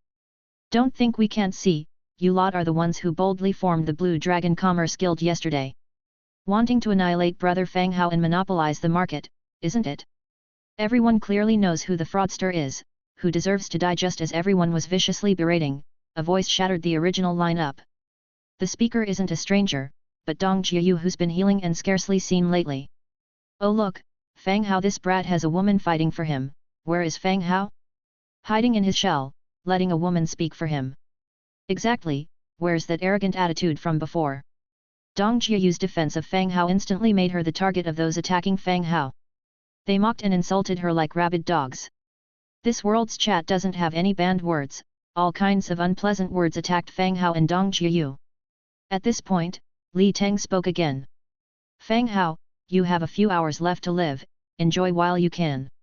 After I end my troops finish breakfast, that will be your time of death. It's currently still morning. The troops also need to eat and drink plenty before going to the battlefield, otherwise their loyalty will decrease, potentially causing mistakes. Plus the journey, there's a few more hours before they can reach Fang Hao's territory. Fang Hao watched the chat within the channel, his face gradually darkened. He couldn't recall any grudge he had with this Li Teng. Yet, since the enemy had identified him as an easy target, a fat sheep, then he has nothing to say apart from exterminating him, giving a cautionary reminder to everyone in the channel. Fang Hao didn't want to talk, that doesn't mean he was easy to bully. He said straightforwardly, don't bother, I'll come to you. Let's see how you'll kill me. Fang Hao didn't care at all about Li Teng's power. This was the first time he had seen someone showing off and revealing his cards before a war in the channel. Fang Hao knew that Li Teng's ultimate card was a Tier 4 Giant Sword Warrior, but Li Teng didn't know what cards Fang Hao had. Therefore, Fang Hao didn't take him seriously at all. Not to mention, now he has a Tier 5 Skeleton Troll and a Tier 10 Bone Dragon. Even the Fireblade tribe that Fang Hao wiped out at the beginning was stronger than Li Teng. Who gave him the courage to publicly challenge Fang Hao? Wait till I catch you, let's see if you can still talk tough. Li Teng said. Support brother Li Teng, eradicate the evil. Support brother Li Teng, wipe out fraudster Fang Hao. Excluding those from the Blue Dragon Commerce Guild, there wasn't a second opinion in the channel. After all, Li Teng had demonstrated Tier 4 troops, surpassing their power. Those who wanted to speak up for Fang Hao also quietly shut up. They could only curse these shameless people within their territory. Only Dong Jiayu defended Fang Hao, her single voice of rebuke seemed extremely feeble. Fang Hao sent a message to Dong Jiayu: Li Teng is just a clown. Don't waste time on these people. Brother Hao, I can give you some soul crystals to expand your troops, just to be safe. No need, just sit back and enjoy the show. Closing the Book of Lords, Fang Hao also finished breakfast. After drinking a cup of fruit wine, he directly left the Lord's Stone Tower, heading towards the skeleton conversion field. Since he had unlocked the bone dragons, it was time to summon them and test their combat power. Bone Dragon, 10 wriggling spines, 7 death trace, 5 star silver, 10 dragon crystals. The treasury had enough supplies of death trace and star silver. But Fang Hao had only 12 dragon crystals. Therefore, he could only set the summoning quantity to 1. Hundredfold enhancement triggered. 101 bone dragons have been summoned. A series of flashes, and 101 colossal bone dragons appeared in the sky over the territory. Just like a dense cloud, they blocked out the sun. A tremendous pressure enveloped the entire territory, making the trembling rabbit clan maids, who had been working, nearly faint. Go stand by in the open space outside the territory, Fang Hao instructed. Whoosh! A series of swooshing sounds resounded, as the bone dragons flew out one by one, landing on the open ground outside the territory. Fang Hao called for the blacksmith again. He ordered them to install troop saddles on all the bone dragons. Each saddle could carry 1 coachman and 6 types of soldiers. While the blacksmiths were fitting the bone dragons with the saddles, Fang Hao began crafting equipment for the skeleton trolls. Yesterday, he had obtained several blueprints for troll equipment. Troll heavy armor, 8 iron plates, 3 cast iron chunks, 5 thick leather. Troll helmet, 5 iron plates, 2 cast iron chunks, 3 thick leather. Troll combat boots, 6 iron plates, 3 cast iron chunks, 4 thick leather. He adjusted the quantity to 11. Hundredfold enhancement triggered, nil sets of troll heavy armor obtained. Hundredfold enhancement triggered, nil helmets obtained. Hundredfold enhancement triggered, nil pairs of troll combat boots obtained. These pieces of troll equipment were piled up like a small hill in the open space outside the city. My lord, what are you? Fireblade walked over. Fireblade's soul had been altered, and he was 100% loyal to Fang Hao, always acting with steadiness. Without any significant battles, Fireblade had been acting as the defense commander of the city. After all, Fang Hao was not at ease entrusting this task to Anjia. Fireblade, get the skeleton trolls to change their equipment. They will come with me later, Fang Hao ordered. Yes, my lord.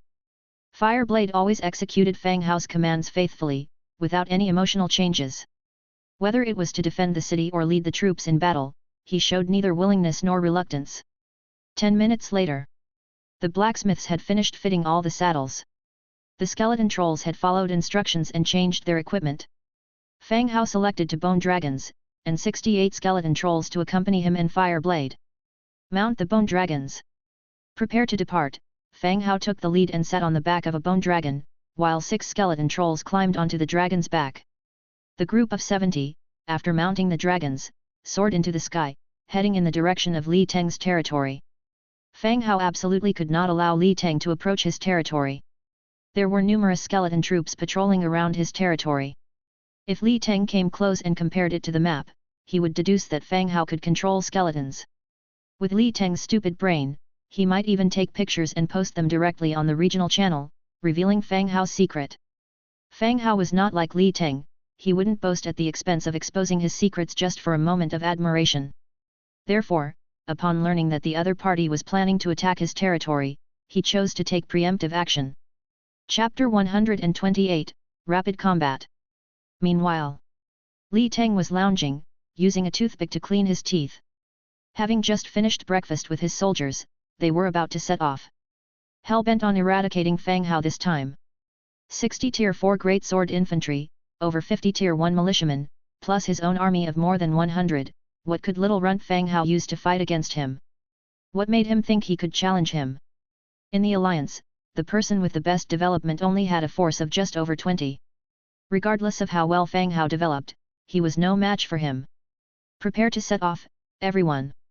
Our opponent is merely an insignificant little territory. We'll go there, kill everyone, and take the city.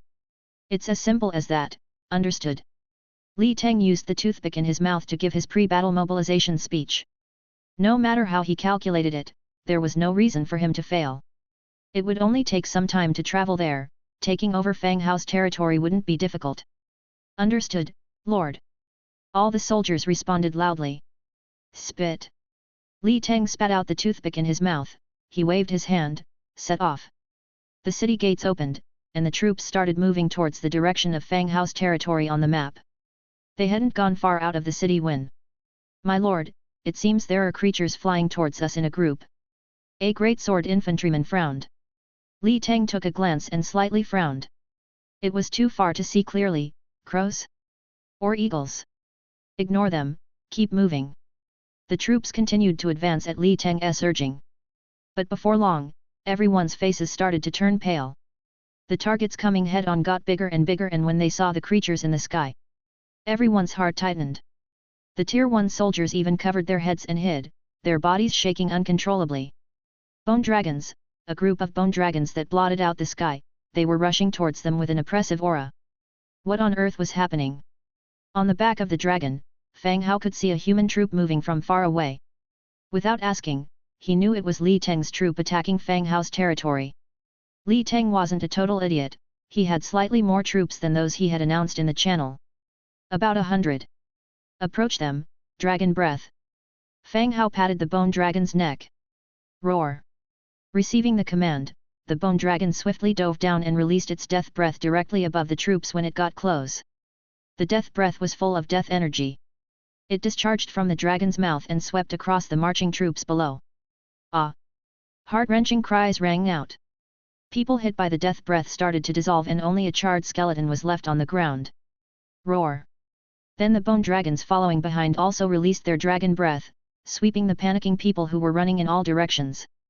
This was a massacre that left no suspense. Li Teng was terrified of the sight before him. He reflexively backed off, tripping over himself and falling to the ground. The dragon breath was reaping his soldiers' lives before his eyes. The Tier 4 soldiers he was extraordinarily proud of were as weak as ants under the bone dragon's breath. There was absolutely no chance of resisting. The next second, Li Teng didn't hesitate at all and turned to run, fleeing towards his territory with abandon. After one round of breath, all of Li Teng's soldiers had died. 2 Tier 1 soldiers had been too frightened by the dragon's might at the very beginning and had fled into the distant woods. Fang Hao didn't bother to pursue these soldiers. After all, whether these Tier 1 soldiers fled or not had no impact on a victory that was already secured. The dragon made a circle and Fang Hao saw Li Teng turning back to his territory with abandon.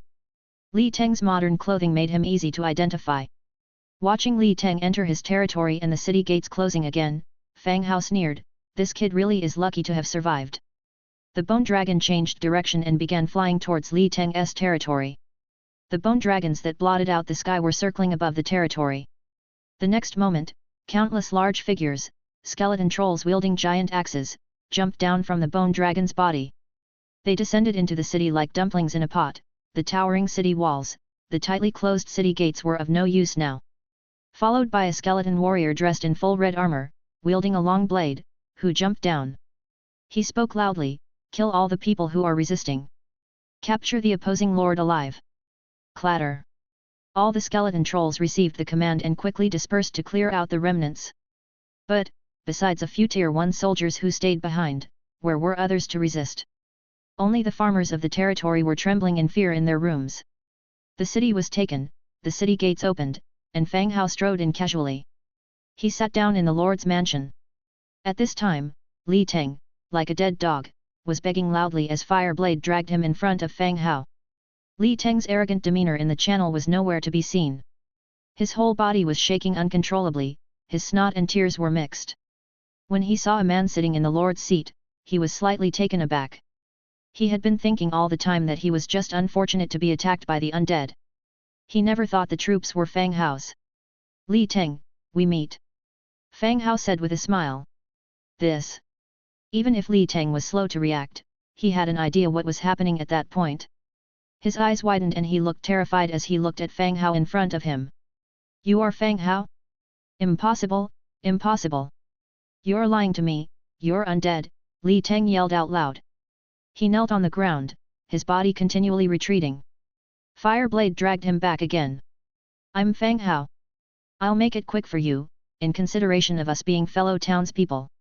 Fang Hao spoke softly. Li Teng had to die, and everyone had to know.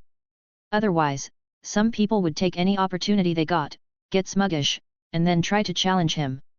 This was a warning to everyone. He was willing to play. If no one bothered him, fine. But if someone had idle time to come bother him, it would only lead to a dead end. No, no, no. Boss, I was just joking with you, just a joke, don't kill me. Fang Hao remained silent.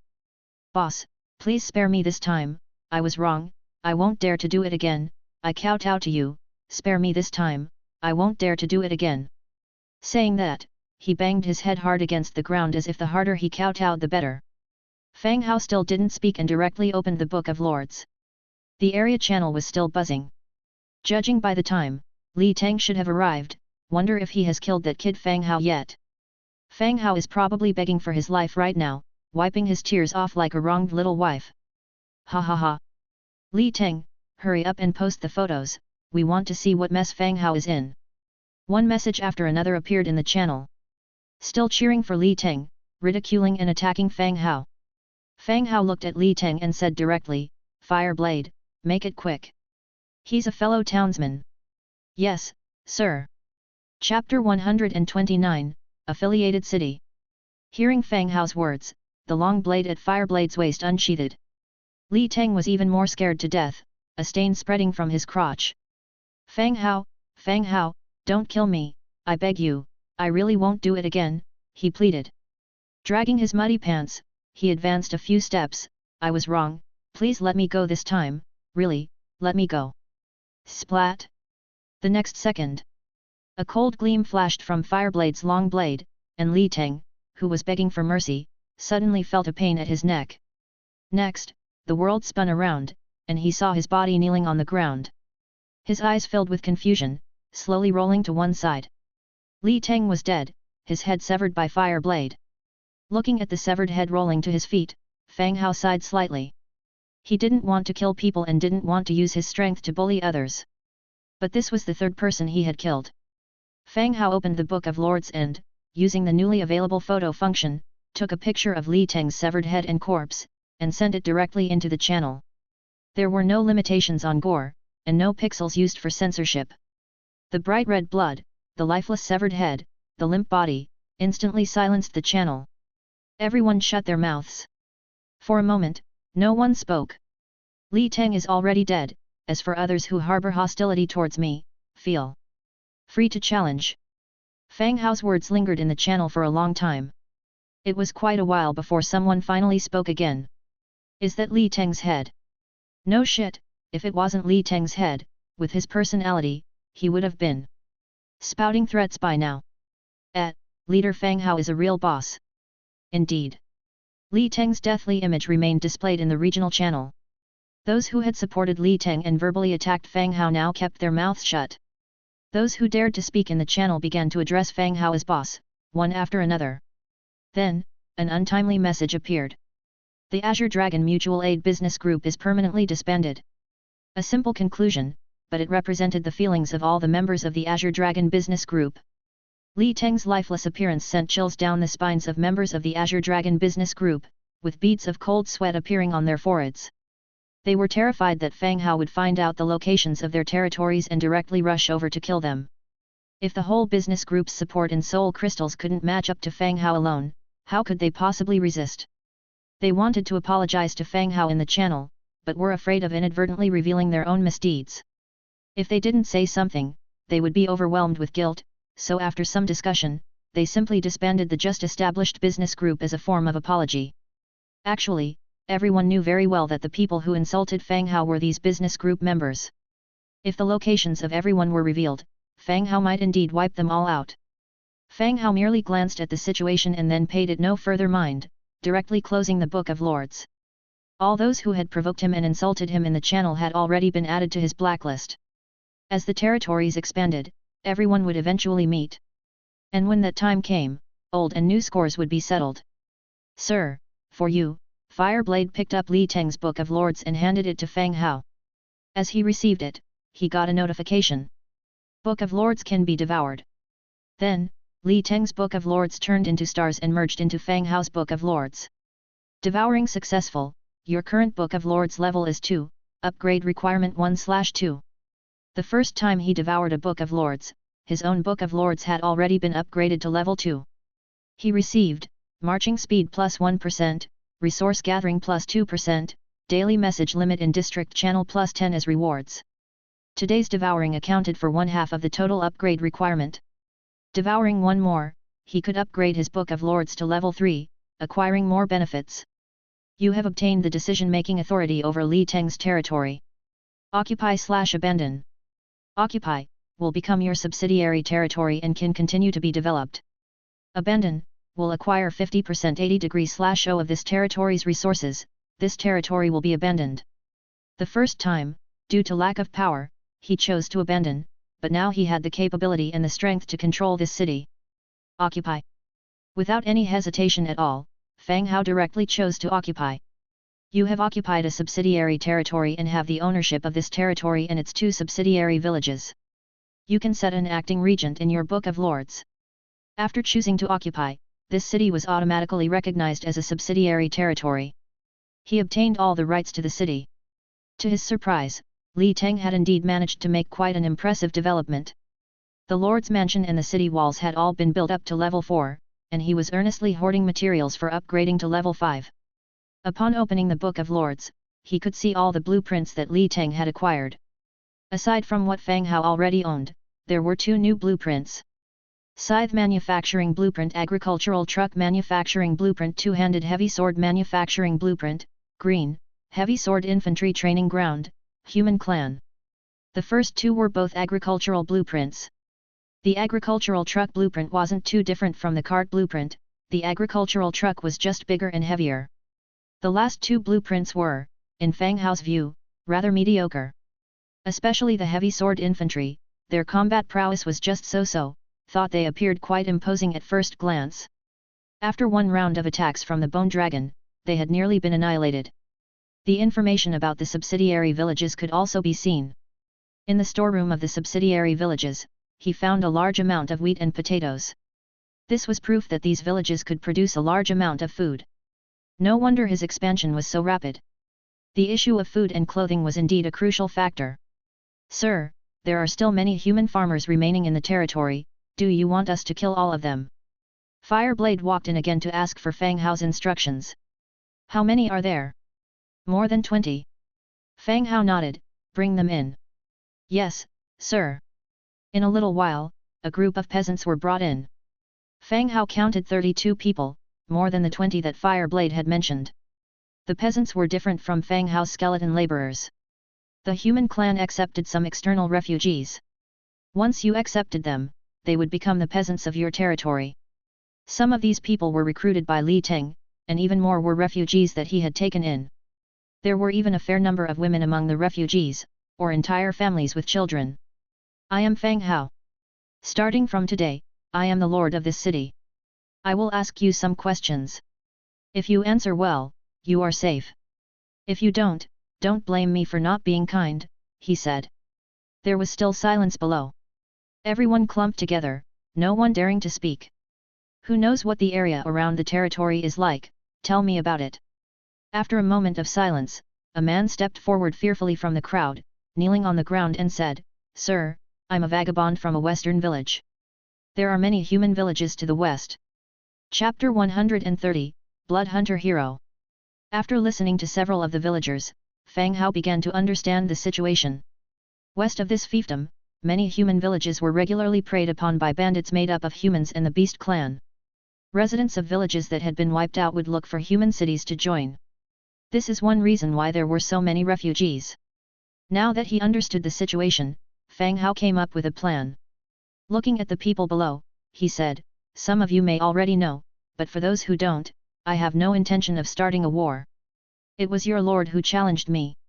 Although Fang Hao was powerful, he did not want to be branded a warmonger. It was Li Teng who had provoked him, Fang Hao was merely reacting. The crowd below remained silent. Fang Hao continued, "From today onwards, I am the lord of this fief. You can live here as usual, the fief will provide you with food and shelter."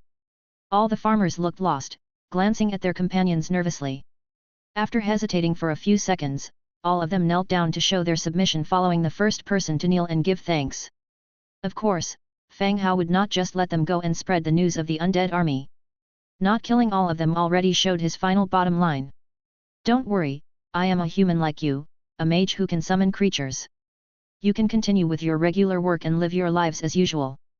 Fang Hao said, then he cast a spell and 2 wooden spirit guards appeared by his side. The kneeling farmers, seeing this, began to murmur amongst themselves. Stories of mages were always popular. Even in remote villages, there would be 1 or 2 stories about mages or tales about noble lords and their mistresses. Seeing Fang Hao performing magic made them believe him a little more. "You can go back to your work. I will appoint a new governor for you in due course." Fang Hao waved his hand slightly, signaling that they could leave. All the farmers left, returning to their own stations as instructed. Fang Hao, accompanied by Fireblade, left the Lord's Manor, too. Once outside, he began rebuilding the fiefdom. First, he built arrow towers on the walls to provide basic warning for the whole fiefdom. Then he built a lumberyard, a pasture, a stone mine, a wood processing plant, a stone processing plant, and a forge. Most importantly, he built a mill. There were still 2 subsidiary villages in Li Teng's fiefdom, which had stored a lot of crops, so the mill played a significant role. After everything was built and the farmers were assigned work, he exchanged 12 soul crystals in the regional channel. He then went straight to the Greatsword Infantry Training Ground.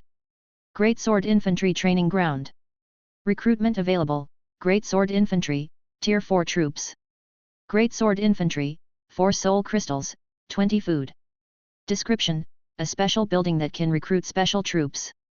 He set the recruitment count to 3. And then chose to recruit. Recruitment Amplification Zaihu triggered, 303 Greatsword Infantry gained. The glow faded, and 303 burly Greatsword Infantry stood before Fang Hao. Greatsword Infantry, Tier 4. Faction, Human. Race characteristics, Living creatures, Human spirit, Learning. Skill, Sweep. Inherent abilities, Intermediate combat proficiency, Intermediate tactical proficiency, Intermediate greatsword proficiency. Living creatures, this unit is a living creature, it can be healed and resurrected, and is affected by morale. Human spirit, passive, spirit increased by 3%. Learning, humans are good at learning. In addition to mastering weapons, any secondary weapon can be equipped, secondary weapons need practice.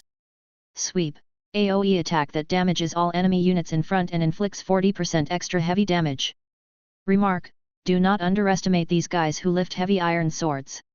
In the history of the Empire, there are countless poems glorifying how the Greatsword Infantry fought to their last man to guard their lord.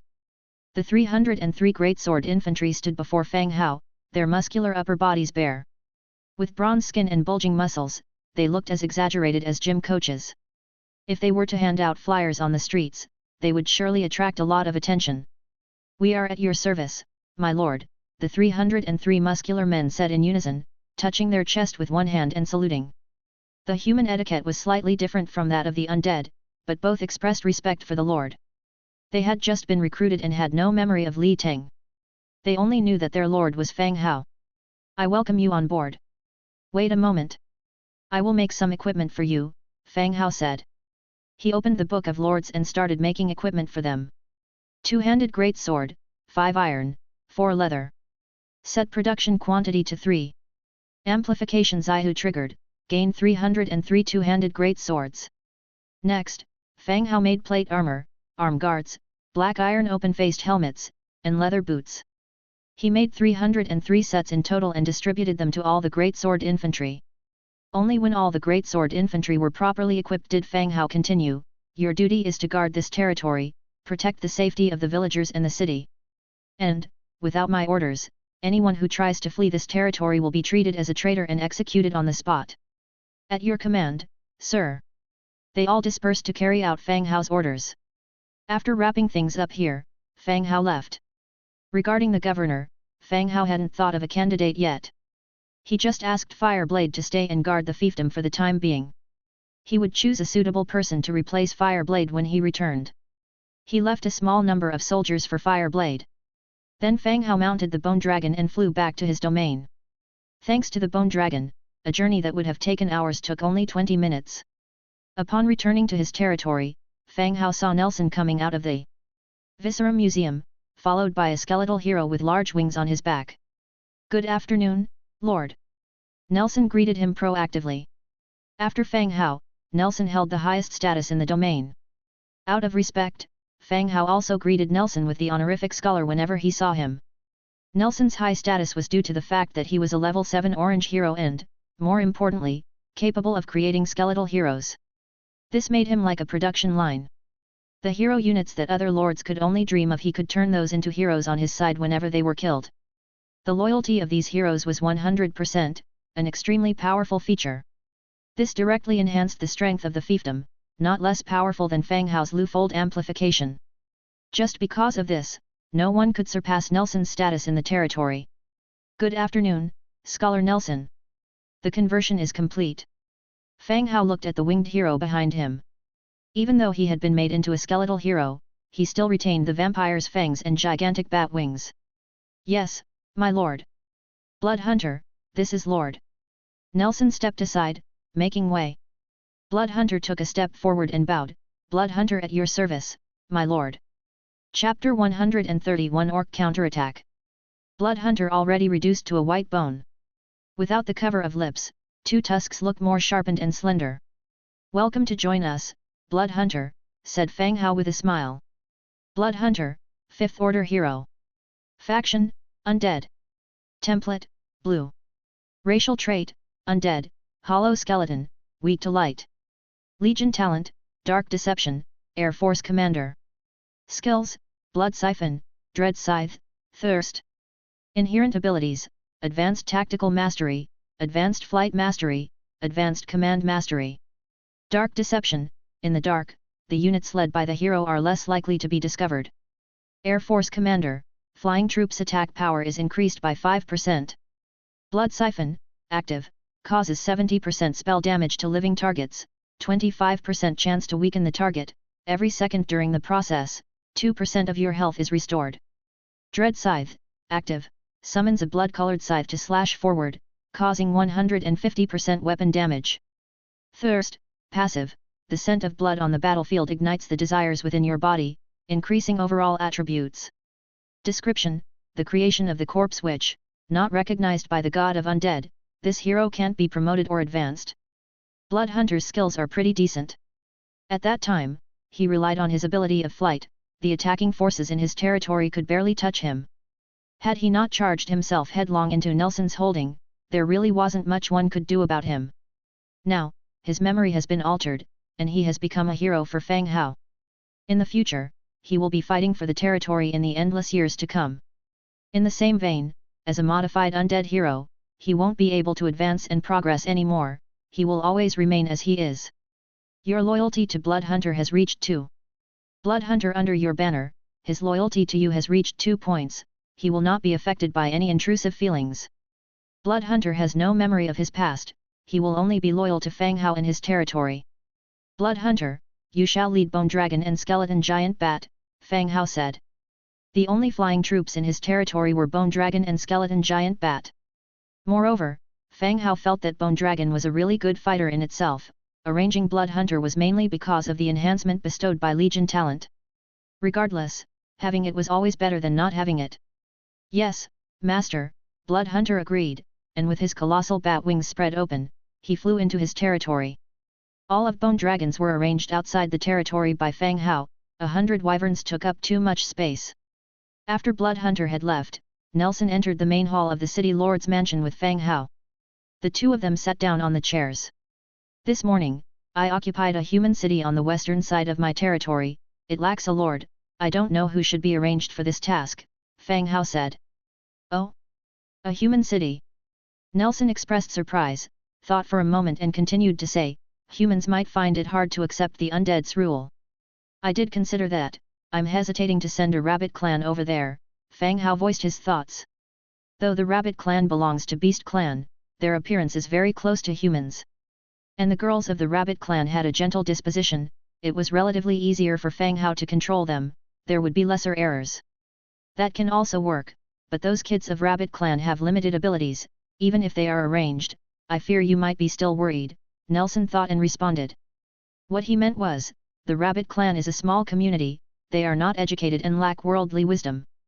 Most of them had become adults but could only recognize a few common words, managing a city that is growing larger would be difficult.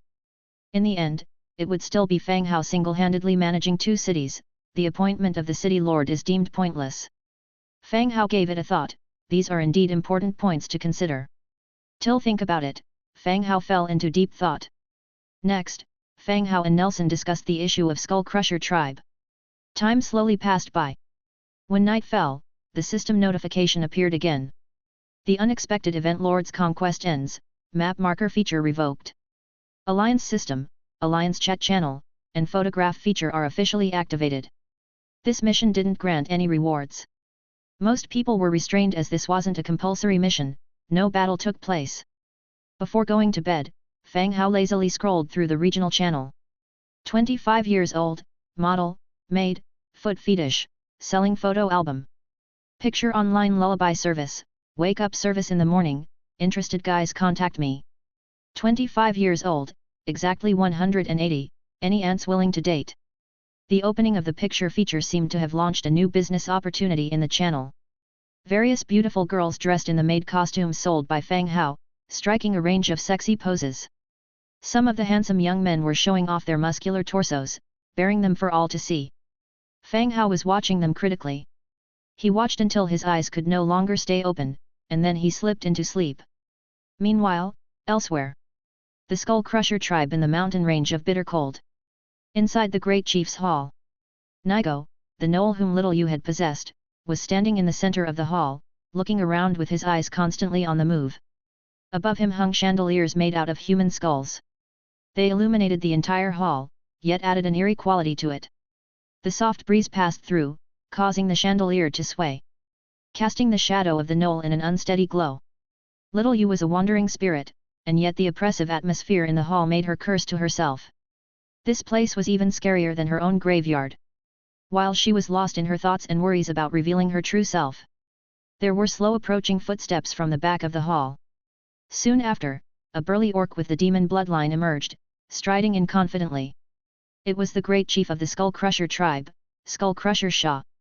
Shah reached his throne and sat down directly. Looking a bit impatient, his gaze fell on the knoll below. Have you brought the news of the undead camp? The voice of Skull Crusher was somewhat deep, fortunately, he didn't seem to realize anything amiss. Sir, I bring news. Those damned undead wiped out my tribe. I beg you to take revenge for them. Little Yu imitated the gnoll's manner of speaking and wailed out loud in complaint. It was evident to everyone present. Despite being a hero, Nigo was now covered in wounds and had patches of fur missing at various places. It was as if he had some kind of skin disease, looking ugly and pitiful. Tell me everything you know. I will arrange for you to have a position, and will crush those undead, avenging your people. Shah remained expressionless, lazily reclining on his throne. Thank you, sir. The leader of the undead army is a human.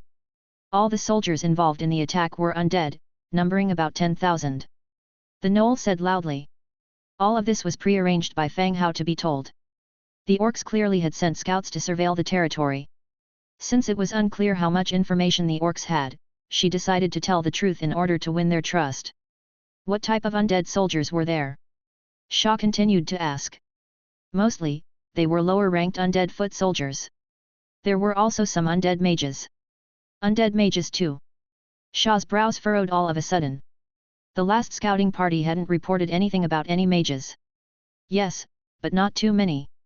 Little Yu saw his surprised expression, guessing they probably hadn't known about the undead mages, and quickly amended her statement to say there weren't many. Any other information? Shah continued to ask. No more.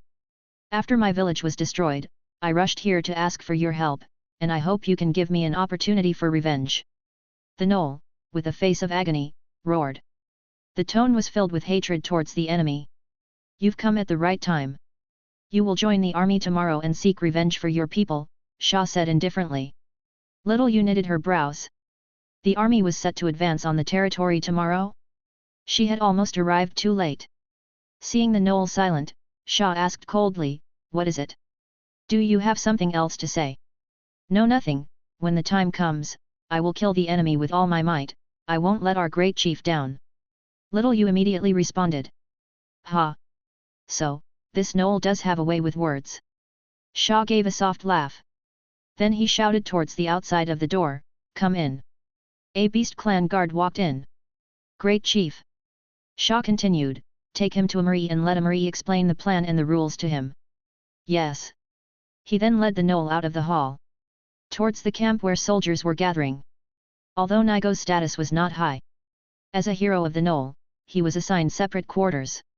When night fell, the knoll, lying on the bed, suddenly opened his eyes. A female spirit left the body and hidden in the darkness of the night, she went out to find the information related to the upcoming battle.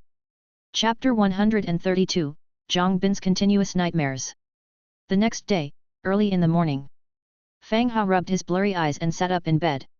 He had just gotten out of bed when he noticed the sound-transmitting stone on his bedside table already stored a message. It must have been some news relayed back by Little Yu. The sound-transmitting stone is one-way transmission, which means Little Yu could only send information. Fang Hao could only receive information.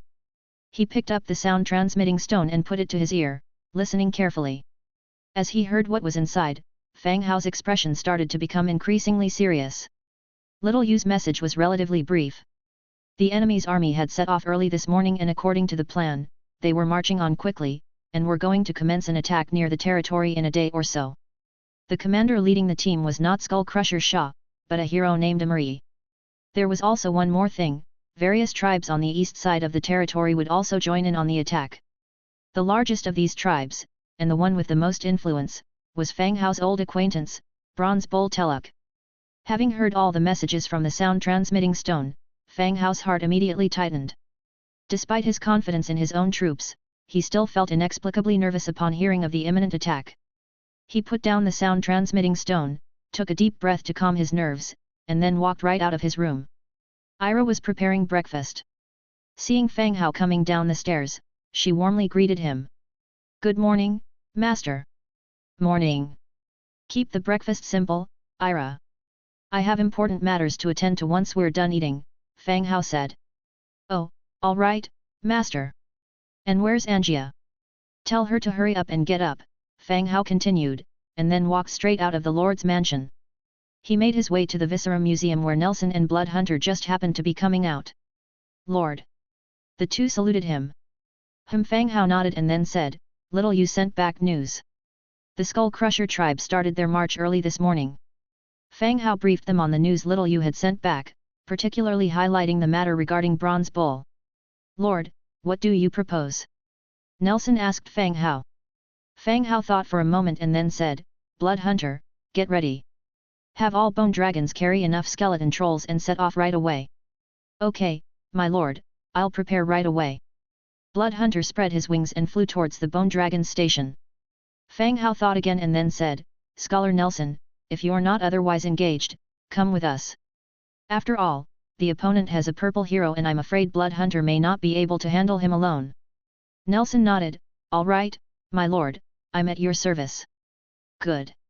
Having given all the instructions, Fang Hao went straight back to the Lord's mansion to wait for Ira to serve breakfast. At this time, Angia walked downstairs sleepily, stumbling with her steps. Her dress was half flung, her loose collar hanging in front of her, exposing a large area of skin. "Fang Hao, why did you wake me up so early? Are you insane?" Angia grumbled as if venting out the vexation of waking up. She kept talking while going downstairs. "We are about to invade a territory. If you don't want to go, stay back and guard the house. Anyway, we have enough people," Fang Hao said indifferently, sipping the vegetable soup. Hearing that a fight was brewing, Angia's sleepy eyes immediately lit up. She rushed to the table and started to eat. "Eat quickly so we can leave earlier." "Who are we fighting this time?" "Bronze Bull." Splutter. Hearing Fang Hao's words, the vegetable soup that just entered her mouth was all spit out. Bronze Bull, in this region, had quite a high prestige aside from his strength. Such prestige could organize the constantly fighting and looting orcs, and create the Manam market. This was enough to highlight Bronze Bull's position in this region. Telek, hey, he's decent. Why are you going after him? Angia asked quietly.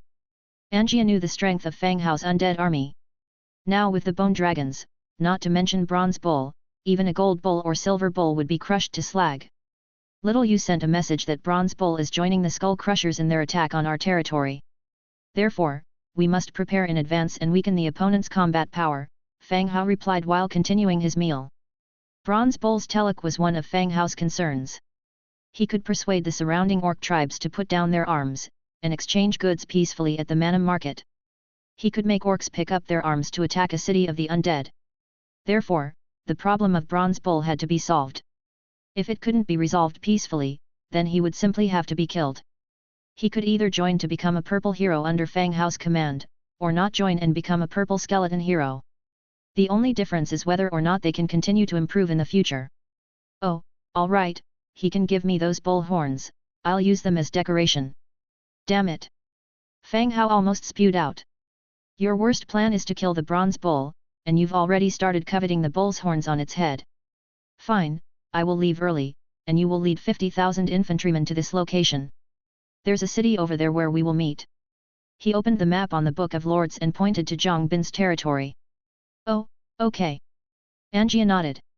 After the two men finished breakfast, they left instructions for Ira. Fang Hao mounted his bone dragon, took his 101 bone dragons, loaded with skeleton trolls, and set off for the direction of the Manam. Zhang Bin's territory. Zhang Bin was lying in bed, looking a bit haggard. The Lord's attack mission from yesterday has given him quite a shock. Especially after knowing Fang Hao's territory is located to the west of his own territory, and Fang Hao beheaded Li Teng and sent a bloody photo into the channel. This night was filled with nightmares. In his dreams, his head had been cut off by Fang Hao more than once. Even as he woke up, he subconsciously touched his own neck. He checked to see if it was still attached to his body, had it not been decapitated. Lord, we hunted some wild beasts, you come down and decompose them. Outside the window came the shout of a soldier. The soldiers were also wondering why the Lord, who usually gets up early, was still not up at this time today. Ah, I'll be right down. Zhang Bin shouted, and went downstairs after getting dressed. In front of the Lord's mansion, there were 2 unicorns, which were the spoils of the soldiers in the morning. Zhang Bin used the butchering function of the Book of Lords to slaughter the 2 unicorns. The meat and materials were automatically separated and placed in the warehouse. Lord, you look a little dreary. Are you ill? One of the soldiers noticed Zhang Bin's haggard look and asked quietly. No, I just didn't rest well. Wait for me, I'll go hunting with you. Zhang Bin said. Just when he was about to turn around and go back to change his armor, suddenly he felt the sky darken. He looked up instinctively and saw a huge figure covering the sky. Just like the dark clouds pressing down, blocking the sunlight overhead. Clang! The weapon fell from the soldier's hand. All the people, including Zhang Bin, were shocked, their legs going a bit weak. It's dragon, nearly 100 giant bone dragons. Whoosh! One by one, the giant bone dragons folded their wings and stood directly on the city wall with their massive claws.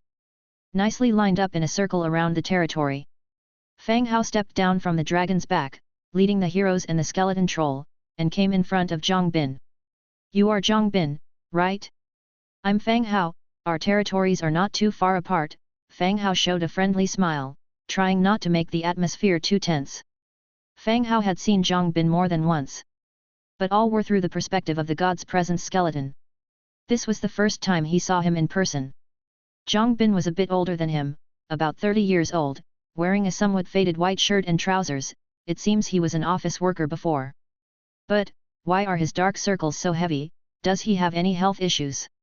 While Fang Hao was looking at Zhang Bin's reaction was a bit slow. Listening to the other person's words, he didn't quite know what to do. In front of him stood Fang Hao, behind him were 2 undead heroes, and so many bone dragons and skeleton trolls. Fang Hao's strength has reached such a stage. So this time, he must have come to kill him. It seems his nightmare from last night has come true. His life was at stake. Thump! His legs gave way, and he collapsed. Lord Fang Hao, please don't kill me. Chapter 133, The Second Affiliate City. Zhang Bin fell to his knees, his face as white as a sheet. His mind kept replaying the gruesome scene of Li Teng's head being severed, as aired on the channel yesterday. This indomitable fear left him trembling, his mind blank. Fang Hao frowned, "Who wants to kill you? Get up and talk." Upon hearing he won't be killed, Zhang Bin carefully looked up, hesitated for a moment, then slowly stood up. "Fang Hao, what are you doing?" He felt the need to confirm once again. This show of might clearly wasn't to lounge and chat. "Come, let's talk inside." As if it were his own lord's mansion, Fang Hao stepped into the great hall. He had been to Zhang Bin's territory several times and had a clear grasp of the layout. Everyone entered the room. Zhang Bin quickly moved to the front of the lord's seat, dusted it off, and said, "Brother Fang Hao, please, have a seat." Fang Hao didn't hesitate, taking the seat directly. Zhang Bin sat down next to him, cleared his throat, and curiously asked, May I know why you have come? If there is anything you need, I will do my utmost to fulfill it." Even though Fang Hao said he wouldn't kill him, he still sounded a bit shaky. "There is indeed a matter," Fang Hao said. Zhang Bin's heart tightened, but he asked anyway, Go ahead. "If I can do it, I definitely will." Fang Hao continued, "I will be going to war with a large tribe to the east the day after tomorrow. Their troops number over 10,000. Your territory is right in the middle, making it a dangerous location." "Ah? What? What should I do then?" Zhang Bin's face turned even paler. Fang Hao had no reason to deceive him.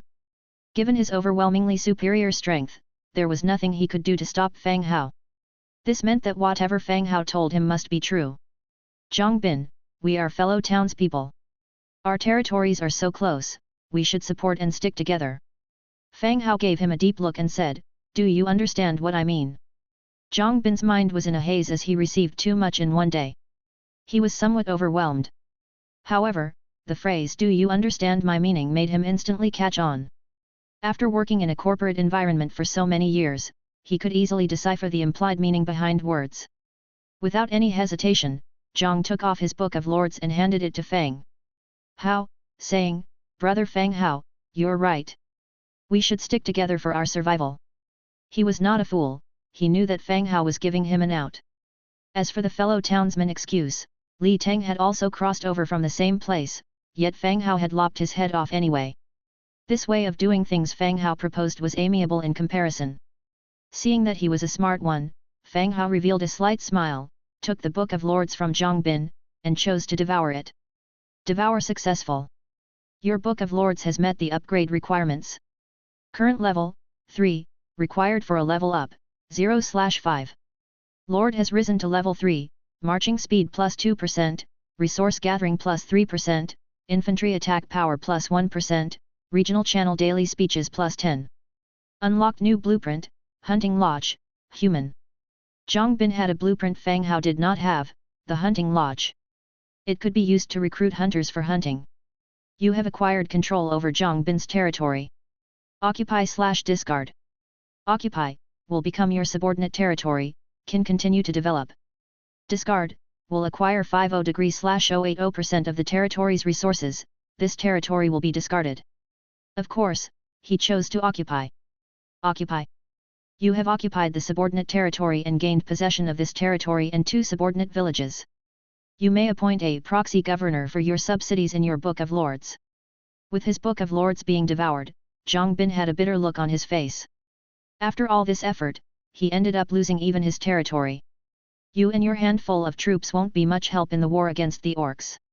So here's what we'll do, Li Teng's city was level 4 and had over 300 tier 4 soldiers. You take your men and go be the city lord there. Fang Hao said it. This moment. Okay. Zhang Bin automatically replied. Then, he snapped back to reality. His heart leaps with joy, overwhelmed with a wave of ecstasy. Yesterday, when Li Teng shared his tier 4 troops in the channel, he just couldn't help feeling envious. Now that Li Teng had been wiped out, Fang Hao had kindly given it all to him instead. From a level 3 city to a level 4 city, along with 100 tier 4 troops, he simply couldn't believe his luck. His heart throbs wild with such misfortunes turned fortunes, a benefit of his young age. Otherwise, his heart would have given out due to the extreme fluctuation in his fates. Upon hearing Zhang Bin's words, Fang Hao nodded slightly. He located the acting regent field in his Book of Lords, and filled it out, writing Zhang Bin's name. In the next second, a glimmer of light projected from Fang Hao's Book of Lords, forming into a smaller book. The Book of City Lord. After picking it up and looking it over, Fang Hao understood the significance of the Book of City Lord. The Book of City Lord was similar to the Book of Lords in regards to upgrading and construction of the city under its jurisdiction. It could also be used to make items. However, what you can build, what you can create, and even the troops you can recruit, all require Fang Hao's permissions. From this point on, Zhang Bin was no longer a lord, but a city lord beneath Fang Hao's command. Of course, for Zhang Bin, this was a good thing. No longer would he have to proceed with his development in constant fear, now that he was under the wings of a proverbial stronger entity. All right, you keep hold of this book. Gather everyone up, I'll send you all to the territory, Fang Hao continued. Ah, so suddenly. Zhang Bin was a bit taken aback. He'd barely gotten up, hadn't even washed his face, and so many things had happened already. Now, he had to leave everything behind and head straight to his new location. That was no short distance to travel. Well, I'm about to attack the Eastern Orc territories. Are you going to participate? No, I'm not. I'll immediately notify my people to leave. Fang Hao chuckled lightly, see if there's anything worth taking. Li Teng's resources were far more abundant than yours, so don't bother with bringing resources. Oh, all right. After agreeing, Zhang Bin began to assemble his subordinates. When everyone has finally gathered at the city lord's mansion, they found that their combined forces of soldiers and farmers numbered only 42 people. Once there, have the skeleton hero Fireblade my hero sent directly back here on a bone dragon, Fang Hao ordered. Boss, you want us to ride that? Zhang Bin gulped nervously. Are you afraid of heights? No. Then it's fine. It's as fun as a roller coaster ride. Off you go, said Fang Hao, giving Zhang Bin a push. Once everyone had boarded the bone dragon, it rushed skywards. Amidst screams, it flew off towards the horizon.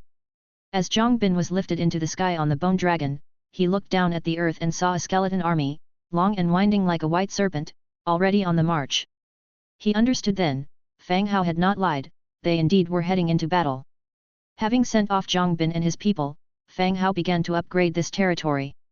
He upgraded both the Lord's Mansion and the city walls to level 5, and proceeded to construct arrow towers and magic defense towers. His plan was simple. To keep the enemy at bay, turning this place into the first battlefield rather than his own territory. Even if there were any issues during the fight, he would then have a chance at a counterattack. Once all the defensive structures had been built, Angia arrived at the city with tens of thousands of white skeletal soldiers. Everyone prepared to head towards Manam Market. Fang Hao instructed before entering a room in the Lord's Mansion. 500 skeleton soldiers surrounded the Lord's Mansion, ensuring Fang Hao's safety. Without delay, a flicker of a dim blue soul fire rose in the pupils of a skeleton warrior. Let's start. March to Manam. Chapter 134, Attacking Manam Market. Manam Market. The usually bustling orc market has been quiet these past few days. The market is no longer open to the public, and a large force of orc troops are stationed outside the city. These troops initially come from different tribes. Now, they have gathered here with a collective purpose. Tomorrow, they will strike a stronghold of the undead located west of the city. And after achieving victory, they are to receive rewards granted by the Skull Crusher tribe. In the Chief's Hall. Apart from Bronze Bull Talok, chieftains of some minor tribes have also gathered here, discussing the forthcoming campaign. We have received word from the Skull Crushers, they will arrive tomorrow, at which point our troops will merge with theirs and set out together, reported Bronze Bull in a deep voice. This will be their first collaboration with the Skull Crusher tribe from Coldwind Mountain. As the organizer of this campaign, Bronze Bull has shouldered a significant responsibility. Chieftain Talok, how powerful is this city of undead that the Skull Crushers speak of? Why would the Skull Crushers travel such a long distance? Are they after something? A prominent orc chieftain asked loudly. The Skull Crusher tribe is crossing a vast distance to eliminate a city of the undead. There must be factors they are not aware of. Apparently, the undead attacked a village established by the Skull Crushers, though they didn't elaborate much on the details, Bronze Bull answered, lightly tapping the armrest of his chair. Under normal circumstances, Bronze Bull would never agree to such a battle. However, the rapid growth of a city of undead to the west of his tribe's territory has instilled him with unease. Since the Skull Crusher tribe has proposed to eliminate them, Bronze Bull is naturally willing to join in and lend a hand. If the Skull Crusher tribe were to ignore this, there would be a high probability of conflict once the city of undead develops, especially considering it's in close proximity to their tribes. Either way, we have the tribesmen from Coldwind Mountain as the main forces. What is there to fear? That's right. I haven't been in a fight for so long that I feel stiff. The chieftains, caught up in their excitement, eagerly discussed the upcoming battle. Just as everyone was getting worked up, hoping to go out and start fighting, a Minotaur guard stormed into the room. He shouted, "Chieftain, it's not good. An army of tens of thousands of undead, accompanied by bone dragons, is about to reach the city." "What?" Bronze Bull stood up, shocked. "Massive waves of undead forces are approaching. You must come to see it quickly," the Minotaur guard repeated again. "Quick, lead me to see." Bronze Bull grabbed his battle axe and rushed out with the guard. The remaining clan leaders were all in a panic as well. Their clansmen were still stationed outside the city. If a battle broke out now, they could suffer significant losses. Everyone hurriedly left the chieftain's hall. As soon as they climbed up the city walls and saw the Whitebone army surging from afar, their faces turned pale. Especially when they saw the life forms flying in the sky. A swarm of Whitebone dragons. What on earth was happening? Could it be, instead of a city of the undead, they are facing an undead empire? "Chieftain Talog, quickly let my clansmen inside first." "Hurry up." "Yes, our clansmen are still outside. Let them in quickly." The undead forces were still some distance away, but if they delayed any longer, it would be too late. Bronze Bull nodded and ordered his men to let all the orcs stationed outside into the city. The marching undead legion didn't stop to rest. From a distance, they could see the orc forces camped outside Manam City. Unlike the previous orc trading teams, these forces were well equipped and brought their supplies with them, clearly gathered in preparation for a fight. It was obvious, even without guessing, that they were responding to the call from the Skull Crusher tribe. "My lord, the orcs stationed outside are entering the city. It seems like they intend to fight a defensive battle." Blood Hunter, with wings folded, landed on Fang Hao's chariot. For this operation, Fang Hao did not ride on a dragon while invoking the god's presence. Instead, he sat on a chariot drawn by a skeleton wolf, chatting with Nelson as they traveled. Hearing Blood Hunter's report, Fang Hao stood up and looked towards Manam City. Indeed, orcs were entering the city gate rapidly, leaving a lot of tents unattended outside. "Prepare for battle," Fang Hao commanded. "Yes." Blood Hunter once again spread his wings, landing on the back of a bone dragon, and began leading the dragon squad. "Angia, get ready for a fight." "Wake up, damn it!" Fang Hao slapped Angia's cheeks but succeeded only in getting a handful of drool. Considering Angia's biological rhythm, it was indeed quite early for her to wake up. But to sleep the whole way through and remain asleep even now was a bit excessive. "Hey? What?" Angia rubbed her eyes and naturally wiped away her drool. "We're about to fight." "Ah, we're about to fight, hey? We're finally here." Mention of the battle instantly woke Angia up, her face revealing an eager, anticipatory expression. "Charge!" Fang Hao blew the warhorn after speaking. A ripple of blue spread out, and attributes of movement speed and IO% and attack plus 2% took effect on all the soldiers. Without any formation, Fang Hao's command set 50,000 skeleton soldiers into motion, each pulling out their weapons from their waists and rapidly approaching Manam City. As their footsteps hastened, the undead army began to run. A tsunami of skeletons surged forward. On the city walls. "Quick! Get your men onto the walls." "Why don't you order your men to do that?" "Don't command mine." The city was in a state of chaos, as there were too many clan leaders, and not one would bow to the others. In the past, their tribes often fought each other, let alone follow the others' orders now. "Everybody shut up, I'm the one commanding now," Bronze Bull shouted, pushing aside two people about to fight. Among all the attendees, Bronze Bull was the only one with the title of hero, while none of the others were heroes. Upon witnessing Bronze Bull's threatening demeanor, the two individuals backed down. "I agree to Chieftain Talog's command." I agree as well. Bronze Bull gave the two of them a hard stare, then loudly commanded, all ranged combatants, get on the walls, tear down all the houses in the territory, and bring the stones and rolling logs here. Yes. The chaotic orc forces temporarily unified. All the orcs began to move. The ranged soldiers went up to the city walls, preparing to attack the rapidly encroaching undead. But then, in the next second, watch out for the bone dragons! Someone shouted a warning as the sky darkened. Several bone dragons swooped down, spewing death breath upon the ranged units gathered on the city walls. Black energy columns sprayed from the dragons' mouths. For a moment, all struck orcs howled in agony. Their flesh melted and separated from their skeletons, which were strewn across the city walls. Witnessing this, a sense of dread settled in the hearts of everyone. The end. Their ordinary troops couldn't fight against a tier-low bone dragon. Even if they intended to defend, they couldn't get to the city walls. How were they supposed to fight this battle? However, this was just the beginning. Dozens of bone dragons in the sky hovered above the city, reaping the lives of the orcs with their death breath. Chapter 135, Taming the Bronze Bull. The brave orcs, at this moment, are as fragile as ants.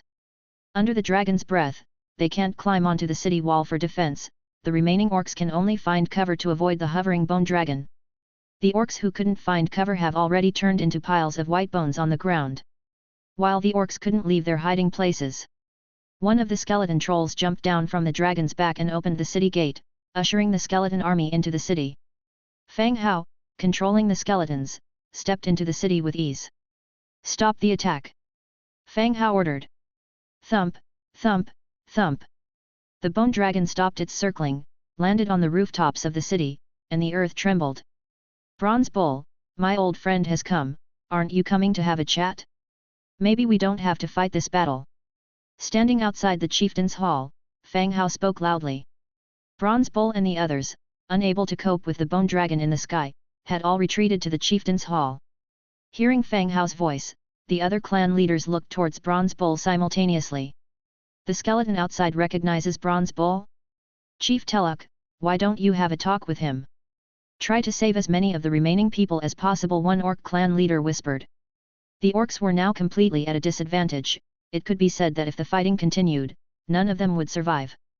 The ability to negotiate was the orcs' only way out. Although orcs are known as war-mad, they are not fools. They enjoy pillaging, not courting death.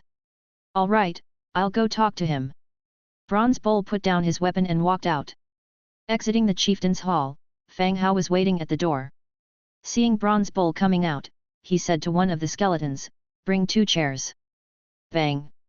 The skeleton kicked open the door of the nearby tavern, pulled out 2 chairs from under the shocked eyes of the orcs, and left. Setting them before Fang Hao. "Have a seat, Chief Teluk." Fang Hao sat down in a chair first. Bronze Bull sat down grandly, examining the skeleton in front of him. "You know me. I am Fang Hao, Chief Teluk, you seem to be forgetful." Fang Hao said in a calm tone. Hearing the name Fang Hao, Bronze Bull's expression changed instantly. Fang Hao had traded with him twice before, and their cooperation had been fairly smooth. They couldn't exactly be called friends, but they had also interacted before. But the fact that the skeleton in front of him claimed to be Fang Hao was even more shocking than the sudden attack of the undead army. "Don't act so surprised, it's just a spell, let's talk about this situation, how do you plan to handle it?" Fang Hao went straight to the point. "You attacked Manam and you're asking me how to handle it?" Bronze Bull said angrily.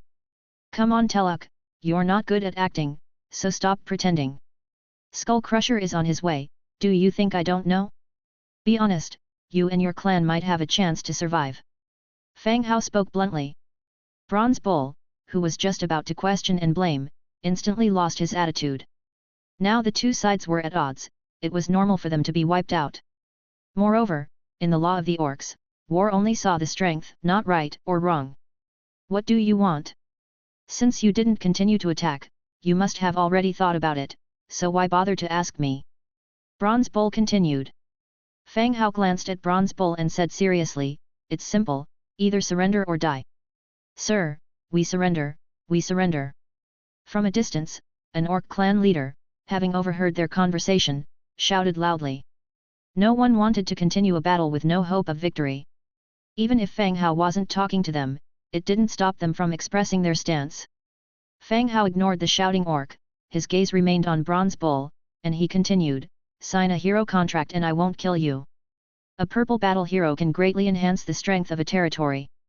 However, Fang Hao wouldn't insist on it, nor did he have any desperate need for his skills. If the Bronze Bull is unwilling, he would just kill him and make him a skeleton hero, ensuring he would not lose out in any way. Hearing Fang Hao's words, Bronze Bull's expression became more serious. "You want me to sign a hero covenant with you? That's quite a scheme. Once the covenant is signed, it would tightly bind the two of them together. Although the Bronze Bull appears as a subordinate hero, he no longer has any independence or freedom. If Fang Hao is not willing, the Bronze Bull will be unable to leave for the rest of his life, being firmly tied here. Think about it, the lives of these orcs hinge on your words. If you agree, everyone lives. If you refuse, everyone dies. You have 1 minute to decide." Fang Hao leaned back in his chair and calmly stated. Bronze Bull fell silent, and the entire place instantly quieted down. Every orc's heart was lifted, guessing what Bronze Bull's decision would be. Their fate was directly related to his words. "All right, time's up. Teluk, what's your decision?" Fang Hao directly asked. There wasn't really a full minute, just a brief pause. Thud. Bronze Bull slammed his fist on the armrest, grinding his teeth as he said, "Fine, I agree to sign the covenant with you, but you have to keep your word and ensure the safety of the other orcs." Wu. Behind him, clan leaders from various tribes all sighed in relief. They had feared Bronze Bull would directly reject these undead, leading to their misfortune. Anyway, the current undead were just targeting Bronze Bull alone. Perhaps they would be allowed to leave after that. Manam village voluntarily becomes a subsidiary village of your secondary city, confirm in the Book of Lords. Fang Hao was still in the state of God's presence and could not confirm it in the Book of Lords now. But there's no rush, he can confirm it after he returns. "Fine, I promised you, and I will honor it.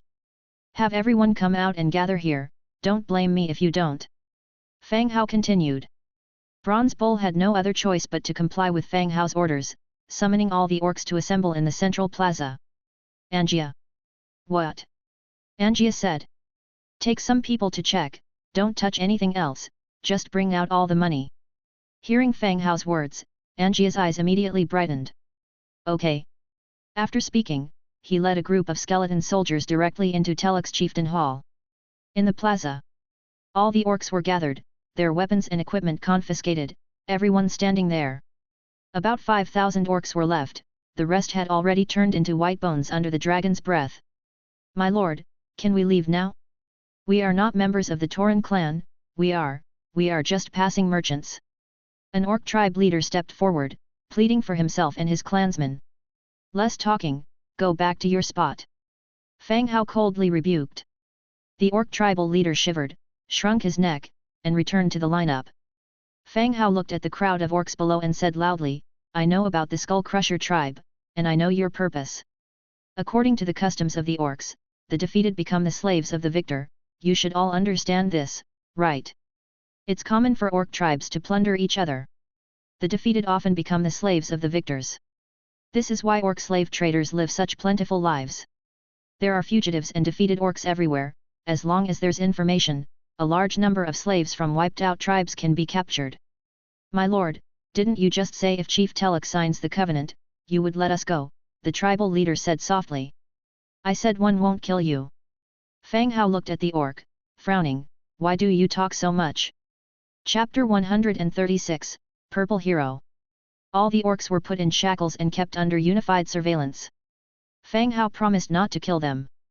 As the defeated party, they naturally have to work for Fang Hao to make up for their mistakes. Before long, Angia came back with the skeleton.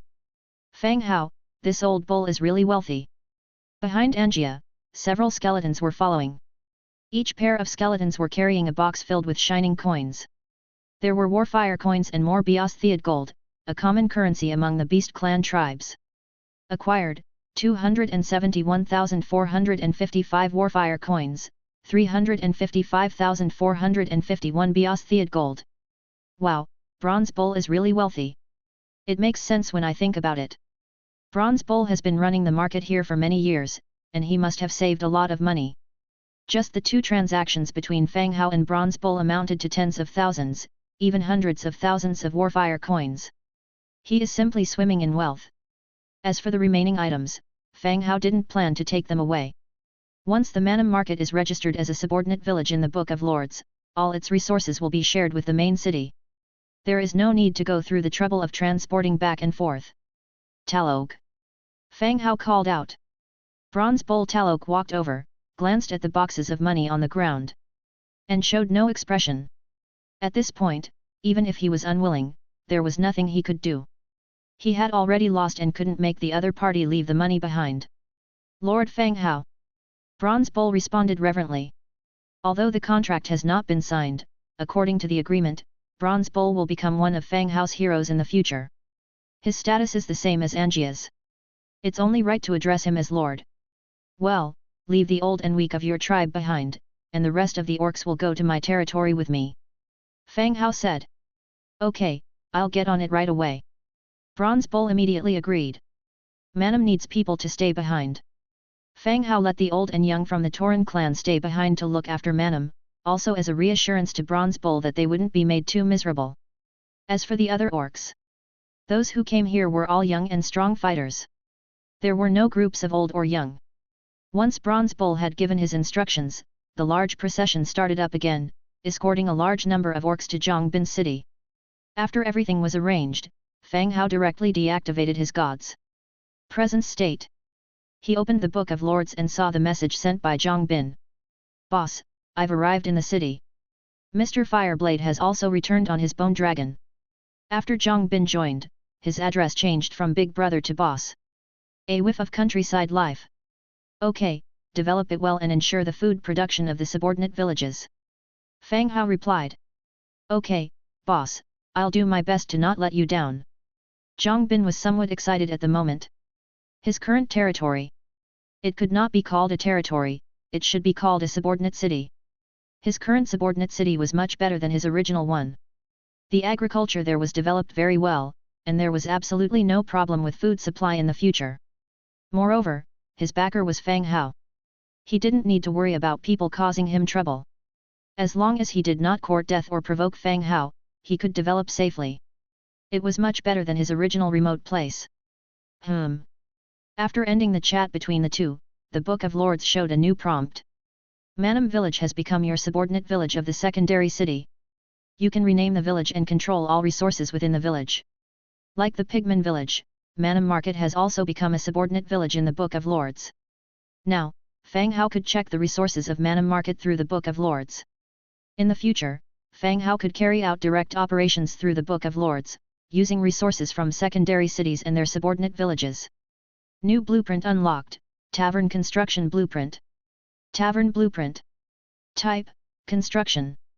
Description, inquiring about insider news, commissioning investigations, and collecting maps. There's nothing a tavern can't find out.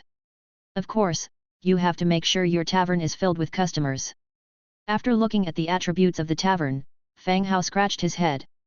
He had thought he could recruit heroes in the tavern, but it turned out to be a place for gathering information. In the tavern, he had indeed bought some maps given by passing merchants, explored a few places, and made some gains. But this tavern seemed to be of little use to his main city. The main city was all occupied by undead, with not even a bird coming from outside. What could be found out? The tavern had to be built in a place where there are outsiders. He waited in the city for a while. The team returning from Manam Market also entered the city. All the orcs truly saw Fang Hao himself. A human of such a young age, and who did not look strong, could command powerful undead. It was simply incredible. Teluk, sign the contract. Fang Hao walked straight to the Bronze Bull and opened the Book of Lords. In the Book of Lords, there was a purple hero contract, which he had bought the last time the skeleton merchant came to his territory. In other words, this hero scroll saved Teluk. Without this scroll, his fate would be to become an obedient skeleton hero. The contract was handed to him.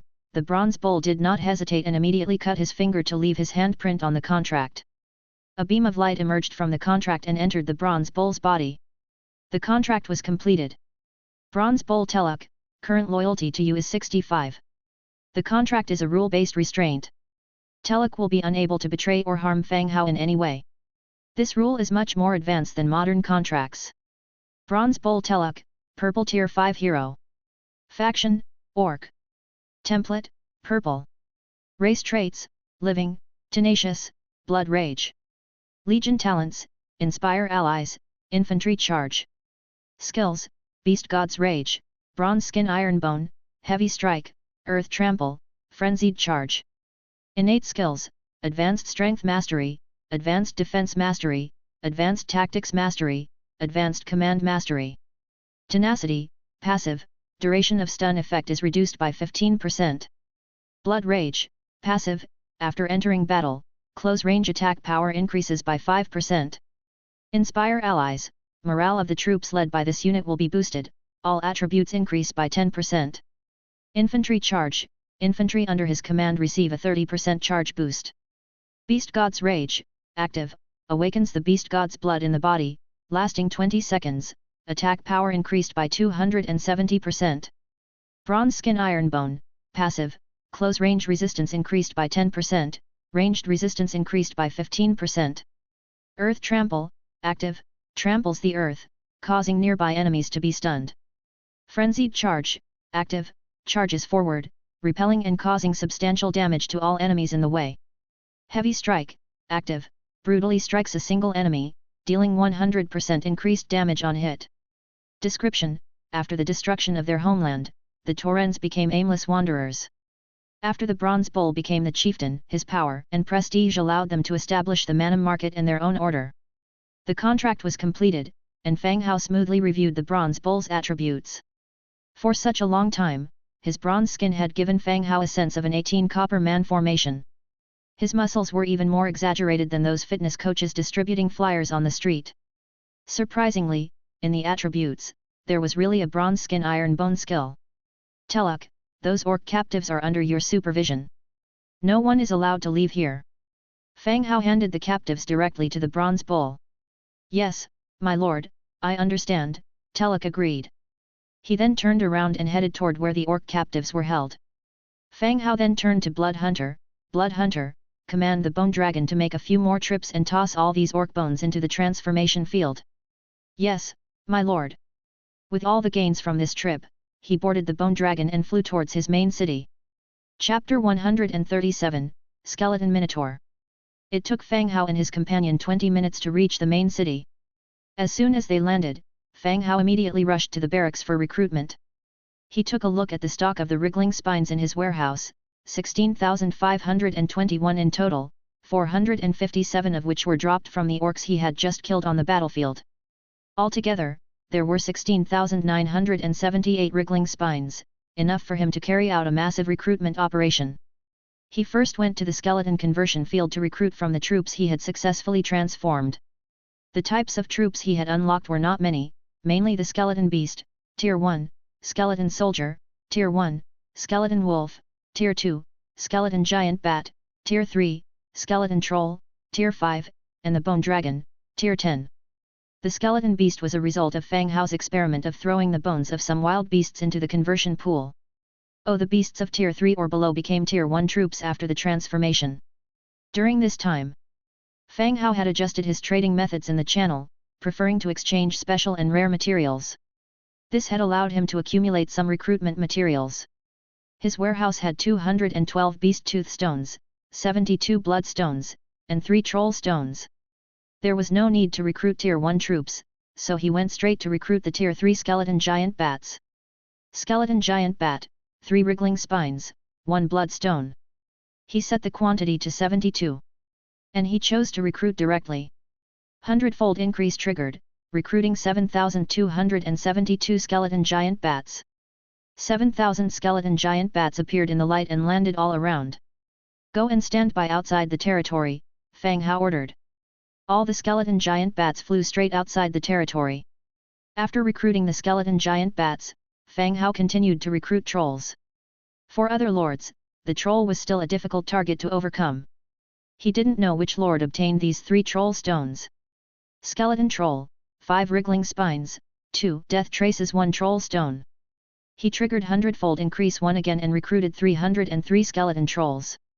He arranged them to wait outside the territory as well. As the skeleton trolls went out, the blood hunter came back with a huge group of bone dragons dragging a large number of orc corpses. "My lord," blood hunter greeted. "Throw the corpses in," said Fang Hao. A large number of skeletons were thrown into the transformation pool. The breath of the bone dragons had corroded the flesh and blood of these orcs, leaving only a pile of white bone. Even so, nearly 1,000 skeletons piled up in the transformation pool formed a bone mountain. The transformation pool began to consume and transform the material. When Fang Hao went to chat with the blood hunter for a while and returned to recruit more troops, his eyes suddenly lit up. Skeleton Minotaur, Tier 4. Faction, Undead. Racial traits, Undead, Hollow Skeletal, Vulnerable to Light. Skills, Frenzied Charge, Heavy Strike. Innate Skills, Intermediate Strength Mastery, Intermediate Defense Mastery. Frenzied Charge, active charges forward, pushing back enemies in its path and causing massive damage. Heavy Strike, active powerfully hits an enemy, inflicting 70% more damage on the target. Description: they look gentle? You're lucky then. But I still must warn you, don't provoke them, or they'll shatter you and hang your intestines on their horns to dry.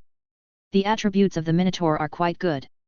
Especially Frenzied Charge, it is very useful in large-scale wars, and better than the Heavy Strike and Cleave skills that regular orc transformed skeletons have. After checking the remaining transformed orc skeletons and not finding any good troops, he directly recruited the skeleton Minotaurs. Skeleton Minotaur, 4 wriggling spines, 1 death trace, 1 beast tooth. He set the quantity to the maximum of 212 beast teeth. He selected Recruit 1. Hundredfold Increase triggered, recruiting 21,412 skeleton Minotaurs. Over 20,000 skeleton Minotaurs, standing about 2.5 meters high with horns on their heads, appeared around him.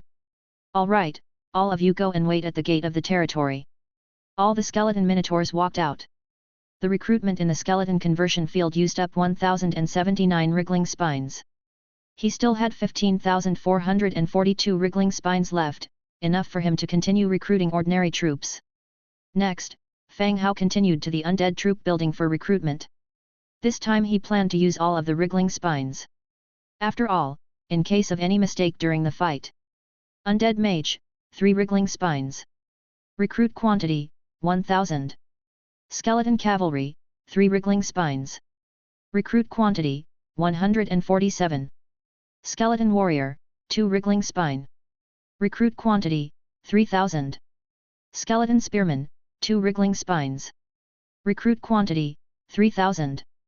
Hundredfold Amplification triggered, recruiting 101,000 undead mages. Hundredfold Amplification triggered, recruiting 14,847 skeleton cavalry. Hundredfold Amplification triggered, recruiting 303,000 skeleton warriors. Hundredfold Amplification triggered, recruiting 303,000 skeleton spearmen. Whoosh, whoosh, whoosh. Countless lights flashed, a large number of skeleton soldiers were recruited and arranged outside the territory to await orders. Among all the troops recruited, the number of cavalry was the smallest. This was also part of Fang Hao's plan. Outside the territory, most of the undeveloped forests couldn't bring out the mobility and combat power of the cavalry. Most importantly, Fang Hao didn't have a cavalry leader under him, so to play a role in battle, he had to command using God's presence, which was troublesome to operate. So the number recruited was the remaining wriggling spines, about 15,000 cavalry were recruited. As he stepped out of the territory, looking around, it was a dense white bone army. If this were not an army that Fang Hao had just recruited, the scene before him would have made his heart tremble. Next, Fang Hao continued to make equipment for the troops. A large number of equipment was made through a hundredfold amplification. If it wasn't for Fang Hao's ample iron reserve, this large-scale production really wouldn't have been affordable for ordinary people. All kinds of troops are fully equipped. Ira also came out from the territory. "Master, do you need me to prepare lunch for you?" Fang Hao had been busy since morning until now. Despite hustling and bustling, he didn't feel hungry. "Ira, have your clan prepare. We too be spending the night outside tonight, and you'll be responsible for dinner." Fang Hao thought for a moment. Food was indeed a problem. "Oh, okay, master. We'll prepare." 20 minutes later, Fang Hao left 50,000 troops to garrison, and the rest of the army set off for the secondary city. On the way, Fang Hao was lying on the cart, resting his head on Ira's plump and smooth thigh. A young rabbit clan girl beside him served the washed fruit into Fang Hao's mouth. It didn't feel too boring. After chatting with the rabbit clan girl for a while, as Ira's thigh started to feel numb, he switched to another rabbit clan girl's thigh to recline. He casually opened the Book of Lords to kill time. Let me just ask, do any of you have Warfire coins? What is this thing for, and why can't it be traded in the channel? This has been discussed in the channel before. It should be the currency of the native inhabitants and can't be exchanged in the channel. Oh, alright. I have recruited a blacksmith who comes with a blueprint for making iron swords. Not to brag, but apart from Fang Hao, all of you are trash. Let me say something too. Of course, I'm not including Fang Hao. I've recruited a tier 3 unit in the wild. If you're not convinced, come find me. My name is Handsome Drift. Drift my ass. Ack. I'm developing too slowly. If this keeps up, I don't know if I can survive tomorrow's compulsory mission. What? Is it time for the compulsory mission again? Congratulations on surviving 20 days. All of a sudden, the system prompted. Shit, you jinx. Chapter 138, Mandatory Task appears. Throughout this tune, he had been consumed with worry about the Skull Crusher tribe, and completely forgot about the 7-day compulsory task. Now that the system prompt showed up, it confirmed that his third 7-day compulsory task had arrived. Congratulations, you have survived for 20 days. In 10 hours, all surviving lords' territories will enter the compulsory task Demon Rat Invasion, during which all territories will be attacked by the Demon Rat Army. Demon Rat Invasion, land productivity decreases by 20%, food spoilage increases by 20%, disease infection rate increases by 50%. After the task ends, the compulsory mission will be cancelled, and random public mission will start. Wish you good luck. Fang Hao's heart skipped a beat. If the Demon Rat Invasion and the Skull Crusher tribe both struck at once, how would he handle it? Just as his heartbeat accelerated with anxiety, the system prompt chimed again. Mission change. Phew. Fang Hao let out a deep breath. It's changed, it's changed. If it hadn't, he'd be done for. Mission change. In view of the specific circumstances of your territory, the compulsory task has been changed to Skullbreaker Hammer, the original task has been cancelled. Skullbreaker Hammer, Orc Army marching speed increased by 35%, attack power increased by 10%. Mission description: the Skull Crusher tribe has organized an Orc army of 300,000 to launch an attack on your territory, codenamed Skullbreaker Hammer. After the task ends, the compulsory mission will be cancelled, and random public missions will start. Wish you good luck. Darn it. What the heck? If you dare, confront me face to face. What does it mean to boost their abilities? Snap. In a fit of anger, Fang Hao slapped the thigh of a rabbit girl sitting next to him. A startled cry rose in the air. Sorry, I got carried away there. A red palm print appeared on her fair thigh, and Fang Hao apologized somewhat uncomfortably. The rabbit girl blushed, stuttering, that's okay. If master likes it, it doesn't really hurt. No rush, Fang Hao said awkwardly. Ding! At this moment, the Book of Lords suddenly chimed. When he opened it to check, he found that many people were mentioning him. Fang Hao, I want to order some weapons from you.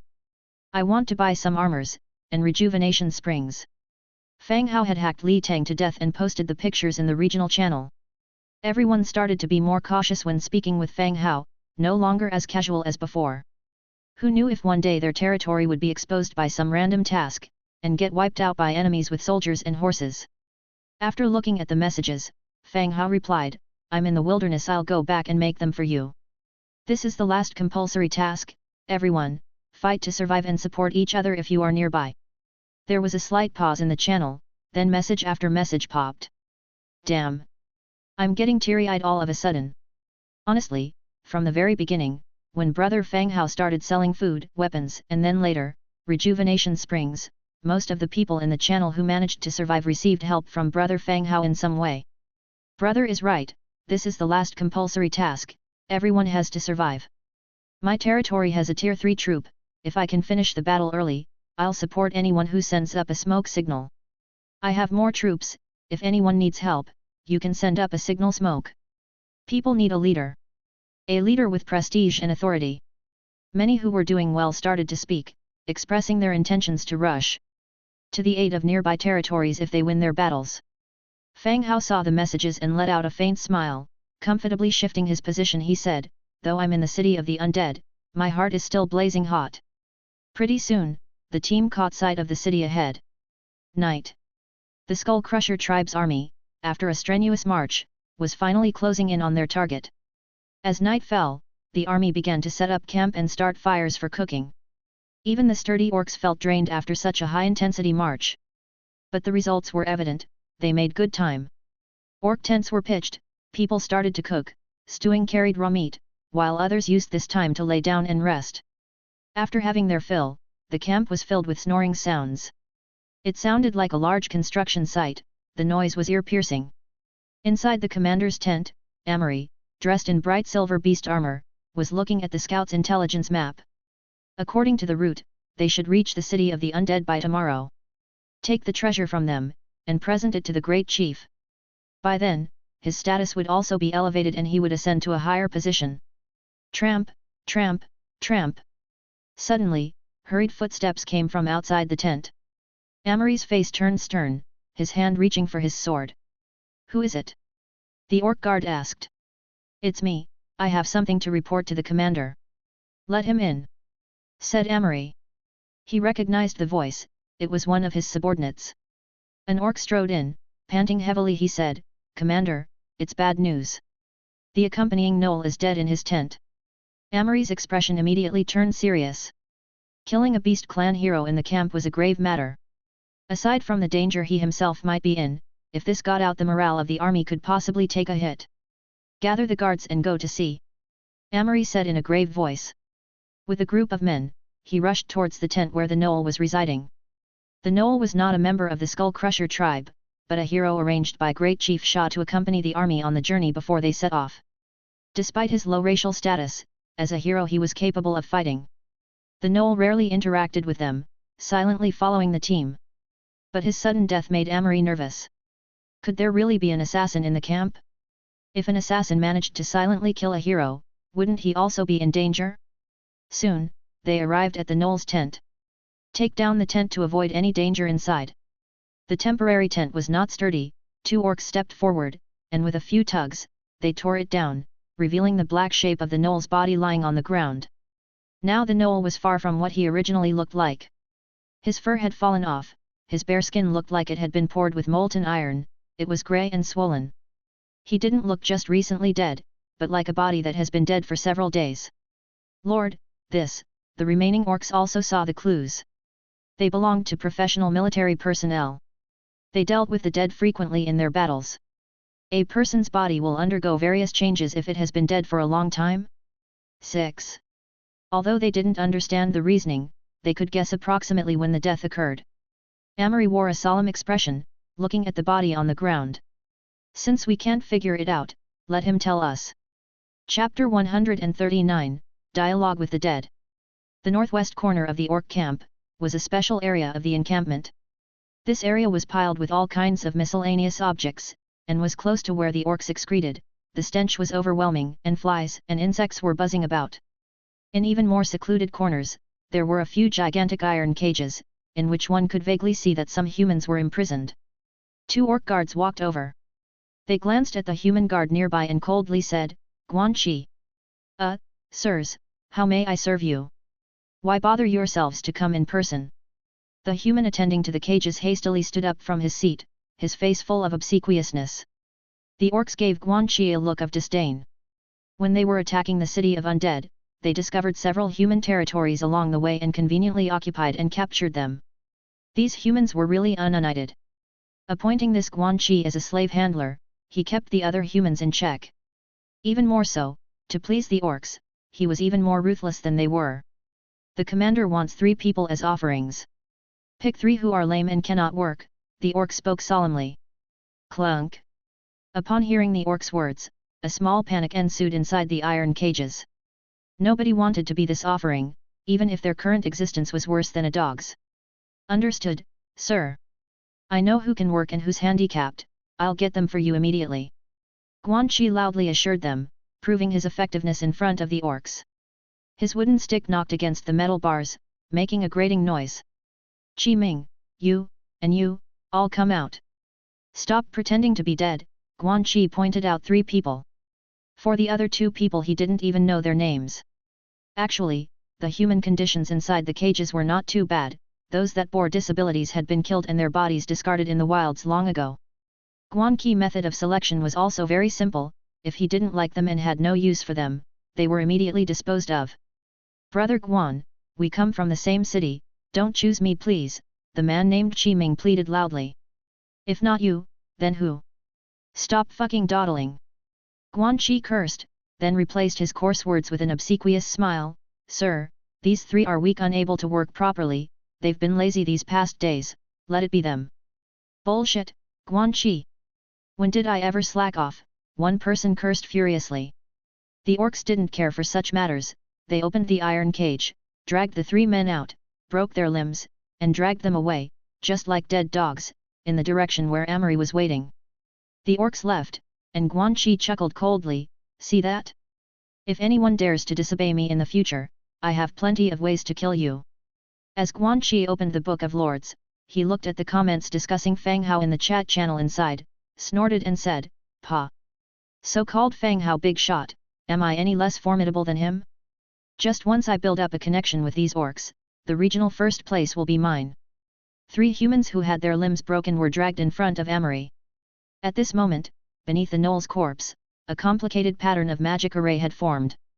Commander, the people are here, an orc soldier said. The commander looked at the 3 individuals who were just barely clinging on to life. Bleed them. The orcs slit the throats of the 3 people and threw them into the magic array. Fresh blood stained the ground dark red, following the magic array to the dead body of the gnoll. Soon, changes started to occur in the gnoll's corpse. The bloated body gradually recovered, and the pale skin began to redden. Sigh. Suddenly, the gnoll's corpse sat up, and its eyes began to stir. Where am I? The gnoll asked. You are already dead. Tell me, what did you see last? I can help you get revenge. Amory looked at the reanimated gnoll and calmly spoke. Right, I was killed by that human. The gnoll spoke. You don't have much time, tell me what happened. This is your last chance. Amory again emphasized to him what was important. It was a human who could manipulate the undead. He attacked and occupied my village, then killed me, allowing an undead wandering spirit to take over my body. The gnoll recounted the scenes before its death, quickly telling the orc before it. Just as it finished speaking. Boom! A dull sound rang out, and the gnoll's corpse suddenly burst open, scattering bits of flesh and bone. Sir, it seems the other side is afraid and may know our plan already. An orc wiped the splattered flesh from his face and spoke. Amory frowned and said, it doesn't matter. The gnoll just said that the undead army is composed of around 50,000, and their rank isn't high. Once they learn that we have an army of 300,000 orcs, they'll probably be scared out of their wits and considering running away with their troops. Ha ha ha. The commander is right, a bunch of low-ranking undead, they can only deal with those small villages, the orc soldiers agreed. According to the gnoll's introduction just now, there are over 50,000 undead soldiers in the human territory, but most are low-tier units. They brought along 300,000 warriors from the Mountain of Cold Wind. Once the enemy hears this news, they will definitely hurry and flee, might even allow them to take over an empty city, which is even better. If they can occupy a city without the loss of any troops, that is also a commendation.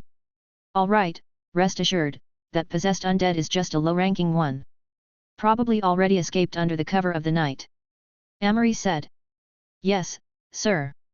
The orcs dispersed, besides the guards, everyone else returned to their rooms to rest. The next day dawned, and the sky started to lighten, pulling open a curtain of pale blue. Fang Hao was sleeping soundly, soft calls came from beside his ear. Sir? Sir? Please wake up, a soft feminine voice murmuring beside his ear. Fang Hao's bleary eyes cracked open slightly. He thought it was Ira waking himself up, but saw a transparent soul body hovering beside the bed, staring earnestly at him. Holy shit! Fang Hao instantly became alert. Just before he bashed the head with starfire beside the bed, he realized it was little Yu, the wandering spirit who he hadn't seen in a few days. Sigh. He exhaled a breath and exasperatedly said, "Little you scared me." "Sir, I didn't mean to scare you," Little you spoke somewhat anxiously. Wandering spirits didn't need to sleep, but it knew that it must have given Fang Hao a big fright. "No matter, is there any new information?" Fang Hao asked directly after he got out of bed and dressed. Today was the day of the orc attack, he had to be fully prepared. "Sir, I've investigated the route of the orc attack and the number of troops," Little you replied. Fang Hao opened the map on the Book of Lords, with Little you pointing out details at the side. The orcs' mobilization this time was a fully prepared endeavor. From the mountain of cold wind all the way here, not only were the orc tribes along the way gathered, they were forced to join the army, and they also occupied several human territories. The commander of the army was called Amory, a blue hero, with considerable combat command experience. He belonged to the Skull Crusher tribe, a soldier who led the army all year round. "Sir, as per the original plan, they will rendezvous with a hero named Bronze Bull over here, then they will advance along this route, right up until they reach the city to launch their attack." Little you gestured along the route with her hand, showing the rough course. Fang Hao nodded, coldly laughed, and said, "Bronze Bull, they won't see, but we can certainly find them." Chapter 140, Whitebone Tsunami. Little you had just returned and didn't pick up the meaning in Fang Hao's words. She said seriously, "The orc army has been expanding all the way, and the number has reached close to 350,000. One heard that this Bronze Bull is a hero. If they unite, it will greatly enhance the enemy's combat power." She still didn't know that Bronze Bull had been subdued by Fang Hao, and was worried that the enemy's strength would be boosted by this hero. "There's no need to worry about that. Yesterday I led my troops to crush Bronze Bull's army and made him sign a hero's contract with me. He's now mine," Fang Hao continued. "Ah? That fast?" Little you was stunned. She had just passed on the news about Bronze Bull to Fang Hao yesterday. That is to say, Fang Hao had crushed Bronze Bull's team within a day after receiving the news and made him sign the contract. Could it be that the Bronze Bull just sounds tough, but isn't very strong? No, the orc tribe took this Bronze Bull very seriously, it shouldn't be so weak. Fang Hao put on his last piece of armor and said, "Let's go, there's a meeting downstairs." As he left the room, Ira and other maids had started preparing breakfast. "Master?" Ira and a group of bunny girls bowed. Go and call all the high-level officials to the conference hall for a meeting." "Yes, Master." 5 minutes later, all the heroes had arrived and were sitting on both sides of the conference hall.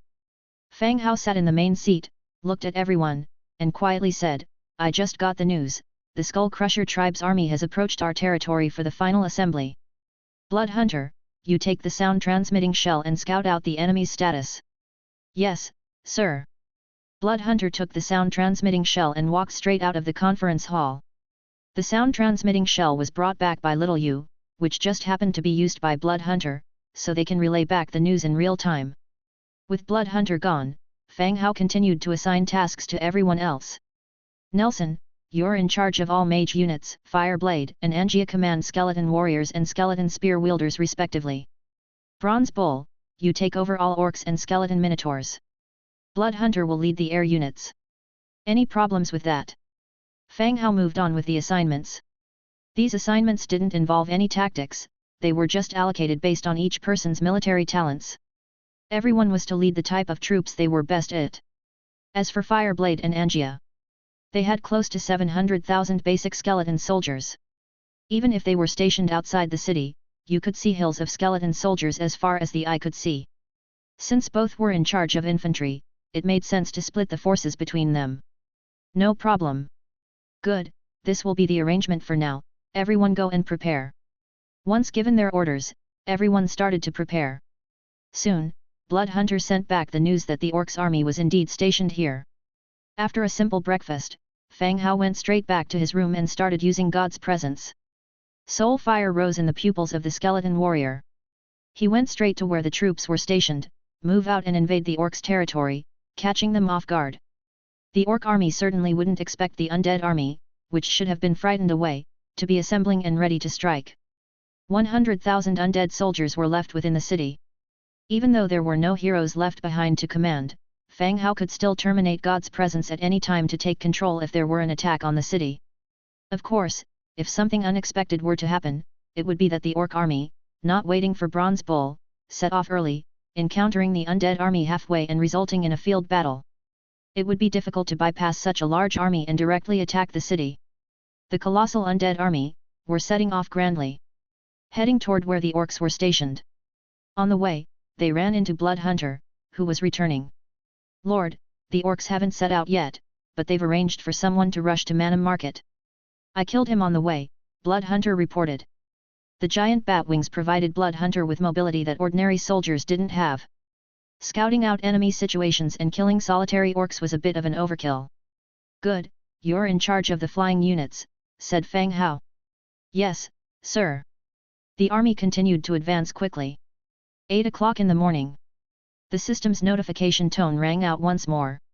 Mandatory mission Demon Rat Invasion officially begins. All lords, please prepare your defenses. Then, Fang Hao received another notification. Your mission is a changed mission, the situation will progress on its own, not included in the calculation.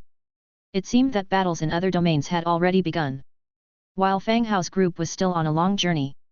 Finally, after a quick march, the large forces were approaching the target. Ahead was the orcs' camping site. Skull Crusher Army, the camping location. Inside the military tent, Amory looked grim. Have the people who went to look for the Bronze Bull returned? A guard outside the tent walked in, answered, "Lead, they haven't returned, should we send more people?" Amory sunk into silence, a strange sense of danger welled up in his heart. Something must have gone wrong somewhere.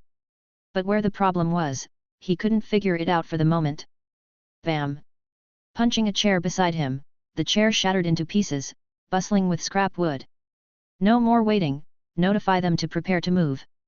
After we wipe out the undead territory, we'll come back to settle accounts with Bronze Bull," Amory said angrily. "Yes, lead." The orc guard was about to relay the order when their expressions simultaneously changed. Amory furrowed his brow, watching the ever-expanding ripples in his water cup. An earthquake? Just then, the camp outside suddenly erupted in chaos. An orc stumbled into the tent, didn't wait for Amory to chide, he yelled out, Leader, an undead legion has appeared, there are too many." Amory's heart tightened, the undead daring to attack was really out of his expectations. A kick sent flying the vociferous orc, who cursed, "If you dare roar again, you'll be the first one I butcher." He had precise intelligence on the numbers of the city of Undead's army. About 50,000 low-ranked skeletons. Though their numbers were many, those low-ranked undead facing a large force of 300,000 orcs would crumble like paper. Even if they attacked, what could they do merely shifting the battlefield here? The orc, who was kicked over, retracted his neck and said, "Leader, you should go and see, the number of undead is too many." "Go," Amory said, and walked out of the tent. As soon as he left the tent, Amory felt something was wrong. The ground's trembling was increasingly clear. "It's a bone dragon. They have a bone dragon." Suddenly, the front cluster of orcs erupted with a cry. The cry only added to the chaos on the scene. Amory ordered his trusted aides to keep order, and the whip in his hand whipped the orcs, ordering them to return to their units for battle. With the successive whip cracks, the encircling crowd dispersed. Amory and his trusted aide saw the scene before them firsthand. The oppressive feeling of death from the undead enveloped him. The vast army of skeletons occupying the entire field of vision as far as could be seen. Like a white tsunami, crossing the jungle and fields, it was rapidly closing in. The vibrations just now were not an earthquake. It was the sound of the skeleton army's approach. Above in the sky, an enormous number of bone dragons were flying at an even faster speed, clearly closing in on the camp. "Blow the horn, prepare for battle!" Amory roared with all his strength. This battle was likely to be a battle of life and death. Chapter 141, Victory and Human Slavery. Woohoo! The vibrant howls reverberated in the air, catapulting all the orcs into a state of combat. Amory forcefully subdued the rising fear in his heart and began directing his troops into battle positions. All available items were gathered and stacked around, reinforcing the hastily built defense works. There were about 300,000 orcs, a massive number, yet they could only fortify a portion of the area. Amory was loudly directing, and his messengers dispersed quickly, relaying his commands. Seeing the bone dragons in the sky drawing nearer, all Amory could do was give hurried orders. "Prepare all bat riders for an attack, draw the bone dragons away, and arrange the ranged troops for battle." The Bat Riders were a level 5 flying unit of the orc tribe. With immense wings, they resembled bats, with sharp claws and teeth. An orc cavalryman could ride on its back and attack both air and ground units. Even so, the Bat Riders were only level 5 units and could not be compared with the legendary units like the Bone Dragons. Amory simply needed them to distract or draw the Bone Dragons to other directions, so his foot soldiers could focus on the approaching undead army. If the Bone Dragons were to be allowed into battle first, the orc army would have difficulty coping. After all, the orc army primarily consisted of foot soldiers. Thousands of Bat Riders ascended into the sky, assuming a unique formation, and flew straight towards the Bone Dragons. The orcs on their backs began to pull out their spears, ready to attack. They knew their role to constantly harass and not actually fight the Bone Dragons to the death. But reality was always crueler than expectations. When the thousands of Bat Riders were about to throw their spears and attack the Bone Dragons, whoosh! From the backs of nearly 100 Bone Dragons, swarms of skeleton giant bats erupted like birds startled from a forest and dispersed. They circled in the sky for a while before making a beeline for the Bat Riders. Seeing the oncoming swarm of skeleton giant bats, the expressions on Bat Riders quickly changed. This fight was far from being a match. "Scatter, harass the Bone Dragons when you see an opportunity," ordered the Bat Rider captain loudly. The formation instantly dispersed, each seeking opportunities to distract the Bone Dragons. Despite their swift responses, several Bat Riders were still engulfed by the skeleton giant bats. As they broke apart once more, their flesh had been stripped, and the bones fell from the sky. For a moment, it appeared as if it was raining bones from the sky, with skeletal remains incessantly plummeting. Even the notoriously fierce and savage orc army felt a chill running down their spines seeing this sight. The chase between the Bat Riders and skeleton giant bats persisted, while 100 Bone Dragons unobstructed soared over the orc encampment. They were indifferent to the arrows launched upwards. Roar! Opening their massive jaws, they spewed streams of deadly breath down towards the densely packed area beneath them. The dark light beams swept over the orc army. The orcs hit by the beams began to lose their flesh, turning into dried skeletons amidst their scream of agony. The Bone Dragons flew past overhead, turned around in the distance, and once again flew towards the orc army. "Damn it!" Amory cursed. The battle had begun, they had no way to retreat. Even if they knew they were outmatched, they had to fight. If he commanded a retreat now, the 300,000 strong army would instantly collapse, resulting in even more disastrous losses. "Warriors! Shatter these undead and take down their leaders," Amory yelled, rallying his troops. Roar! The orc foot soldiers, their eyes turning blood red, let out blood-curdling yells. They charged wildly towards the rapidly approaching skeleton army, seeming to have lost their minds from rage. Within the ranks of the undead, 100,000 undead mages in the rear launched their attack first.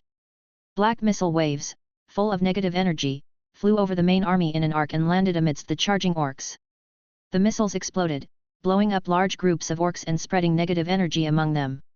Even so, the frenzied orcs continued to charge fearlessly and ferociously. Fireblade coolly commanded the raging orcs who were rushing towards him like madmen, "Raise shields, out with the spears." One by one, iron spears shimmering with a cold light emerged from the gaps in the shields, aiming at the raging orcs. Thud thud thud! The orcs, using their body's strength and shields, viciously rammed into the shield wall erected by the skeletons. Theirs was a destructive force akin to a battering ram, splitting the shield wall and penetrating the formation. In the meantime, many other orcs were pierced by the long spears, their blood and innards spilled on the ground.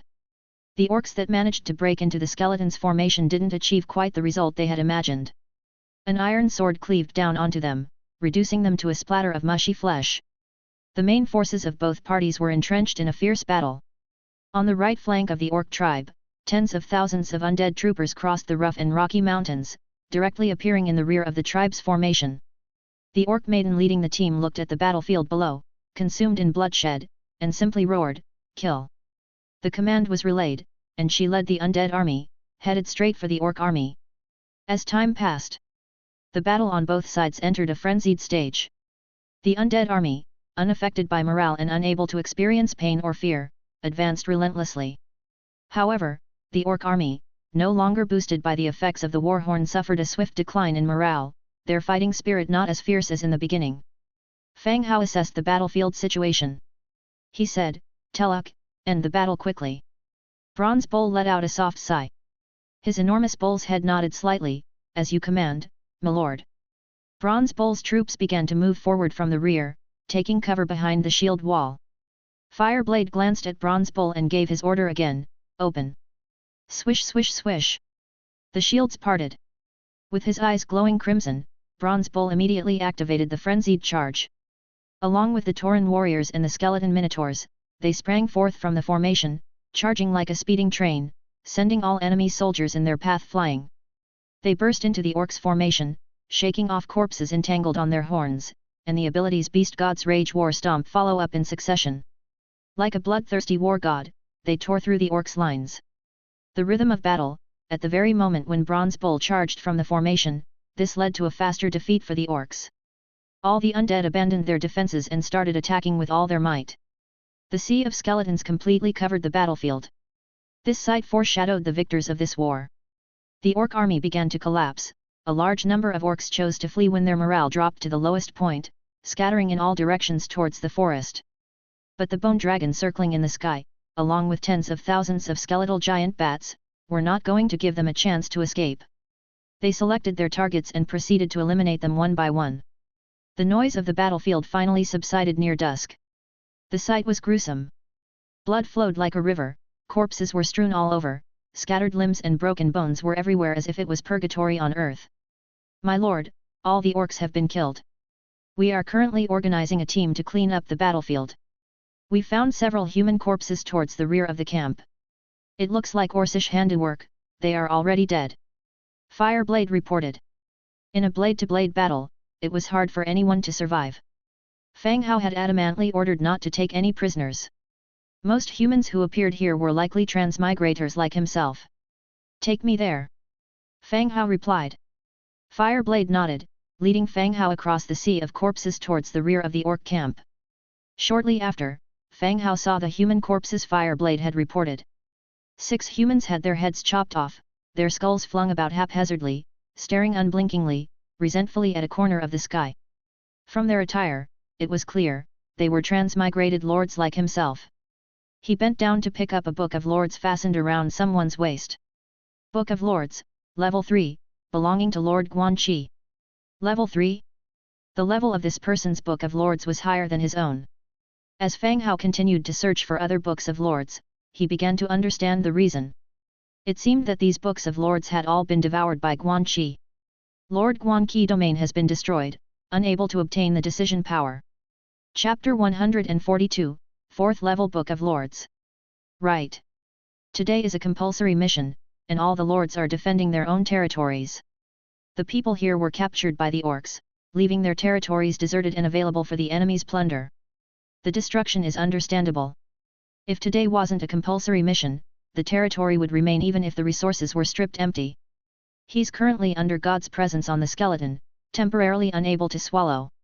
He could only consume this Book of Lords after returning. "Bury them near here, I hope when you wake up, it's only a dream," Fang Hao whispered. Life is so fragile. In this world, no one can assure their own survival. Fang Hao doesn't lack common skeletons.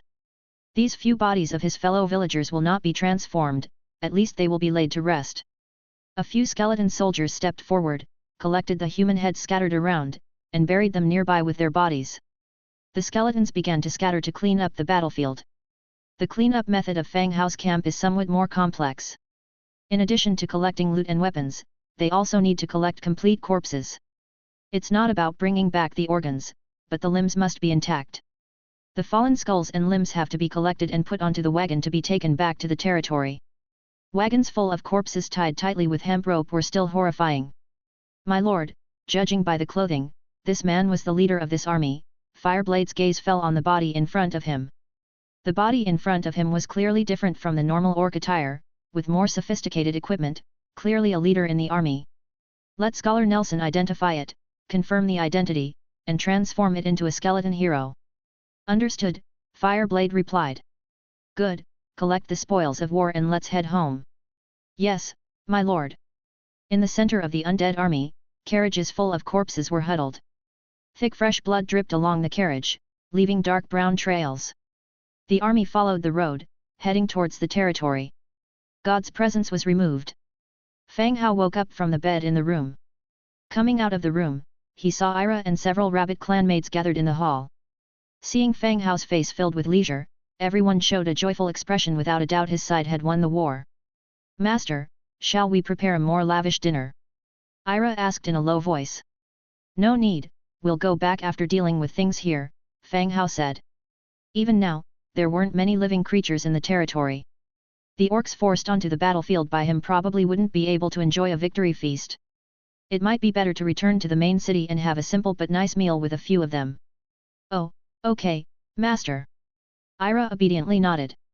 Soon, the large team returned to the city. The convoy carrying bodies didn't stop, and directly transported the bodies to the main city for transformation along the road.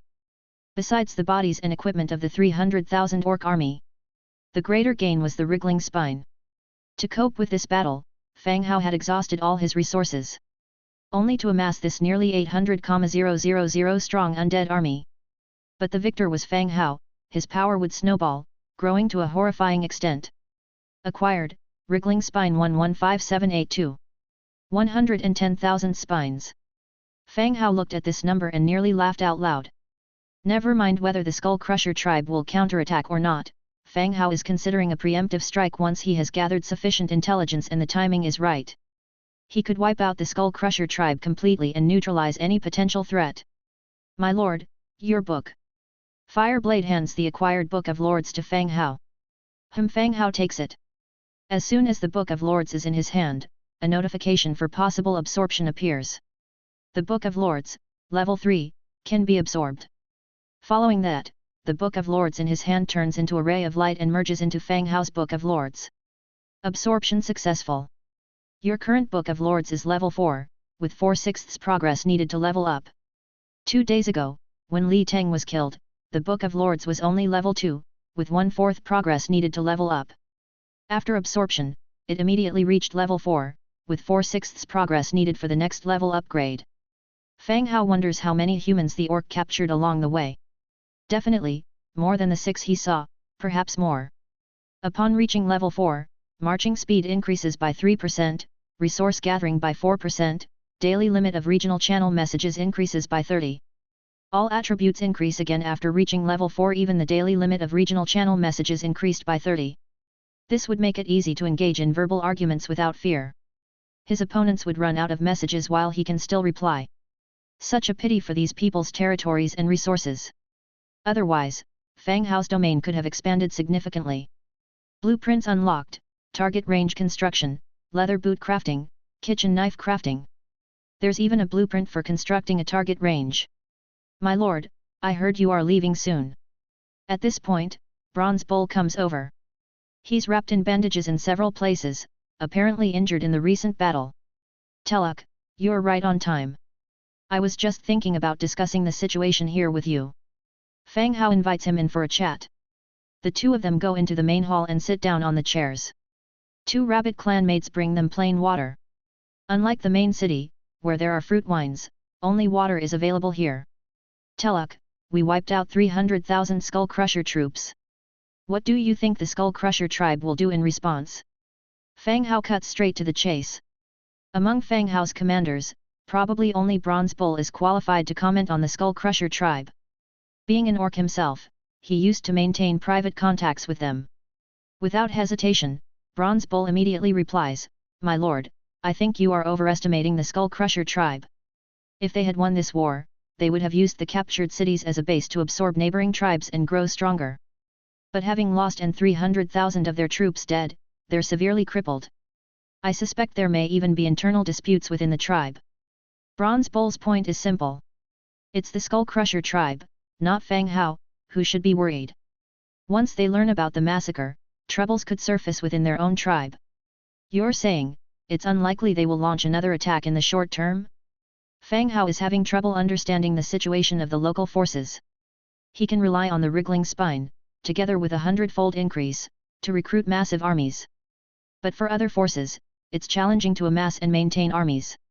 A 300,000 strong army being wiped out without a single soldier escaping such a calamity would cause chaos even in a country.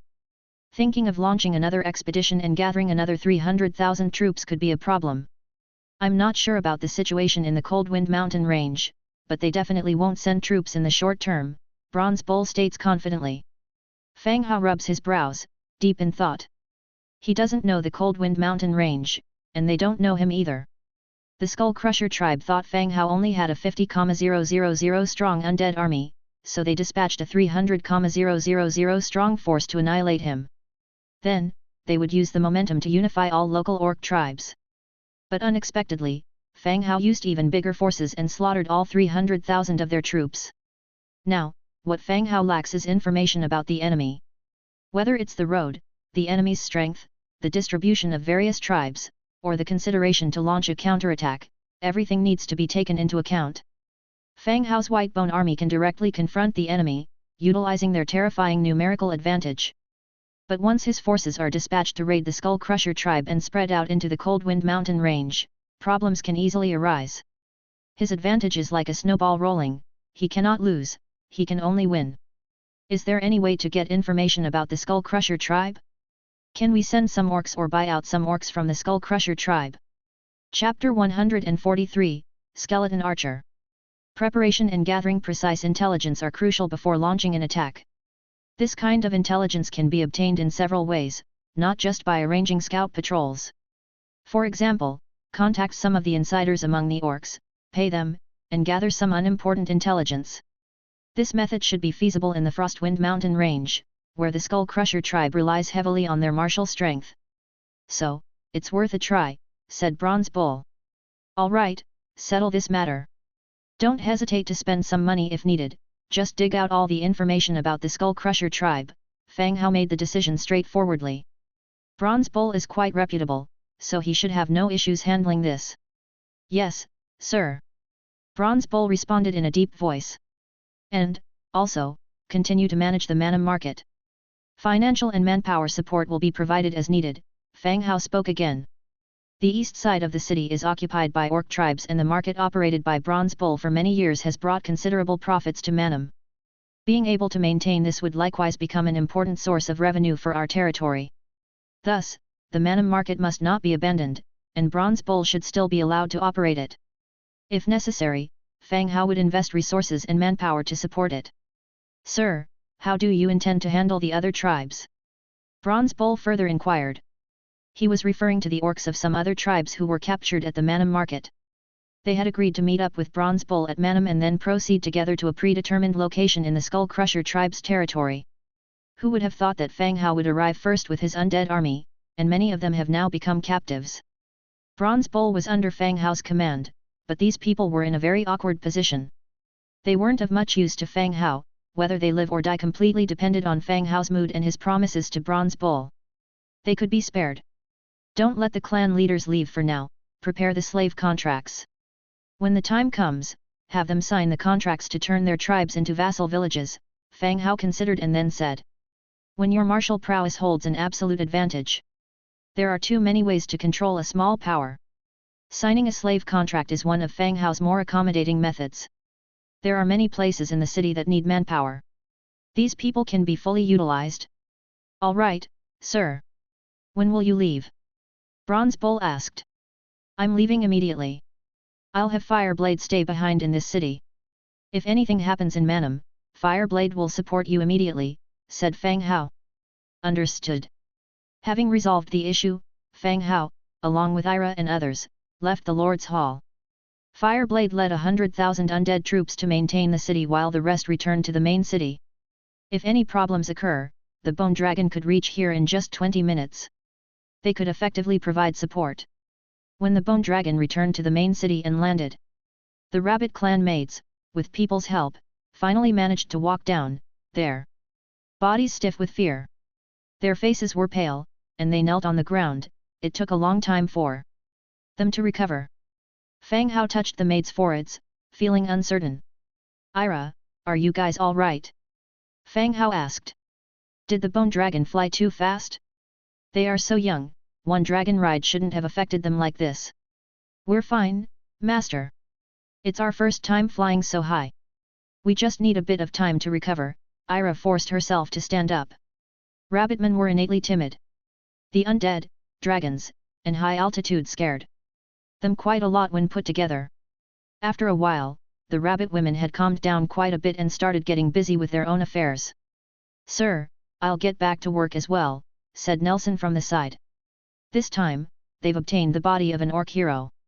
Nelson needs to turn it into a skeleton hero as quickly as possible to cope with any dangers the territory may face in the future." "So sorry to bother you, Scholar Nelson," Fang Hao spoke apologetically. "Nelson's role in the territory is irreplaceable, and he needs to consult him on things he is unsure about, both in combat and administration. Meanwhile, Nelson has always been the busiest hero in the territory, whether there's a fight or not. I'm willing to share the load for you, sir." Nelson bowed slightly and walked towards the Viscera Museum. After Nelson left, Fang Hao began to get busy with his own affairs. The forced task rewards had yet to be issued, so he could first construct the blueprints received. The main city is currently not open to the outside, so there is no rush to construct an inn. It was necessary to build a shooting range.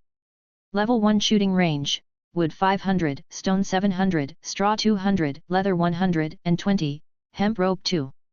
He headed to the undead building area, choosing a spacious location. Little by little, a glow formed the outline of the building. 5 minutes later, a shooting range appeared in front of Fang Hao. Within the spacious stone walls, several straw targets bundled together with straw stood in the distance. Given the availability of materials, Fang Hao immediately upgraded the shooting range to level 3. Due to a shortage of level 4 shadow stones, he could only stop there.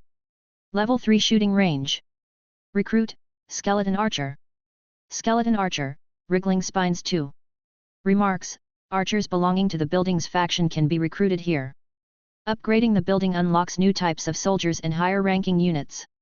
Upgrade materials required: wood 1700, stone 2500, straw 1000, leather 800, shadow stones 12. Based on the recruitment material requirements, the consumption of 2 wriggling spines implies that the skeleton archer starts at level 2. Although it is not high, it's a rank higher than the skeleton warriors who start at tier 1. He decided to recruit once first, to replace the regular skeletons on the tower. He set the quantity to 1. Recruit. Hundredfold amplifier triggered, 101 skeleton archers recruited.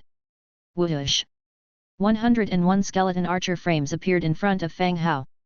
Unlike the skeleton warriors, which appeared stark naked, the skeleton archers maintained their final dignity.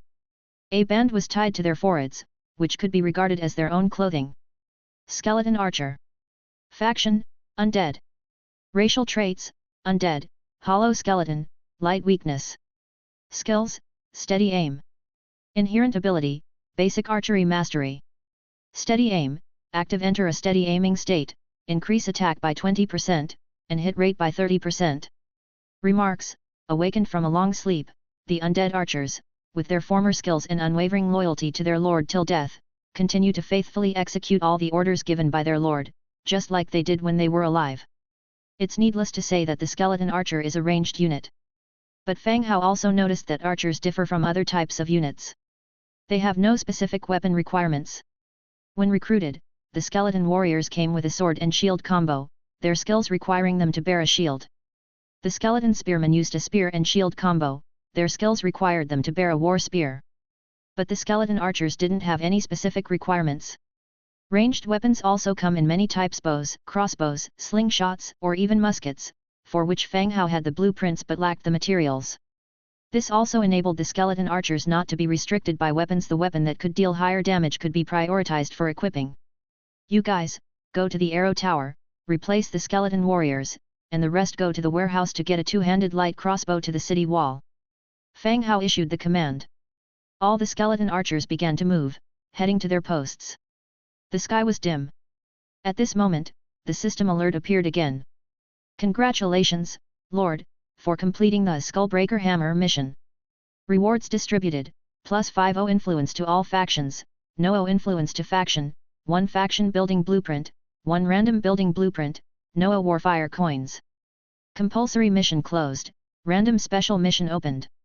Wish all the lords have a joyous life? Chapter 144, Merit Training Ground.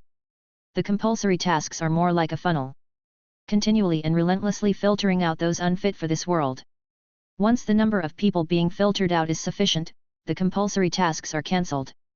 Of course, this is just Fang Hao's feeling, whether it is the same for everyone is yet to be determined.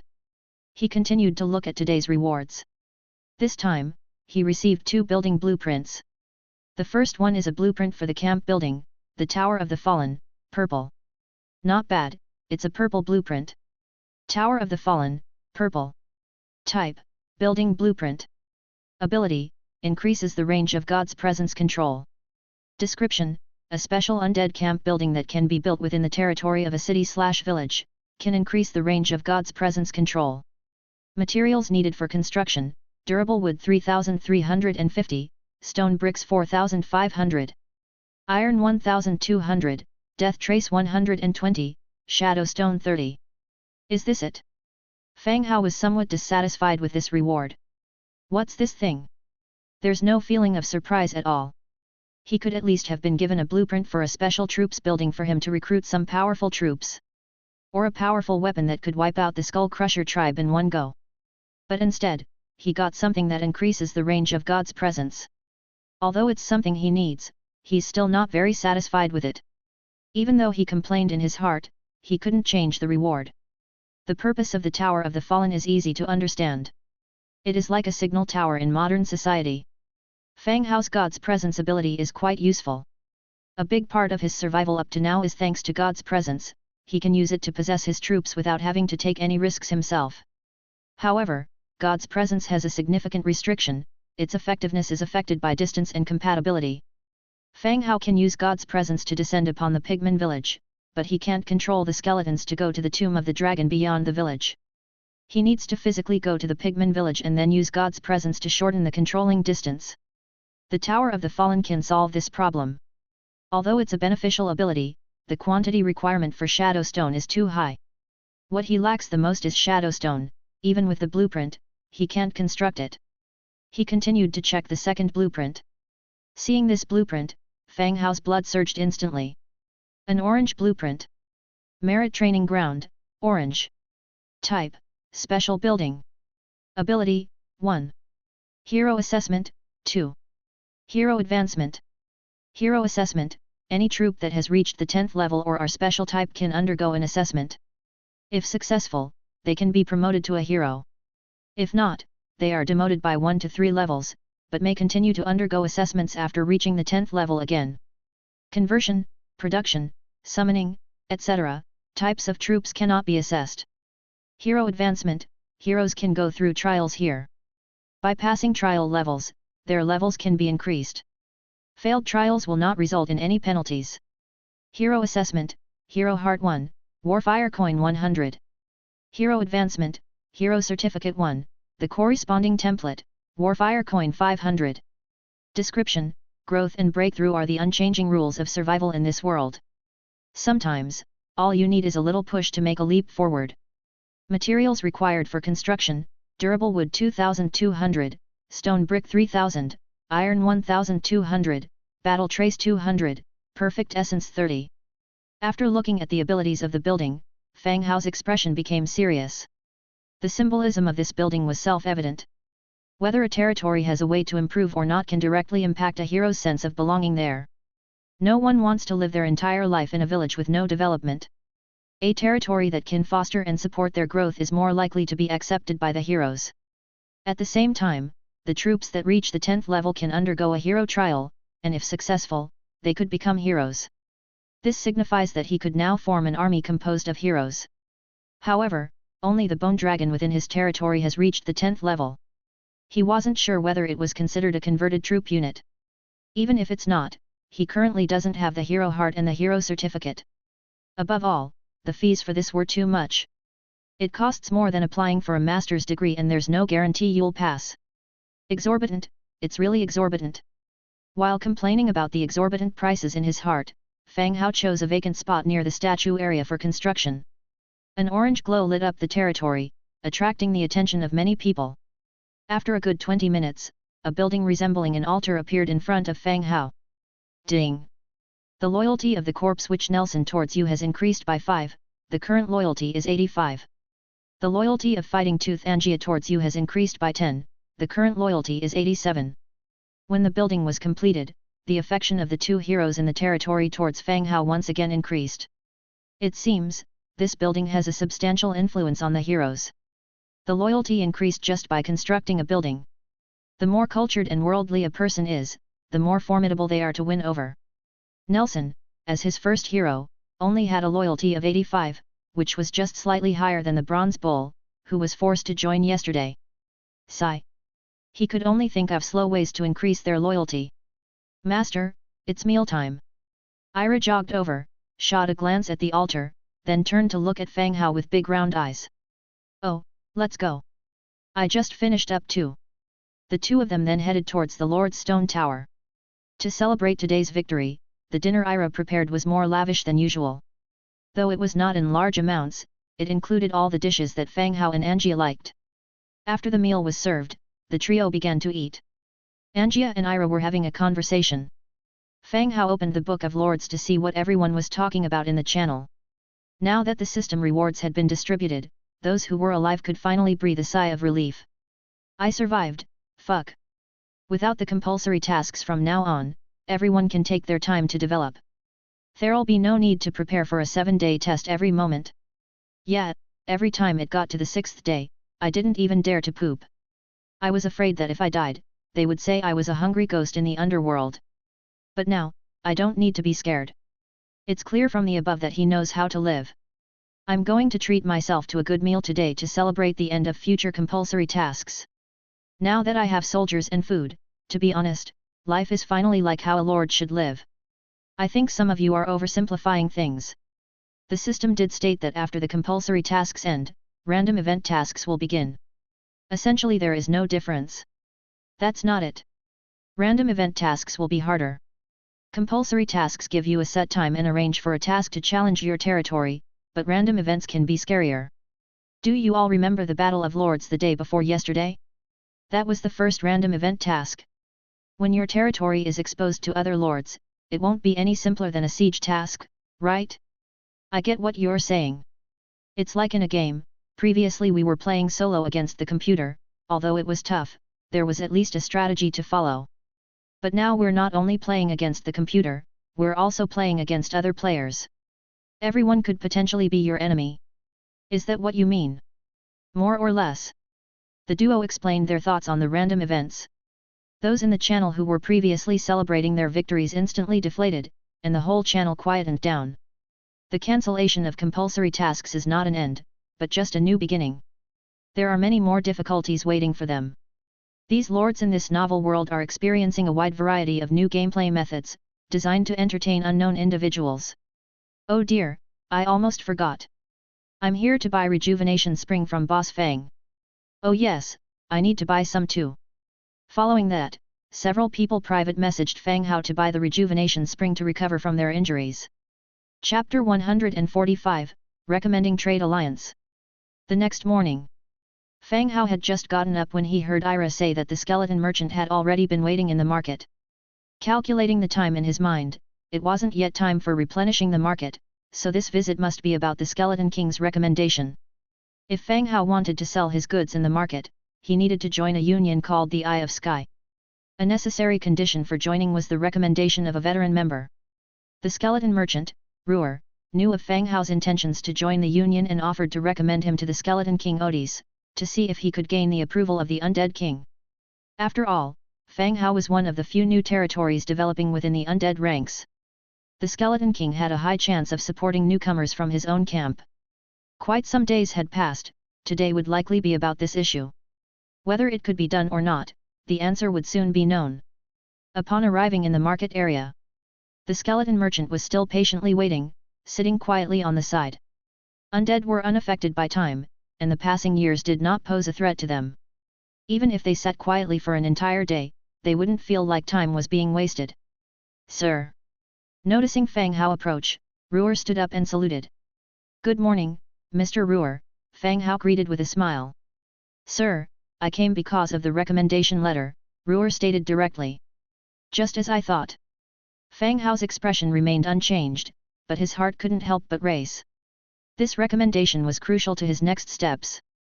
Oh? What did Lord Odis say? Fang Hao asked. Lord Odis agreed, but it's not for free. Ruer gripped his cane tighter. Just state your request, Mr. Ruer. If it's feasible, I won't be stingy. The fact that they could make demands was a good thing. There's no such thing as a free lunch, especially in this world. Help without any apparent reason was more worrying. After joining, 20% of the profits from your sales within the next 200 years. Upon hearing this, Fang Hao's expression turned serious. Or 10,000 warfire coins. Fang Hao's smile reappeared. The undead perceived time differently from humans. To them, 200 years was just an increase in numbers. But for Fang Hao, his own existence in 200 years was uncertain. He didn't know whether he would accept the transformation in the future, but for now, 200 years was too long. So long that he found it somewhat unbelievable upon hearing such a number. Compared to 20% of the profits for 200 years, Fang Hao would rather accept the condition of 10,000 warfire coins, although this was a sky-high price for the average lord. But Fang Hao could still accept it. He could afford those 10,000 warfire coins. His ability to produce items with a hundredfold increase was like a gift for the market. With very few resources, he could mass-produce items and sell them rapidly at a similar price, competing with veteran companies for the market. Therefore, it was crucial to join the trade alliance and have links with other forces. Similarly, Odie's demand for 20% of the profits for 200 years had a direct impact on his plan. It was better to make a one-time payment and buy out straightforwardly. Is there room for negotiation? Fang Hao asked. Lord Odie set these terms personally. The meaning was clear, there was no room for negotiation. If we do agree on this, when can I join the Eye of Sky? We could proceed today. The recommendation letter is merely a formality, not a real letter. I will guide you through some procedures at the time. Ruer expounded. Fang Hao nodded, then called a rabbit maid from afar, tell Ira to bring over 10,000 warfire coins. Yes, master. The rabbit maid ran off. Soon after, Ira came over with 2 skeletons. They were holding a money box that was filled with glittering coins. Mr. Ruer, please count it. Seeing the money box filled with warfire coins, the soul fire in Ruer's eyes flickered slightly. Although 10,000 warfire coins wouldn't be much for a veteran force. Fang Hao's market had just been built less than a month ago. Being able to pull out this much money effortlessly was beyond Ruer's expectations. No need, so when are you planning to embark, sir? Joining the United Trade Company involves a process, and the sooner, the better. Ruer continued to say. What is the process? So that I can have an idea. Fang Hao asked further. I brought a teleportation scroll to the Eye of Sky station. It can teleport up to 3 people. You can register after reaching the station. This process is relatively simple, and seldom is anyone rejected. Ruer patiently explained. Fang Hao thought for a while then said, Mr. Ruer, let me prepare. We will set off in 20 minutes. All right. 20 minutes later. After finishing breakfast, Fang Hao, accompanied by Angia, came over. The heroes in his territory all had different duties. Fireblade was arranged to guard the east side of the city. He watched the east while also being able to rush to the Manam market in case of an emergency. Nelson was in locked-in creation mode at the Viscera Museum, crafting a skeleton hero. Only Bloodhunter and Angia remained in the territory. Angia did not have the personality to guard a city, so Fang Hao kept her by his side, acting as a bodyguard. Lately, Angia seemed to have changed her disposition. She wasn't as wild as before.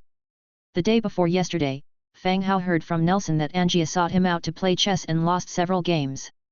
If not for the intimidating presence of Old Man Nelson, Angia might have smashed the chessboard. However, this showed Angia's change as she was gradually changing herself. Mr. Ruer, we can depart now. All right. Without delaying, Ruer pulled out a scroll and opened it directly. A light blue curtain appeared in front of Fang Hao. Fang Hao had seen such a curtain before. In the second compulsory mission Nature's Revenge, the Nature Guardian had also appeared through a similar curtain, attacking various territories. This curtain could be likened to a teleportation door. Once inside, one would be transported out. After you, sirs. The Ruer took the lead and entered the curtain. While Fang Hao and Angia followed him into the curtain. Feeling disoriented, when they opened their eyes again, they had arrived in an unknown place. Looking down from here, there was a flat stone road lined with lush flower beds. There weren't many people on the street, it was rather quiet. Similar to modern street lamps installed on both sides of the road, nightstones were placed on their tops. If it weren't for the different races walking on the streets and the lack of plastic billboards, Fang Hao would have thought that Ruer had directly teleported him back to Earth. Welcome to the Eye of Sky Alliance's 032 station. Noticing their curious gazes, Ruer continued, Sir, the Eye of Sky Alliance only operates in the morning. Once the paperwork has been completed, you are free to explore the area and even stay the night. Okay, let's deal with the formalities first, Fang Hao said. Ruer nodded, leading them towards the central building in front. Chapter 146, $20 Love. The combination of humans, orcs, and the undead didn't attract much attention. Or to put it another way, such a peculiar mix wasn't unusual here.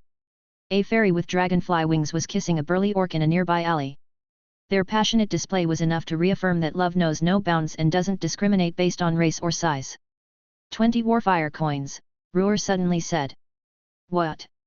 Fang Hao's gaze shifted from the couple in the alley to Ruer.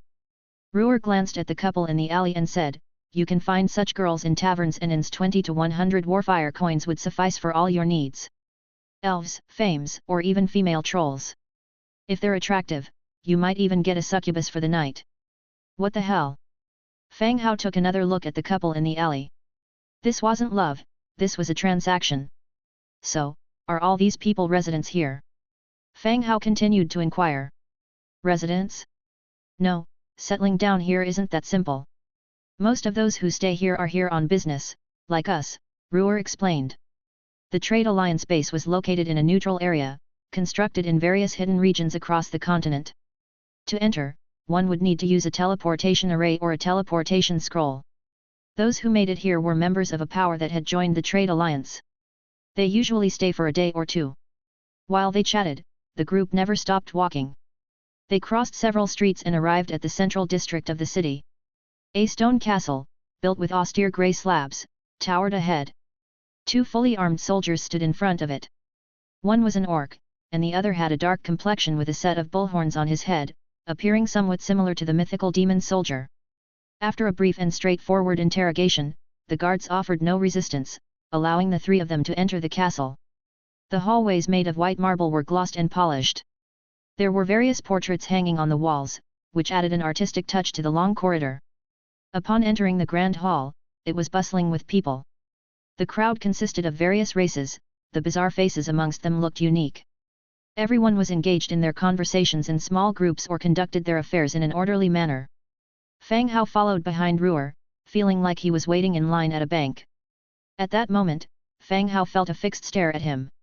He looked toward the side and noticed a human was looking at him. Their gazes clashed for a surcharged moment as they both observed the Book of Lords slung by each other's waist. Upon confirming that they were both earthlings, the man walked over to Fang Hao. The man was tall and thin with tanned skin and was clothed in a tracksuit. Hey, are you from Earth?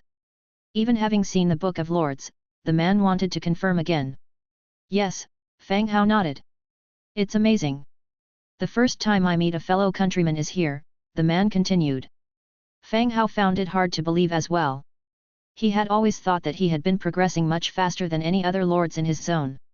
He believed he was the first to contact the Elemental Eye Trade Alliance.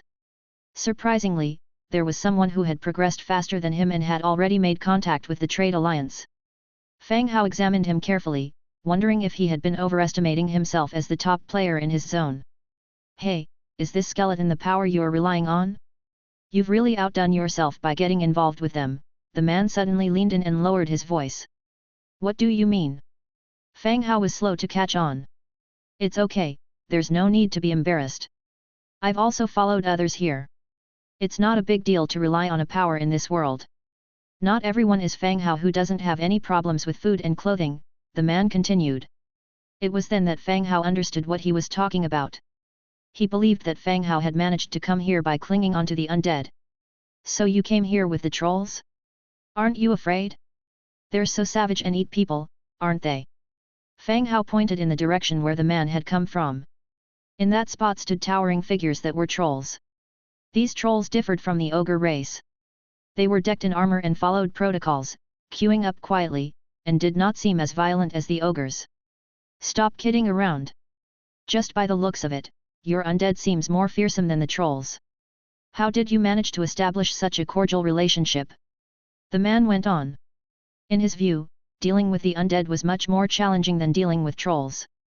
Trolls, at least, were living creatures and shared some similarities with humans. On the other hand, establishing a rapport with the undead was exceedingly difficult. No, I didn't rely on any power. I built everything myself, Fang Hao clarified. As for relying, the orc tribes in the vicinity had been either destroyed by him or had become his subordinate villages. On the contrary, the man's circumstances didn't appear to be favorable. His situation was identical to Zhuang Hong's. He was serving the tribe he was relying on as a free labor force in exchange for protection. In an unequal power dynamic, such arrangements were challenging to maintain. Once issues arose, the party being relied upon may abandon or directly murder the weaker one.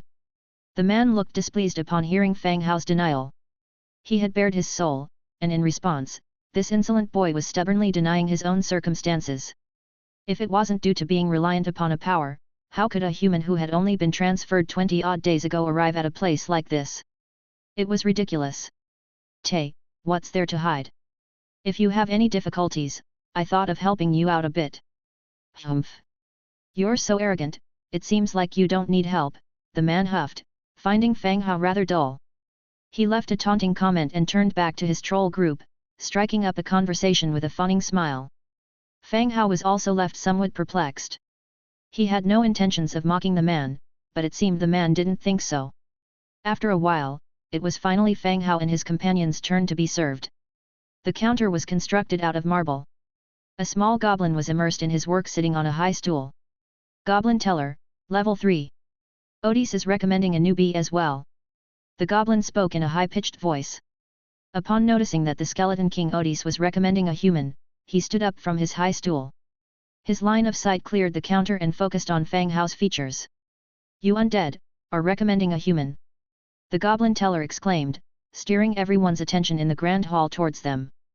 No, he's one of us, the undead. He just hasn't undergone the transformation ceremony yet, Ruer explained on the side. The goblin resumed his seat, relieved, paying no further heed.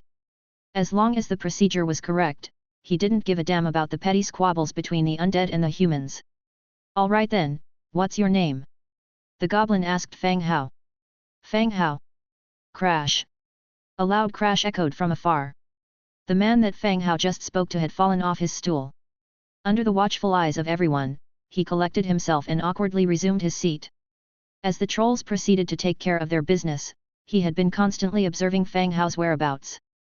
He was waiting for the right moment to expose Fang Hao's dependency on outside forces and then taunt him a bit. However, when he heard Fang Hao reveal his name, his legs turned jelly, causing him to fall off his stool. Chapter 147, Sky-High Priced Item. Ask the transmigrators what they fear. Apart from powerful extraterrestrial beings, internally, everyone is most afraid of Fang Hao.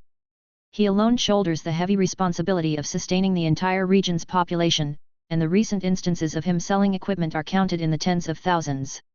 In the previous event, Li Teng, considering himself a heaven-sent messenger, challenged Fang Hao. But within less than half an hour, Fang Hao chopped off his head and posted the picture in the local channel. Everyone who provokes Fang Hao in an attempt to assert themselves is punished. Nobody wants to, nor would they dare to provoke this killer. Who knows when he might come to their territory and chop off their heads. Su Yang feels the same. When he sees Fang Hao, he subconsciously thinks that Fang Hao is just like him. That Fang Hao must have relied on other races to come here, and in their recent conversation, he was disdainful and sarcastic. Thinking about it now, he regretted and wished he could slap his own mouth. Why couldn't he just chat properly instead of talking nonsense? Having barely found protection under the trolls and getting some time of safety, he had now offended Fang Hao, this star of disaster. At the bar, Fang Hao checked his identity as per the goblin's requirements. A letter with the Eye of the Tower seal, and a blueprint were given to Fang Hao. The goblin's sharp voice said again, construct the Eye of Commerce building, complete 3 internal orders and you will pass the test to become an official member. You will receive instructions on what to do at that time. Fang Hao accepted the items. Oh, all right. Thank you. After they moved aside, the people behind them came forward to handle their own business. Is it over already? Fang Hao looked at the two items in his hands. It's not complicated, it just needs someone who understands the process. Mr. Ruer started to speak. Oh, right, Fang Hao said. Leaving the building, they returned to the street. The couple who were kissing in the dark alley were gone, replaced by two different species exchanging emotions deep within the small alley. Mr. Ruer, what is the test that the goblin mentioned? On the way back, Fang Hao asked again. Once Mr. Ruer is gone, he would have no idea where to ask him about it.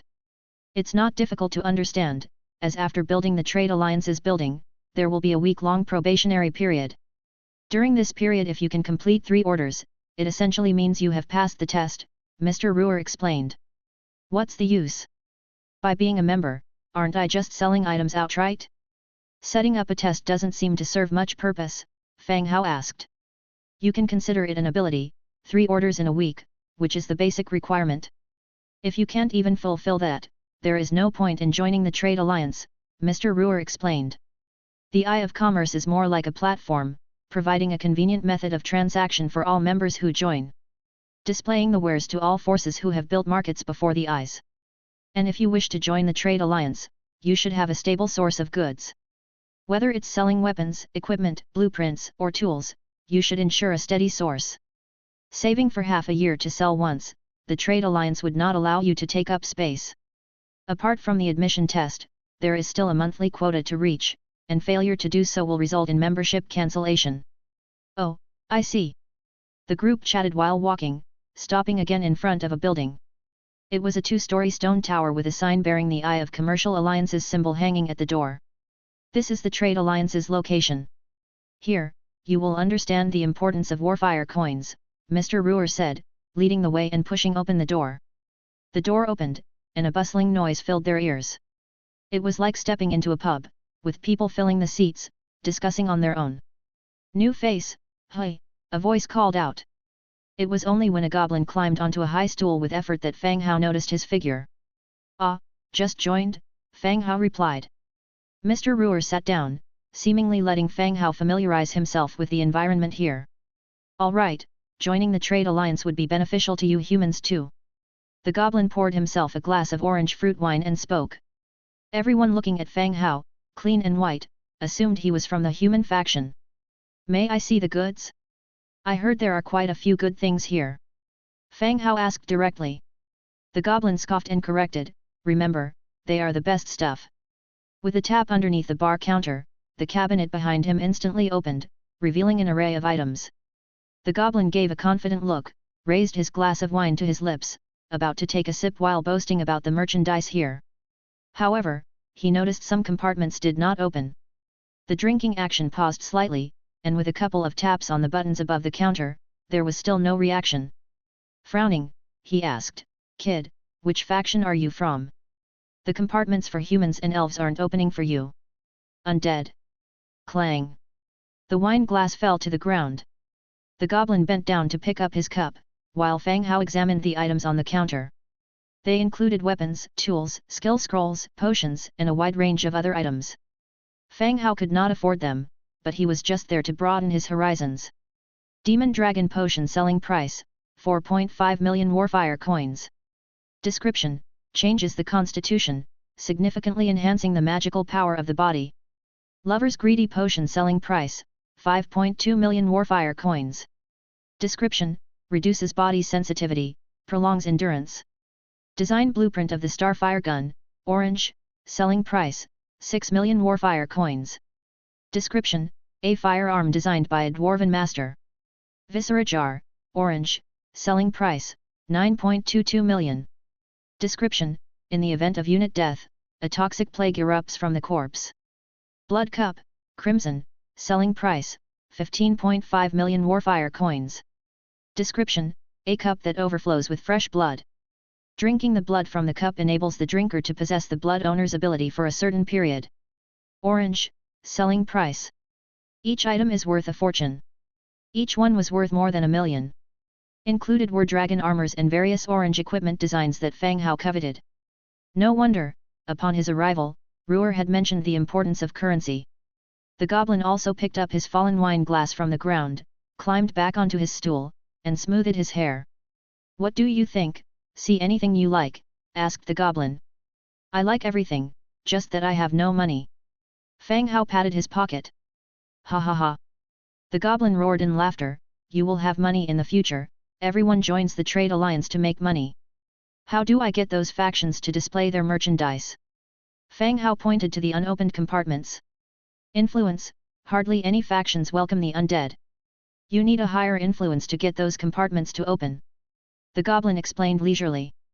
Goblins don't like the undead, especially the stench of death that emanates from them. If it wasn't Fang Hao who came but Ruer, this goblin probably wouldn't have explained so much. Alright, what if these are sold out? Fang Hao asked further. These goods are all supplied by top factions within the region, the goods get updated once a month. If you see anything you like, you'd better work hard to make money this month, because you never know when they'll appear next time. The goblin took out a silk handkerchief, wiped the fallen glass, and refilled it with wine. What if, I said if, there are bad guys who come to loot directly? Wouldn't that be a windfall? A question suddenly popped up in Fang Hao's mind. Not to mention whether those people can find this place, even if they could, wouldn't they have already pillaged if they dared? This continent is never short of greedy fools. You're right. Chapter 148, Skeleton Merchant. After chatting with the goblin for a while, Fang Hao had a drink in hand and returned to Ruer's side. He sat down at the table nearby. It seems that you and the goblin had a pleasant conversation, Ruer remarked. What's wrong? Not everyone can get a drink from a goblin. Oh, maybe we just hit it off. Fang Hao replied casually. Angia, who had been quietly listening, learned that goblin ale was a rare treat. And took a sip from her cup. The moment the liquid touched her lips, Angia's face became contorted. She quietly spits it back into the cup and returned it to Fang Hao. How is your understanding now? You know the importance of warfire coins, right? With enough money, you could become the top power in this region overnight. Ruer began to emphasize the importance of warfire coins once again. His words might be an exaggeration, but his message was clear. The importance of warfire coins. With warfire coins, nothing was out of reach. Weapons, equipment, skill potions, even immortality could be obtained here. As long as you have money, or power. Of course, most people often had neither. Having money without power just made you a target for others. If you have power, you naturally have ways to earn money. These two things were closely tied together. Yes, money is indeed crucial. Fang Hao agreed. Look at that building. From their table by the window, Ruer pointed at a 4-story stone tower across the street. Ah! That's the auction house. Every year they hold 1 or 2 auctions here, and even Lord Odis attends them. Maybe you'll see him at the next one. Lord Odis attends these auctions. Of course, they only hold 2 a year, even if he doesn't buy anything, it's a good chance to interact with the outside world. That makes sense. This was something they could agree on. Even if they didn't purchase anything, they could see what their rivals were buying. Moreover, such occasions were perfect for networking and discussing potential collaborations. After talking for a while, they left the shop and headed for the teleportation array area. At the parting, Fang Hao handed Ruer a purse with his fee in it. Ruer gladly accepted without refusing. By the time they returned to their territory through the teleportation array, it was already afternoon/evening. Angia jumped around, eager to find Ira and share her experience at the Trade Alliance. Of course, a plain account would be boring, so she would spice it up with some stories of confronting bullies and street fights. Febol.cm. This would make the story more thrilling and attractive. Instead of going straight back to his mansion, Fang Hao headed directly to the marketplace, planning to start the construction of the Trade Alliance's building first. Trade Alliance Hall, hardwood 1200, stone brick 800, iron 320, metal parts no, essence of magic 20, mithril 15. Description: the Trade Alliance's members' base building. The Trade Alliance Hall was not an independent building, but an expansion of the marketplace. It was more an upgrade. Choosing to build, the original marketplace was transformed into light and was turned into a 2-story stonework building, expanding its quarters. An emblem of the Trade Alliance was hanging above the door. This was a building that represented the Trade Alliance. The fenced areas around it, which were originally filled with different booths, now turned into a massive warehouse for goods. Shelves for storing goods were placed on both sides. Level 1 Trade Alliance Hall. Category: Trade Alliance Building. Registered Faction: Undead. Recruit: Skeleton Merchant, Wriggling Spine 1, Warfire Coin 10. Faction Ability: Arrival, allows the merchant to teleport to the targeted marketplace. Test Stage: Number of order fulfillment 0/3. Description: Exclusive buildings built by the Trade Alliance for its members. The faction ability Ruer used to appear at the marketplace was the Arrival. The goods Ruer sold were mainly blueprints and magical items, which Fang Hao didn't have. The focal point of his future sales would naturally be the goods made in bulk. He planned to use the Hundredfold Amplification to create the most valuable items. First, let's recruit the Skeleton Merchant. Skeleton Merchant, Wriggling Spine 1, Warfire Coin 10. Recruit 1. Light flickered. Hundredfold Amplification triggered, recruited 101 Skeleton Merchants. 101 Skeleton Merchants, dressed in suits and holding walking canes, appeared in front of Fang Hao. Lord, we are at your service, the Skeleton Merchants greeted in unison, the echo of their voices filling the room. Now Fang Hao understood that all the skeletons had the same recruitment conditions, but each of them had their own distinctive appearances. The skeleton tailor had a tape measure hanging from his shoulder, the skeleton blacksmith held a hammer, and the skeleton merchants were dressed appropriately, even holding a cane in their hands. Oh! Right, the additional 10 Warfire coins for recruitment must have gone towards their outfit. No wonder. Welcome to all of you, Fang Hao said to the leading skeleton merchant. What's your name? Honorable Lord, my name is Dijin. Great name, I like it. From now on, you'll be in charge here. The instructions I hand over will be distributed by you, Fang Hao declared loudly. He couldn't help but laugh, delighted with the name of the first merchant he recruited. This was divine will. Thank you, Lord. I'll do my best to live up to your expectations, Dijin bowed in response. Skeleton Merchant Dijin's loyalty to you increased by 10 points, current loyalty is 80 points. Yes, since we just joined the Trade Alliance, Dijin, you decide what we should do next, Fang Hao handed over the decision to Dijin. Later on, he wouldn't have the time to always worry about the Trade Alliance, it would be Dijin's responsibility to handle things from now on. As you wish, Lord. Dijin directly walked into the counter area, pressing a button underneath it. Rattle. A row of merchandising cabinets opened, revealing a dazzling array of items inside. Lord, these are the goods available for sale to our territory's factions. You can purchase according to your needs, Dijin explained. This was the difference between a member of the Trade Alliance and an ordinary faction. Before, if Fang Hao didn't buy Ruer's goods, they would disappear after a few hours and he would have to wait and see if he could refresh them. Now was different, all the goods were displayed there. Even if you don't buy, they won't disappear and would stay on the shelves forever. Therefore, there was no rush to buy all at once. He could wait until he had enough materials and could use them before making the purchase. However, there was another point. If products were sold out or removed, new items would be replaced on the shelf. They weren't permanently preserved either. Good, buy all those items, Fang Hao pointed to a few blueprints. Not only did they have blueprints here, but there were also finished equipment in units of Lu, as well as some alchemy potions. However, 100 sets of equipment, for Fang Hao's undead army of tens of thousands, did not play a significant role. If they were lost, it would be difficult to find them. It was still the most cost-effective to buy blueprints.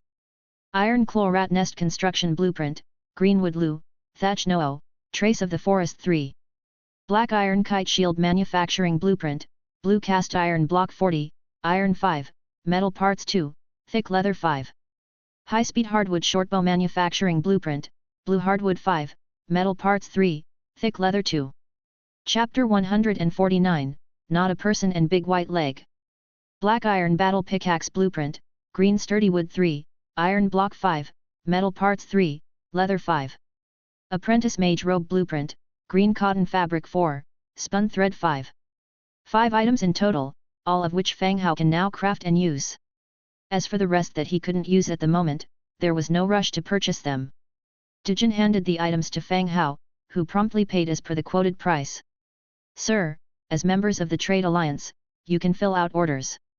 If you still can't find the goods you need here, you can fill them in the orders. Other members may consider selling them to you, Dijin explained as he pulled out 2 orders from under the counter and placed them in front of Fang Hao. Looking at the orders before him, a wave of excitement coursed through Fang Hao. What a great system! Write down whatever you need, and those who possess it would then sell it to you. Suddenly, a bewilderment crept into Fang Hao's mind. What was it that he lacked? Can I list corpses? Fang Hao asked. If powerful beings from other races die, selling their bodies to him could be a good business. Ahem. I understand what you mean, sir. But the Trade Alliance has explicit rules against the Undead clan purchasing the corpses of other races in any form, Dijin answered. Oh, so it was clearly stipulated. It seemed the Undead clan had tried this before, only to be forbidden by the Trade Alliance later. Is it just these 2 orders? You can only have 2 at the moment, and the Trade Alliance will send new ones every 7 days. In other words, 2 orders updated every 7 days, huh? Then let's fill in an order for Undead clan soldier building blueprints. Oh yeah, exclude the ones we already have in our territory. As Fang Hao spoke, Dijin started writing. Fang Hao's script was Chinese. He could understand the languages of other races, but the natives couldn't read Chinese. Very well, sir, Dijin jotted down the details on the order form, then placed it inside a mailbox-like container. After closing the top, the order was officially sent to the headquarters of the Trade Alliance. Is there anything else you'd like to discuss? Fang Hao asked again. Sir, there is one last thing. There are a total of 74,511 village-level forces that meet the criteria for traders to arrive. Among these, 13,205 are human clan lords. You also need to recruit some personnel and the goods they carry, Dijin explained. That many? Sir, you don't need to recruit all of them. Each force has different opening hours. You can recruit half of the total number of traders, but a third of the number is necessary if there's a shortage of personnel, Dijin reminded again. Half of 74,000 is around 38,000 people. That's quite a number. With the 100 times amplification effect, that would be 380 people. At 10 warfire coins per person, the total came to 3,800 coins. Fang Hao had already spent 10,000 coins to attain Odie's referral, and now there was this large expense. This was not how he had envisioned his zero-capital startup. He was almost out of cash. Hopefully, he wasn't being played by the Trade Alliance. Sir, what are your instructions? Noticing Fang Hao's silence, Dijin asked softly. I will recruit a sufficient number of traders. You will handle the allocation when the time comes. Prioritize the needs of the human clan lords. Among the 13,000 lords who have built markets, undoubtedly, they were transmigrators just like him. Those owning village-level buildings were just village chiefs at most.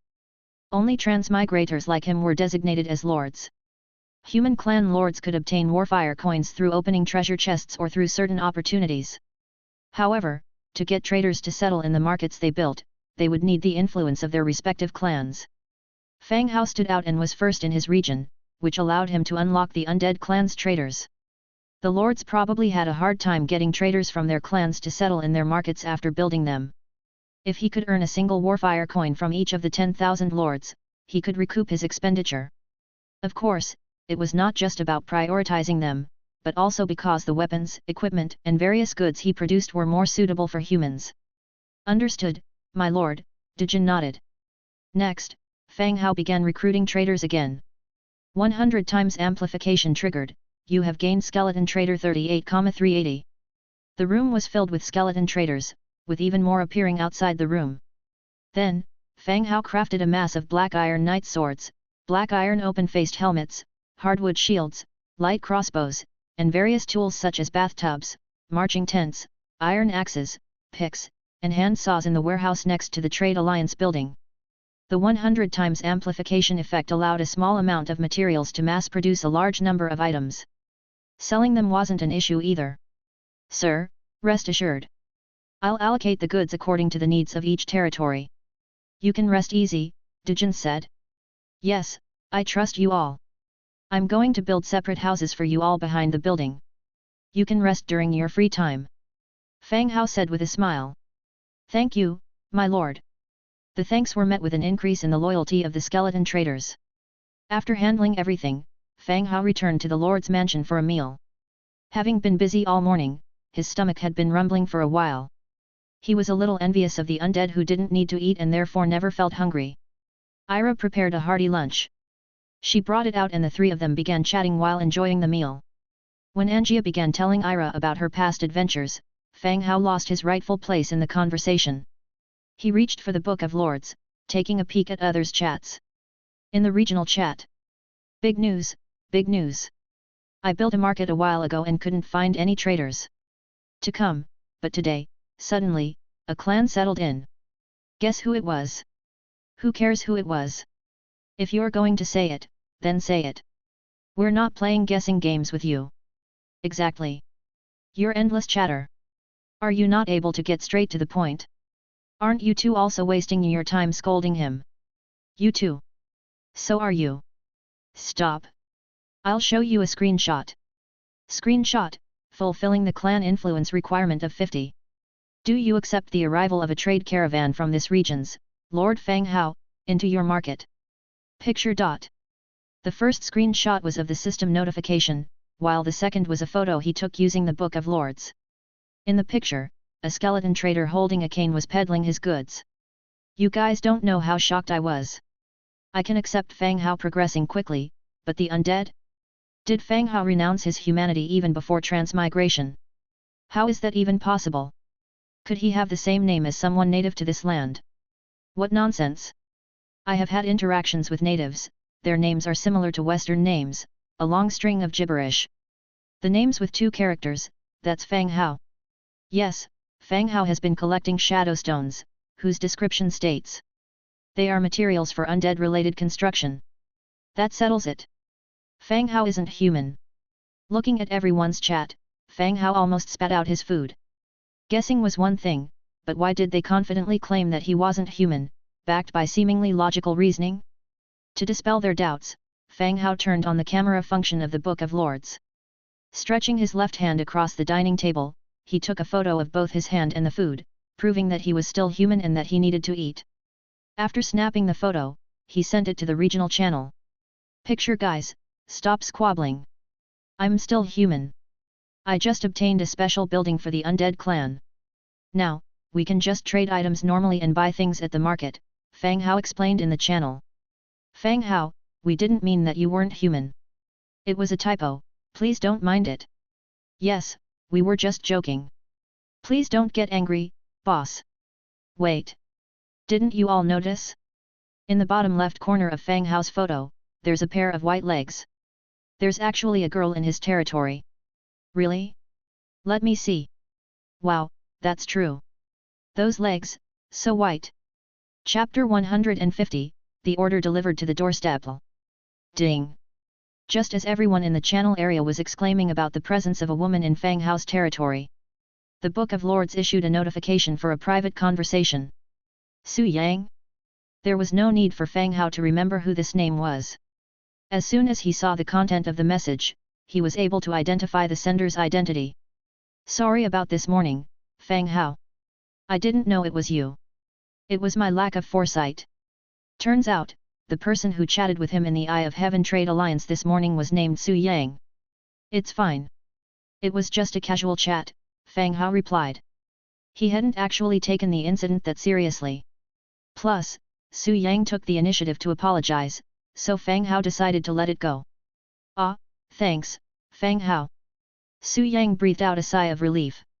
Even if no one knew where his territory was, offending Fang Hao still made him quite anxious. He had been thinking about it all morning, and as soon as he was done dealing with the trolls, he immediately sent a message to Fang Hao to apologize for what happened today. Luckily, Fang Hao was quite forgiving and didn't seem to hold a grudge over this morning's incident. Seeing that Fang Hao didn't continue the conversation, Su Yang sent another message. Fang Hao, have you joined the Eye of Heaven Trade Alliance? Yes, I just joined. I'm a junior member, Fang Hao replied. At the moment, the entire channel area was discussing Fang Hao's skeleton merchant. He himself didn't have much to hide. Moreover, his territory was already somewhat self-sufficient, so releasing some information didn't pose much of a problem. Fang Hao, you're amazing. The chief of the trolls is planning to order some troll equipment. If you're interested, I can help you get in touch, Su Yang shared his idea. Fang Hao was taken aback. New customers were always a good thing. Of course, I do have an idea. But I would have to know what the trolls need. I don't have many blueprints here. I'll ask and see what requirements they have, Su Yang said. Then, his connection status showed that he was disconnected, likely to go and ask the troll chieftain. Not long after, Su Yang sent another message. Fang Hao, the troll chieftain said at least green level equipment. If you can provide that, they could place an order with your territory, Su Yang replied. As a junior member, Fang Hao clearly couldn't go to the troll's territory. To order goods from Fang Hao, there was a solution: orders could be placed directly with him, and a transaction could be made between the parties. Troll heavy armor, green; troll iron helm, green; troll battle boots, green; axe, green. See if they need any of these. Fang Hao sent over a series of equipment images. Great! Fang Hao, wait a moment. Su Yang relayed these details to the troll chieftain. Soon thereafter, Su Yang sent back a message, slightly excited. Got it, Fang Hao. You can check the order when you have time. The trolls need the equipment as soon as possible for a clash with the stone elements outside their territory. All right, I'll handle it right away, Fang Hao replied, feeling a bit excited as well. Okay, boss. After they severed the connection, Fang Hao, who had finished his lunch, made a quick remark to the two women and headed to the market. On the other side, Su Yang, who had closed the Book of Lords, raised his fists in elation. As a middleman, he facilitated the cooperation between these two parties, showing his worth to the trolls, while also improving his relationship with Fang Hao. Even though it seemed like both parties benefited from the trade, Su Yang, as the middleman, was also a winner. This sense of joy wasn't any less gratifying than acquiring a precious blueprint. Upon arriving at the Trade Alliance building, Dujin was still standing at the counter. The other skeleton merchants had been dispatched to various territories by Dujin to sell goods. Sir! Dujin greeted as soon as he saw Fang Hao entering. Yes, Dujin, any new orders? Specifically from the trolls, Fang Hao sat down at the counter. Yes. Dujin turned around, opened the mailbox behind him, and took out an order. Specified order. Requirements: Troll heavy armor 1000, Troll iron helm 1000, Troll battle boots 1000, axes 3000. Trade Alliance gains: 510,000 Warfire coins, plus 10 Troll influence. It seemed that the trolls valued the axes quite a lot. The quantity required for armor was 1000 sets, while for axes, it was a whopping 3000. Dujin, once I accept this order, how do we deliver the goods? There isn't any address provided in the order. If there were an address, he could arrange for someone to ride the bone dragon to deliver the goods. At that point, he could make a drop shipment to complete the trade. This didn't even include an address. How could he ship the goods then? You don't have to worry about that, sir. The order is the target address. When the time comes, I will arrange for a merchant to use Advent to send the goods. Oh. So it meant that the combination of the order and the Advent power of the skeleton merchants functioned as a point-to-point teleportation scroll. It could deliver goods directly to the other party's territory. It was indeed more convenient than delivery. All right, arrange for someone to accompany me to the warehouse then. Once the equipment is produced, it will be delivered to the trolls, Fang Hao instructed. Yes, sir. Fang Hao left the Trade Alliance stone tower and walked towards the goods warehouse located beside it, a skeleton merchant following him. In front of the goods warehouse, Fang Hao began crafting the items needed by the trolls. Troll heavy armor, iron plate 8, cast iron block 3, thick leather 5. Troll iron helm. Under the influence of a hundredfold enchantment, 1010 sets of troll heavy armor, helmet and battle boots were produced, along with 3030 axes. He summoned a few skeleton soldiers to organize the equipment. He presented the order to the skeleton merchant who had followed him. I'll leave the rest to you. Yes, sir. The skeleton merchant took the order and disappeared in a flash of light, along with the prepared equipment. Sitting down on a chair nearby, Su Yang sent him another private message. My God, your merchants are skeletons. How amazing is that? It seemed that his skeleton merchant had already arrived at the other party's territory. Yet, how is it? Are the trolls satisfied with the goods? They are satisfied. They are counting your money now. Good, if they're satisfied then that's all that matters. Oh, by the way, you helped out a lot this time. Is there anything you need? I can send you some weapons or equipment. Take a look, What do you need? This time, the transaction allowed Fang Hao to earn 510,000 Warfire coins in one go. Su Yang played an indispensable role in the process. Fang Hao made such a big profit that he naturally couldn't let Su Yang's efforts go unrewarded. Warfire coins couldn't be exchanged as items in the channel, but he could provide other assistance, such as weapons and equipment. Ah, that won't be necessary. I was just helping introduce the parties involved, Su Yang replied. What are your troops like? Do they need spears or iron swords? Fang Hao asked directly. Well, I don't have any soldiers in my territory, just a lot of farmers. Su Yang's dependency on the trolls didn't allow him to recruit any combat troops, not even Tier 1 militia. His job was to lead the farmers to mine basic materials for the trolls. His status was equivalent to a slave leader, relying on his own labor to survive. Such unequal dependency was definitely problematic, but there was no better solution for Su Yang. After all, he had missed the best opportunity for development, all he could now do was maintain the status quo. Then I'll give you some mining tools.